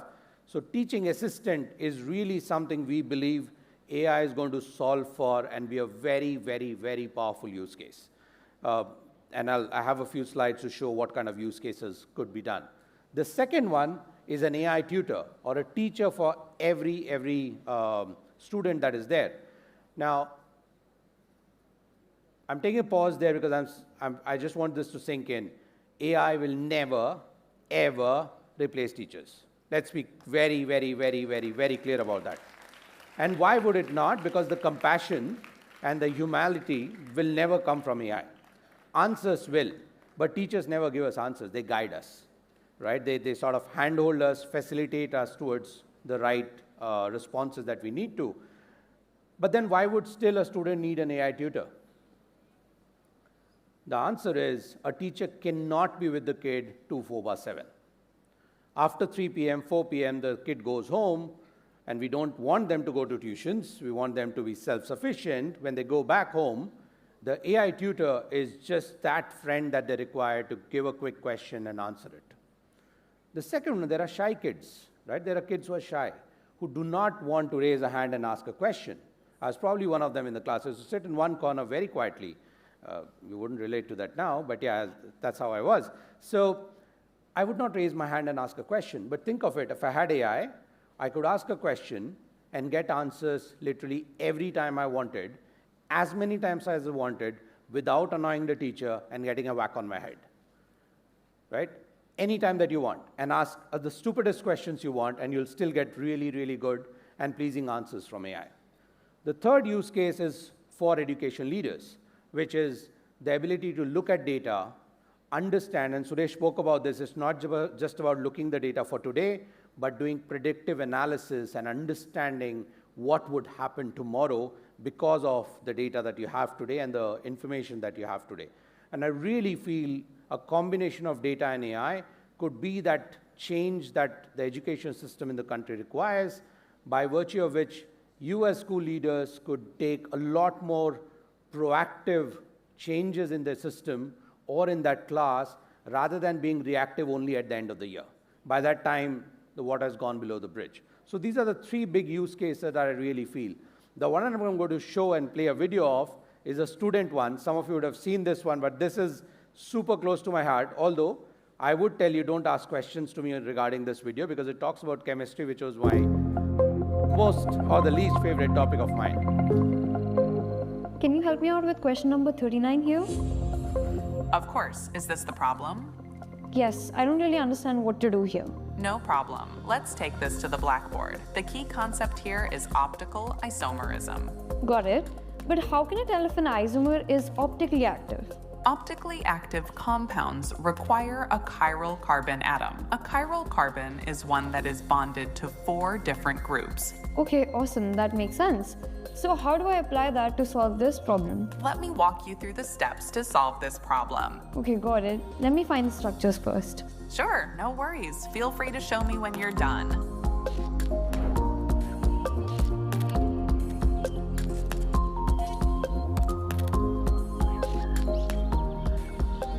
I found 4 carbon chain structures. Is that correct?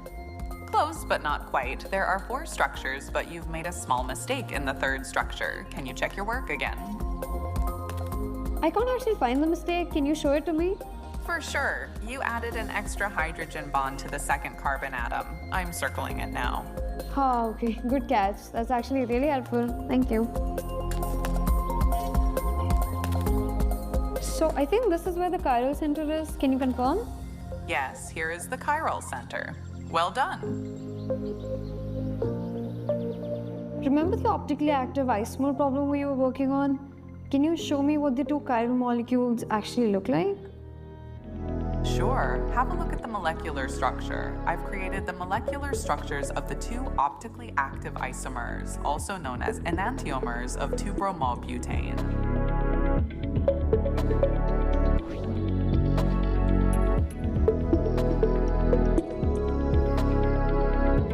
So what you saw here is, oops, yeah. Now you're good. Yeah. So what you saw here was how you, okay, that's not mine. But anyway, let's move to the next one. So what we are trying to do with Project Astra or an AI tutor is guide you exactly how your teacher would. It will never, ever give you an answer. And that's exactly what a teacher does, right? She or he guides you through the step, and that's the intent. Oops, let me go back one slide, sorry. So at the heart of it, Google is a learning company. We call ourselves a learning organization because most of the products that were ever created at Google, starting from Maps to YouTube's to search, were created as a project to find some information out and to figure out how to do different things. And that's at the heart of it. We have been doing a lot of work in AI. Some of you who read about Google know a little bit about Google. We're the first one to come out with this, the T in the transformer, or the GPT, which is called the transformer model, way back in 2015, 2016, after we acquired DeepMinds. And then we came out with a lot of AI products over a period of time. And what you see today is Gemini, which is sort of the closest version to one of the best AI tools for education that exist. We are the only organization in the world who owns the whole stack, which means the server platform is ours, the AI engine is ours, the LLMs are ours, the device is ours, and so is the platform, which is Google Workspace, a lot of you who use the platform as well.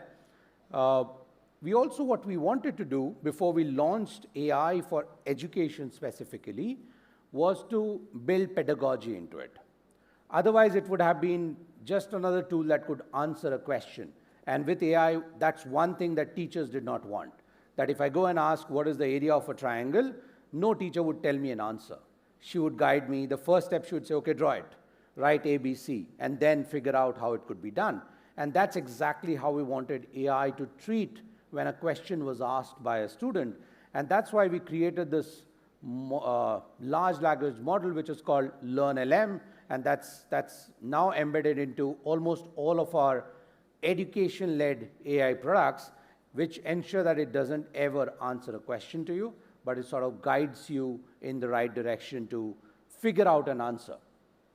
We have been doing brilliant work in AI. Look at your benchmarks around how Gemini is doing versus any other product on AI. It's probably one of the best tools that is available today. What we have also been able to do is integrate Gemini right within Workspace. I think all of you use Gmail today, right? Most of you. So it's integrated right within Workspace so that you can do your work a lot more faster, a lot more better, responding to email, creating a document, creating a few slides, so on and so forth. For teachers specifically, there have been a lot of AI built into it. For folks who want to create lesson plans, for folks who want to create rubrics, questions, all of that is built into Google Classroom, thus making your life a lot more easier when you're trying to leverage AI for education. We have also put in AI into Chromebooks. How many of you have heard of Chromebooks? Okay, that's a small number. I should have carried a few just to show you off. But Chromebooks have built-in AI as a tech platform into it, thus ensuring that you have access to AI right within the platform. For example, when you join some video calls and the tool that you're using doesn't have a background or an option to do a background. Now, Meet and everybody has, but a few years back, they did not. You have an AI-based background right within Google Chromebooks so that even on a tool that you're on a call which doesn't have an option, you can still change it. So that's just one of the examples, but there are so many scrolling by that you could go through. Chromebooks are very close to heart for Google. And why are they close to heart? Because if you look at globally, they are the #1 device for K-12. The students love it because it's easy, because you have been already using Gmail. So it's a very simple transition to the same browser interface to start using the device and all the applications that you want.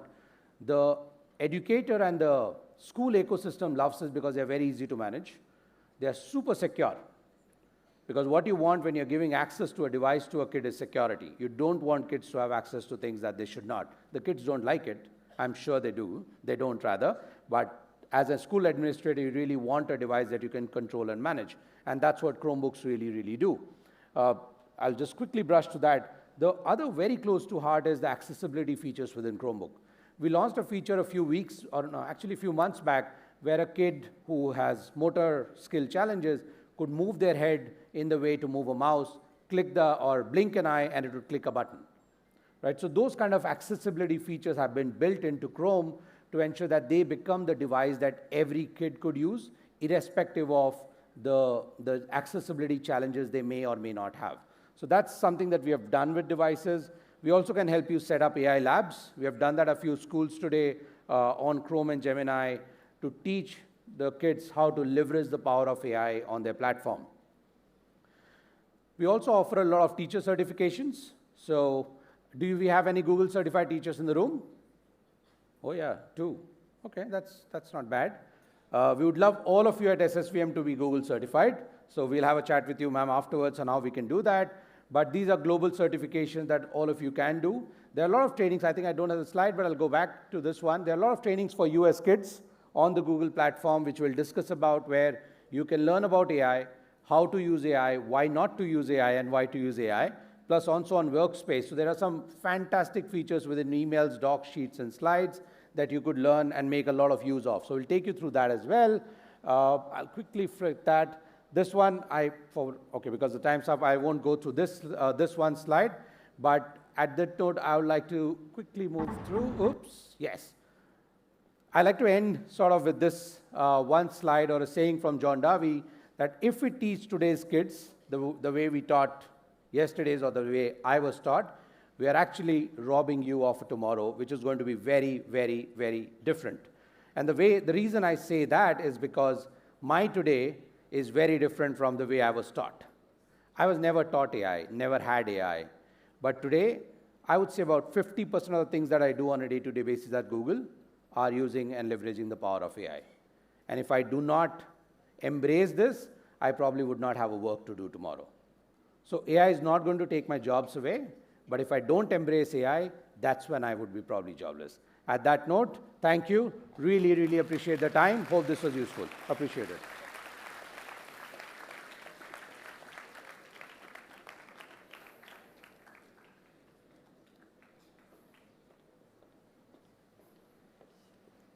Okay, fantastic. That was the future of education. Thank you, sir. That was extremely interesting. I'm sure we have some questions lined up. We'll take a fefew questions, sir. If you want to sit down, you can sit down. No, I'm good. Yeah. I charge by the question, so just be careful when you're asking. Just GPay him. Yeah, you have to GPay me. Correct. Today, GPay is down. Ah, I didn't know that. Namaste, sir. I'm Harshini from World School. So what are the skills you think are required for students to thrive in the AI-driven world? All right. So the one I think which is most important is the ability to learn, unlearn, and relearn. You should be willing to learn new things. You should be willing to forget a lot of things that you have learned, because our mind is still like a drive, right? There's only so much space that it has. Some files has to go out for the new ones to keep coming in, right? So that's why the unlearn, relearn, and learn again is super, super important. Number 2, and with specifically AI coming in, one thing that happens is we end up just putting a prompt, asking a question, and getting an answer. A lot of times we don't read the answer, change the answer to make it fit to our environment or the way I need to respond. Yes, leverage AI, use AI for the skeleton, but please read it, find a response, rework on it, and then present it back. So I think these 2 things would be super, super important, because you will continue to use and leverage AI in the future, and a lot of new stuff will come in the future. So these 2 things for my end. Thank you, sir. Thank you. Very nice. Thanks for the question. Namaste, sir. I'm Lakshna from RU. So my question for you is that in the videos that you had showed before, there's one student who's taking the initiative to ask and learn from AI. Yes. But there are students who will not be able to do that, right? So how does AI benefit them? Ah, wow. Whoa. Okay, you can give the cup to a student, you can't pop it in, but I think that's where the role of a teacher would come in, because as a teacher, and that's the differentiator between tech and the human side of it, right? So as a teacher, I think the role comes in to guide the student in the right direction, to leverage any tool that is available. And like Sureshji was mentioning in the earlier thing, what is AI? Just another tool. Like a book is, like a pen is, AI is just another tool. So it's the teacher's responsibility, and I think the role will change as to be a facilitator to guide the kids who probably do not have the willingness to take that initiative, and there will be. There will always be different kind of kids, and that's where the teacher would play a super important role to be the guide, the facilitator, and for the ones who are forward-looking, then AI can be the friend that they want. Thank you. Thanks. Very That was a nice. difficult question, by the way. So, a question. Yes. We could have Googled the answer, sir. I could have, actually, that would have been better. Or maybe Gemini the answer. Yes. Yeah. Hi, sir. I'm Dr. Kanan Girish. I'm a psychiatrist. I work with children. Oh, my God. Should I just So, run away? I have two questions. One, recently I was in Bangalore, and I wanted to meet my friend. I called him. He said he was not available. And I cut my phone, and I go to Instagram. The first ad that says is a lady popping up and telling me, if you're all alone in Bangalore, please contact us. I am available to take you around. Once that was You over... should not have given the answer in front of the kids, Oh, yeah. but anyways. So, but I got scared because I'm already married. And I was like, oh my God, someone tracking me. And then once I changed that, I go to Google and the same ad comes. And the Right. same ad comes. So what my question right now is AI of Google and AI of Facebook, AI of Instagram tracking each other? Do they create a persona of me and they know exactly what I want and then they show the same ad over here? First question. And the second question is, a person who studied in a state board school in Chennai, who never had a computer all through till 12th standard, today heads Google as its CEO. So Yes. why is it that you want children at this age, say 6 and 7, Google is so keen on getting them onto AI, for which they start to lose the area of thinking of the brain, which is the love of reading from a book, the joy of understanding an answer from a teacher, the joy of discussion. Why not wait till it matures and then they can do it, right? Good This is the question. question. These are the two questions. Thank you. Tricky questions. Politically correct answers is what I'll try to give. On the first one, the answer is yes and no. Is there a synergy between Meta, Google, Amazon? The answer is no. Is the device trying to, if I can really politically correctly say, listen to you? If you have not done the right settings, the answer is yes. And irrespective what device it is, Android, iOS, or anything else that's there in the industry today. So if you have not done the right settings in your Insta, Facebook, Google, the answer is it might be listening to you. But do we share love with each other? The answer is no. There's too much not so love that we have, too much compete, right? So that's the first one. On why is Google doing what it's doing instead of Sundar being there that he is, I think the world is changing quite a bit from when Sundars of the world or Satyas of the world were studying in India, then went to the IITs and then did what they did outside and what they're doing now, which is phenomenal. I think the world has changed a lot. The compete environment that they would go through is probably 10x, if not more, than what I went through, and what they went through probably a lot more than that. The requirements of tomorrow are going to be very different from the way they had or the way we have today.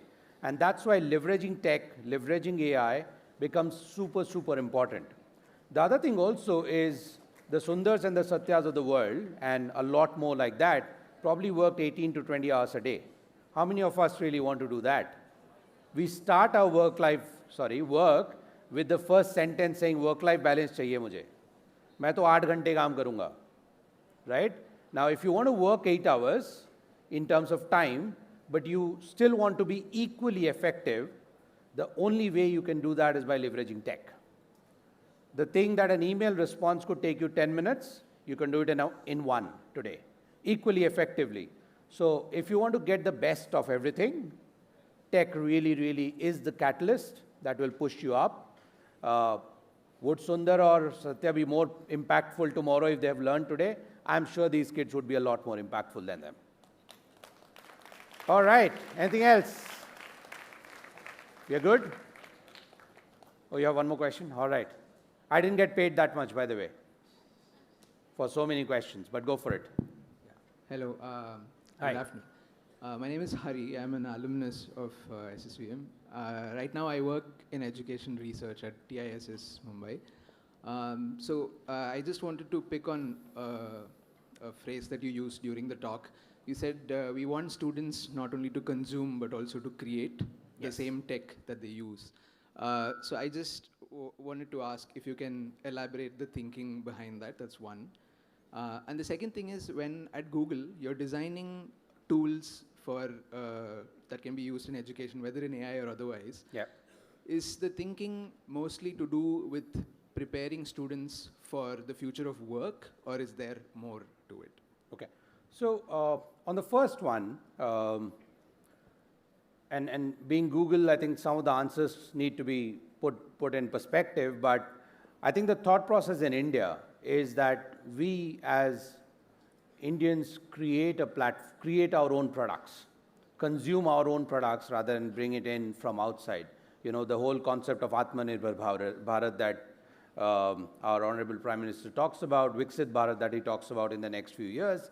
I think we need to reduce dependency of AI models from what they are just primarily in the US and Europe right now to India. And that's where I think a lot of you, the SWAYAMs of the world, the company that is there, Sarvam AI, I think a lot of work that you might be doing in your organization would be the differentiator of us being able to create platforms on AI rather than just depending on third parties like OpenAI, Google, and others for consuming AI. And that's like the thought process of what I was mentioning. On what you asked about building products on education. So Google has been doing this since 2006. The first one was just very simple email as a platform that was provided to Stanford, more for testing, and that's when we really felt that Google tech that we use inside our organizations could be really useful for education institutes. What we have been doing since then is a few things. One, whenever we create or decide to create a product at Google, the product manager team or the leadership team, and education is the end goal of that, we work with education institutes, right? So we don't just create and push the product and then learn how to change it. We work with EDU institutes. We onboard them as researchers to guide us what would be the right fit from an education point of view for that product. So it's not just designed as a consumption way, but also as a way to help in education. It is not designed to create workforce. It is not designed to create entrepreneurs. That's not the thought process. The thought process is create a platform that is going to help educators, students, and administrators, and in a way also parents eventually. That's the thought process. Thank you. Thanks a lot. Thank you, sir. It was absolutely fantastic. Thank you. Very educative, very informative, very futuristic. May I please request the management to come on stage, please? Please, ma'am. And also lining up, round of applause for this wonderful, wonderful insight into the future. We also have the Inspirational Guru Awards. We have a set of teachers who will be calling up on stage now for the amazing contribution in their school, in a student's life, and the impact in the field of education.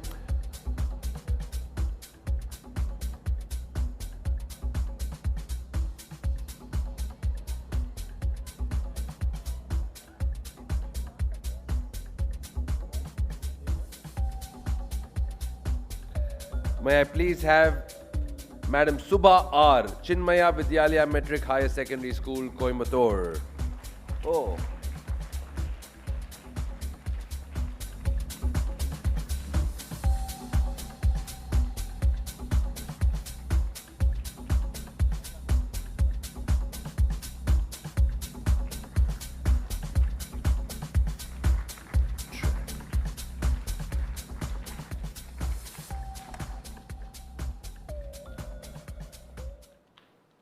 ma'am has a great speech.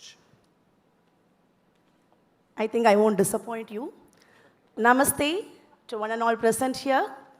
Namaste, children. Namaste, ma'am. Namaste. Thank you. Thank you for the award to the SSVM team. My humble pranams to my Gurudev Swami Chinmayananda. I think this quote, transforming Indians, I'm totally impressed with these things because we also believe my transformation transforms my nation. We believe in our school. So I totally appreciate the efforts taken by the SSVM institutions for taking such a great effort to transform each and every child, not only the children, but also the teachers. Thank you, SSVM team. In the modern trend, we were totally astonished by the infrastructure, the way they carried the building, everything, we were totally impressed. But the values, more than that, the values, all the sessions carried more values, whatever happening right from morning. I am very much feeling sorry because I couldn't attend for the past 2 days. So with this ending quote, I want to say, children are not vessels to be filled, but the lamp to be lit. I think SSVM is taking so much efforts to light the lamp, to spread the brightness throughout the universe. Let this effort continue, ma'am. Great job. My humble pranams. Thank you, ma'am. Thank you, ma'am. You really didn't disappoint at all. It was very, very nice. Thank you, ma'am. Mr. Kumaran D, please, from Sri Gopal Naidu Higher Senior Secondary School, Coimbatore. Clap your hands, everybody.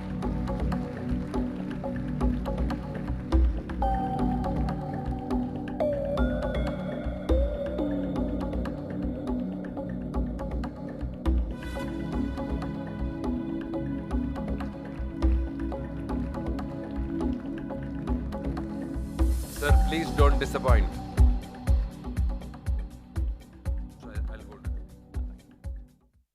Thanks to all.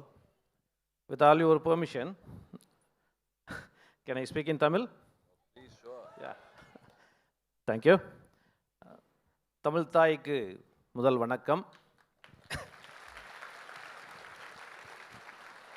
தமிழிலே மிக அழகாக ஒரு வரி உண்டு. ஒரு முயற்சி செய்வதற்கு முன் வீண் முயற்சி என்று கூறுவார்கள். ஆனால் அந்த வெற்றியை நீ அடைந்து விட்டால் விடாமுயற்சி என்று மாற்றி கூறுவார்கள். வீண் முயற்சி நீ வெற்றி அடைந்த பின்பு விடாமுயற்சியாக மாறிவிடும். இந்த அழகான வரியை இந்த இடத்திலே முன்னிறுத்தி மகாத்மா காந்தியடிகளினுடைய ஒரு அழகான வரிகள். ஒரு குடும்பம் அழகான ஒரு சமுதாயத்தை உருவாக்கும் என்று கூறுவார்கள். இந்த 3 நாட்களிலே நான் கற்றுக்கொண்டது, ஒரு அழகான குடும்பம் இந்த நாட்டையே மாற்றும் என்பதை நான் அறிந்து கொண்டேன். இந்த அழகான தருணத்திலே SSVM குடும்பம், தாளாளர், செயலர், நிர்வாக அறங்காவலர்கள், தலைமை ஆசிரியர் பெருமக்கள், ஆசிரியை நண்பர்கள், அதற்கு மேலாக அன்பு குழந்தைகள், உங்கள் அனைவரையும் இந்த தருணத்திலே, இந்த இடத்திலே நான் பார்க்கின்ற பொழுது என்னுடைய மனமகிழ்ச்சிக்கு அளவே கிடையாது. மற்றொரு சிறிய வாக்கியம், இவர்களுடைய இந்த குடும்பத்தில் நாட்டை மேல் கொண்டு சொல்ல உங்கள் எல்லாரையும், உங்கள் அனைவரையும் பாடுபட்டு முன் நடத்தி சென்று கொண்டிருக்கும் பொழுது இடையிலே ஆசிரியர் பெருமக்கள், அதாவது மற்ற பள்ளிகளைச் சேர்ந்த ஆசிரியர் பெருமக்கள், நாங்கள் நின்று கொண்டிருக்கிறோம், நீங்கள் ஏன் நின்று கொண்டிருக்கிறீர்கள், உங்களையும் நாங்கள் மேடை ஏற்றி மகிழ்விப்போம் என்று அழகாக எங்களை இந்த 3 நாட்களிலே வழிநடத்திய SSVM குடும்பம் அனைவருக்கும் எங்களது, அதாவது இந்த உலகத்திலேயே எடுத்துக்கலாம், உலகத்தில் இருக்கக்கூடிய அத்தனை ஆசிரியர் பெருமக்கள் சார்பாக இந்த இடத்திலே நன்றிகளை உரித்தாக்குகின்றோம். நன்றிகள். Extremely sorry sir, Sanjay sir, thank you so much, and also you also. No, thank you. Wonderful. The next teacher has a lot of pressure on the speech time, sir. Thank you. Okay, up next with your round of applause and a lot of encouragement and gratitude to every teacher, Mr. Vasant Kumar, please, from Panchayat Union Middle School, Coimbatore.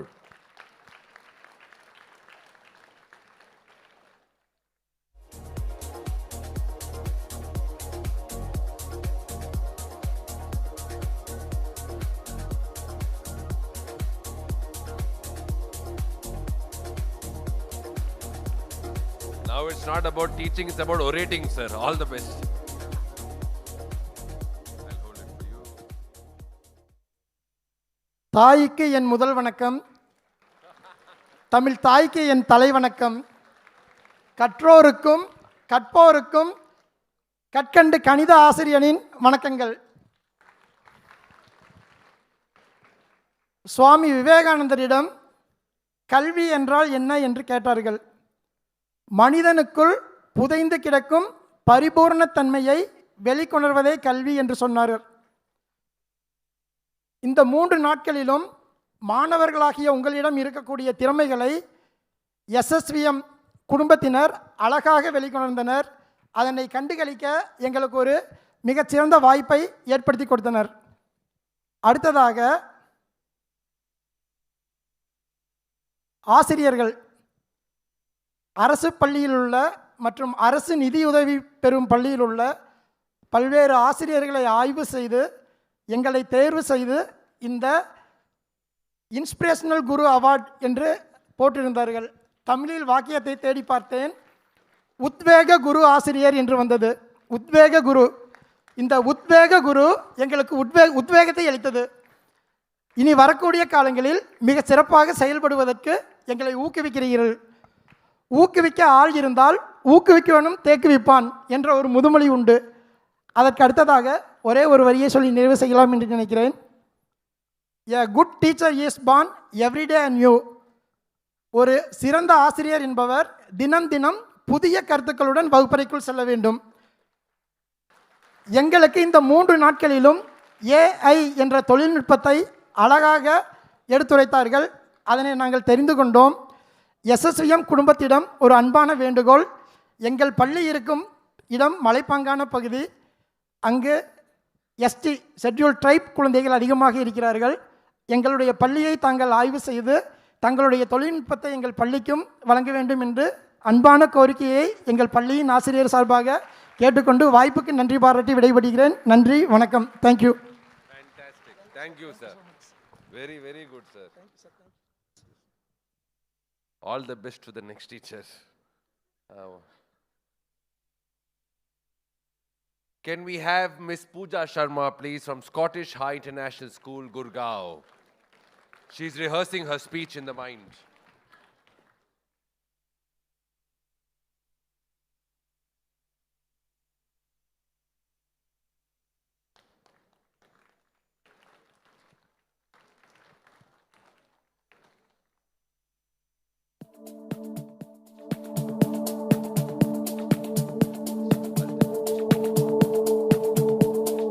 Namaste everyone. I would first like to thank SSVM team for inspiring all the inspirational gurus by the award that has been awarded to everybody. Congratulations to all the awardees. I would also like to say that this award is not only for me as a teacher.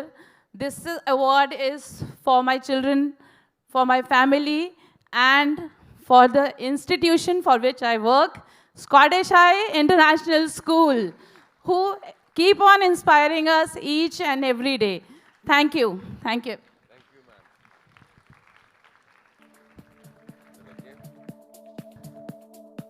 Okay. Last but surely not the least, Madam Radha L. from Panchayat Union Primary School, Manavallangal, Tiruvallur. Manavalan Nagar. It's a long day.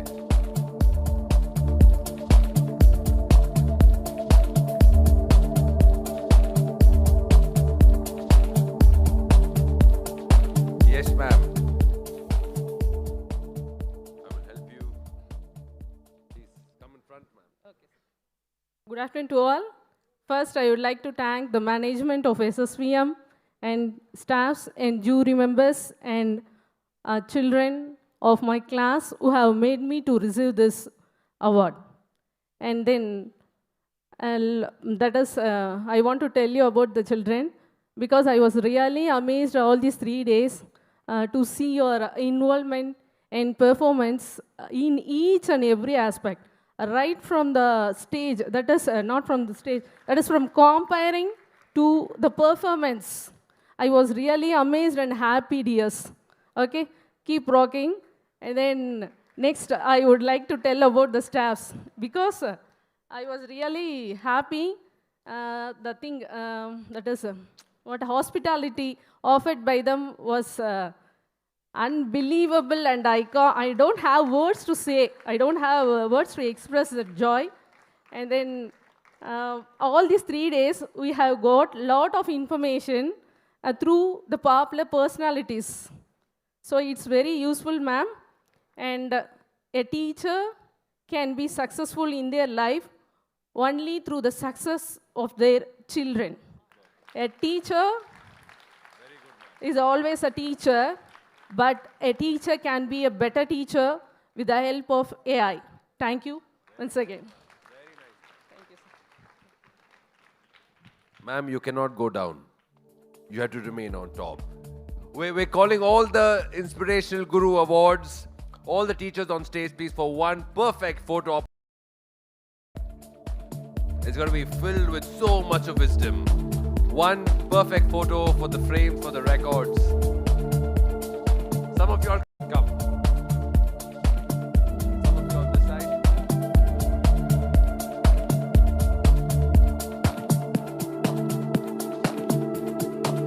Ma'am, just listen to him. He'll tell you where to stand.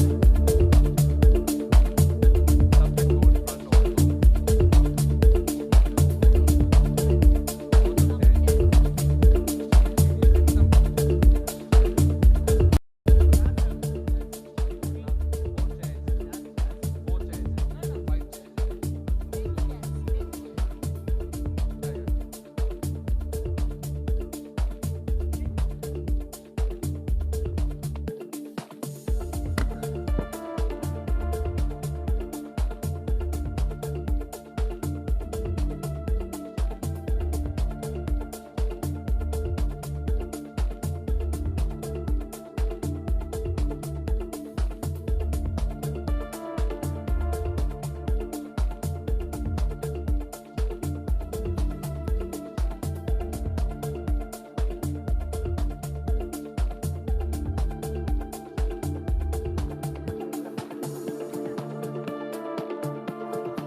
Check.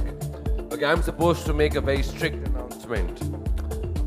Car number TN38DM6402. 6402. Whose car is that? It's a Ferrari. Immediately I'll raise my hand. Yeah, that's mine. Okay, it's a Volkswagen car. DM6402 white. That car is blocking midway. Cars are not able to move out. The bus is not able to move out. So if you can move that car, if you can't move it, then we will tow it.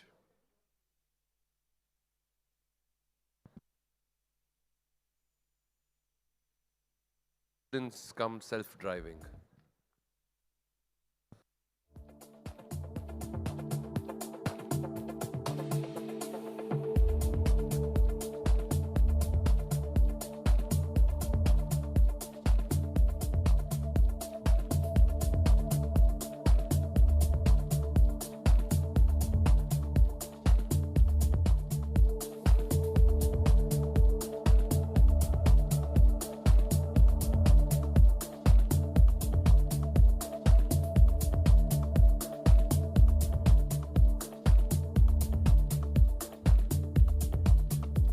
Requesting the management to stay on stage for a minute, please. Thank you to all the gurus. Thank you to all the teachers.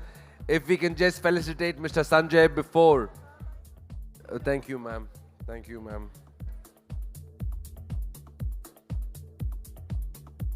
The management will now felicitate Mr. Sanjay for an amazing, amazing talk. Which when I say like amazing talk, you're supposed to start clapping. Catch my punch. Very understanding. We've got some good chemistry.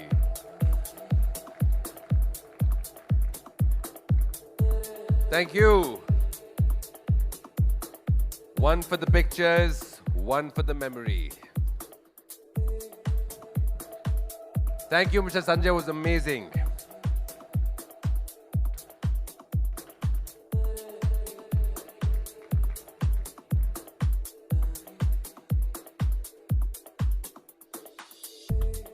All right, it's time for us to move on to what would be the final act at the SSVM Institute Transforming India Conclave 2025.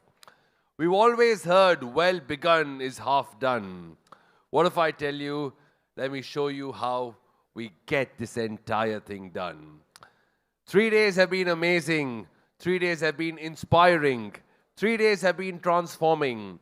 But if you all are feeling slightly low on energy, you're like, I'd like to be here, but I'm slightly low on the energy, raise your hands and let's be honest. Okay, don't be so honest also. It just...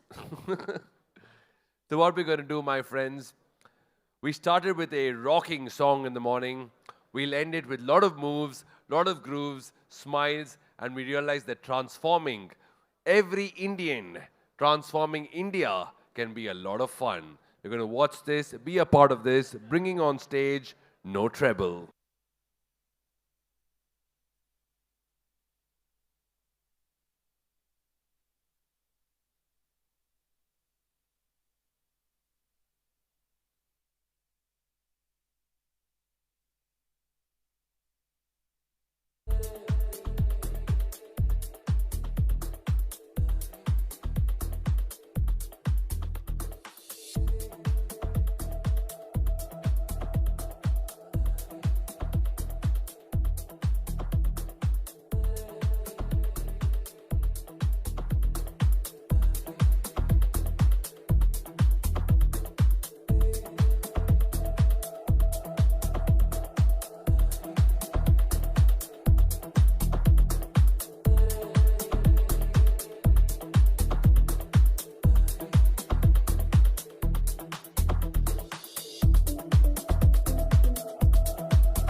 Test.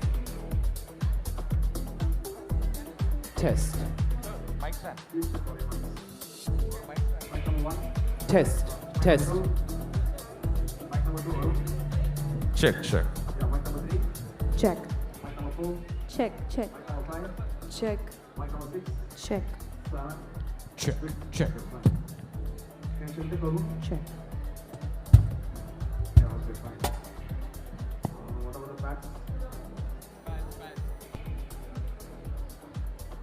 Just 1 minute. Yeah, sure.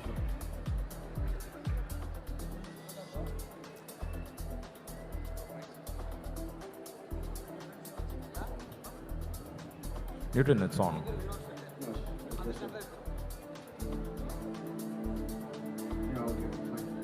I might raise it a little and decrease it depending on it. More? You're saying I can increase when I want, is it? Oh, done. This is the maximum I'll go up to. Thanks. Can we please have water on stage?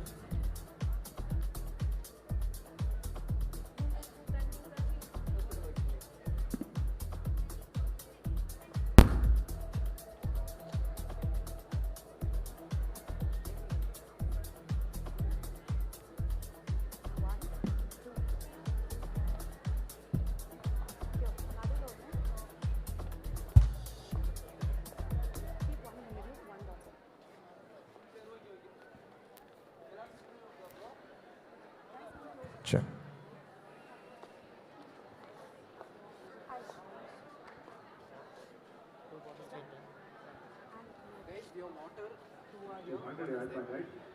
Sorry?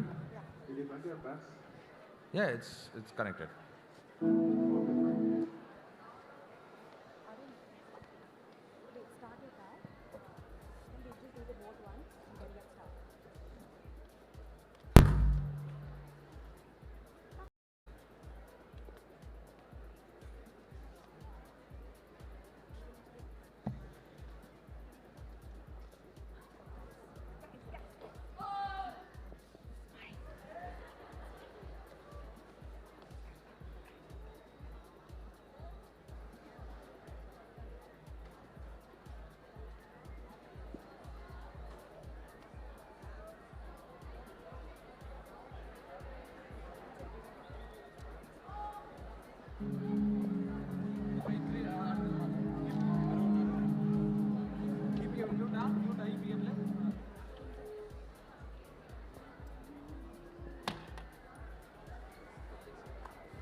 Pouch போட்டுருக்கா மேல pouch எதுவுமே இல்லை iPad pouch போட்டுருக்கா இல்லை மேல் pouch அதான் இது இருக்குல்ல இதை ரிமூவ் பண்ணிட்டு போறீங்களா இதை ரிமூவ் மியூட் பண்ணுறோம்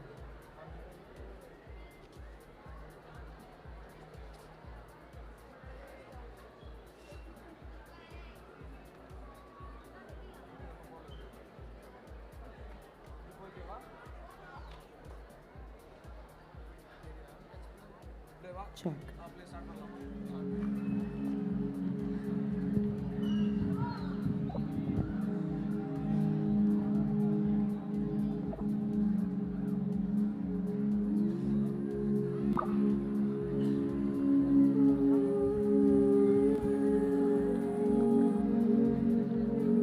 Let's go. 1, 2, 3. പുഞ്ചിരി തഞ്ചി കൊഞ്ചിക്കോ മുന്തിരി മുച്ചൊളി ചിന്തിക്കോ കഞ്ചരി വർണ്ണ ചന്ദ്രി വാവേ താങ്കി നക്ക തകതിമിയാടും തങ്ങനിലാവേ പുഞ്ചിരി തഞ്ചി കൊഞ്ചിക്കോ മുന്തിരി മുച്ചൊളി ചിന്തിക്കോ കഞ്ചരി വർണ്ണ ചന്ദ്രി വാവേ താങ്കി നക്ക തകതിമിയാടും തങ്ങനിലാവേ തങ്ക കുളിസല്ലേ മരക്കുയിലല്ലേ മാരനമയിലല്ലേ കുളിസല്ലേ മരക്കുയിലല്ലേ മാരനമയിലല്ലേ തും തും തും തും തും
देखते हैं तन मेरा मन में चुभती है नजर होंठ सिल जाते उनके नर्म होंठों से मगर गिनती रहती मुंह में अपनी खलबतों को सिलसिले क्या कहूँ कैसे कहूँ रात कब कैसे डले जिया जले जा जले नैनो तले रात भर धुआं चले रात भर धुआं चले जानू ना सके जिया जले जा जले नैनो तले रात भर धुआं चले रात भर धुआं चले जानू ना सके जिया जले जा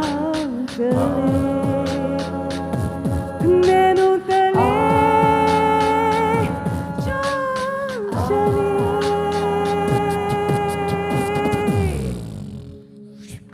Thank you, SSVM. All right. You know, when we came here, the first thing that we heard about you guys is that you can be super loud. Yeah, that's what we're talking about. But you know something? I heard a lot of sound from here. You guys are super cool. But I know that you guys can be cooler. So can we hear a huge cheer from this side? It's a competition then. So we're gonna see which side is cooler, okay? I'm gonna divide this part into two. By the end of it, we're gonna have a winner. Deal? Deal? Deal? Yeah, that's what we're talking about. So we're No Trouble. We started off as a college band. We did our engineering together, and now a few of our members went abroad. All of that happened. But we're here for the love of music. We have some amazing new members with us, and we're here to have a super good time. So I want you guys to have a super good time with us, and let's get this party started. All right. So we're gonna go to... Yeah, that's what we're talking about. The next set, so we're known to mix up languages, okay? We like a good, nice masala. So this one's the second set.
है वक्त का मगर रंग उतरता है आखिरा उड़ते उड़ते फिर एक लम्हा में मैंने पकड़ लिया रे जिया जिया रे जिया जिया रे जिया जिया जिया रे जिया रे जिया ओ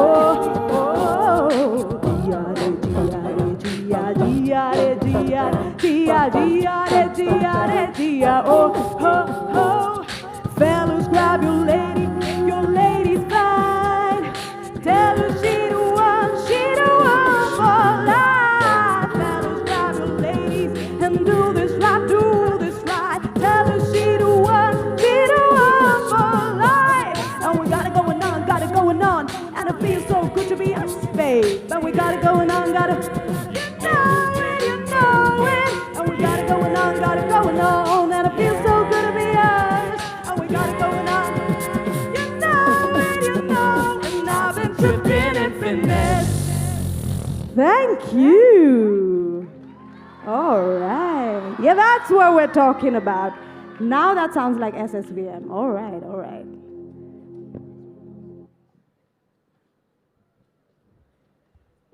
How many millions in the house?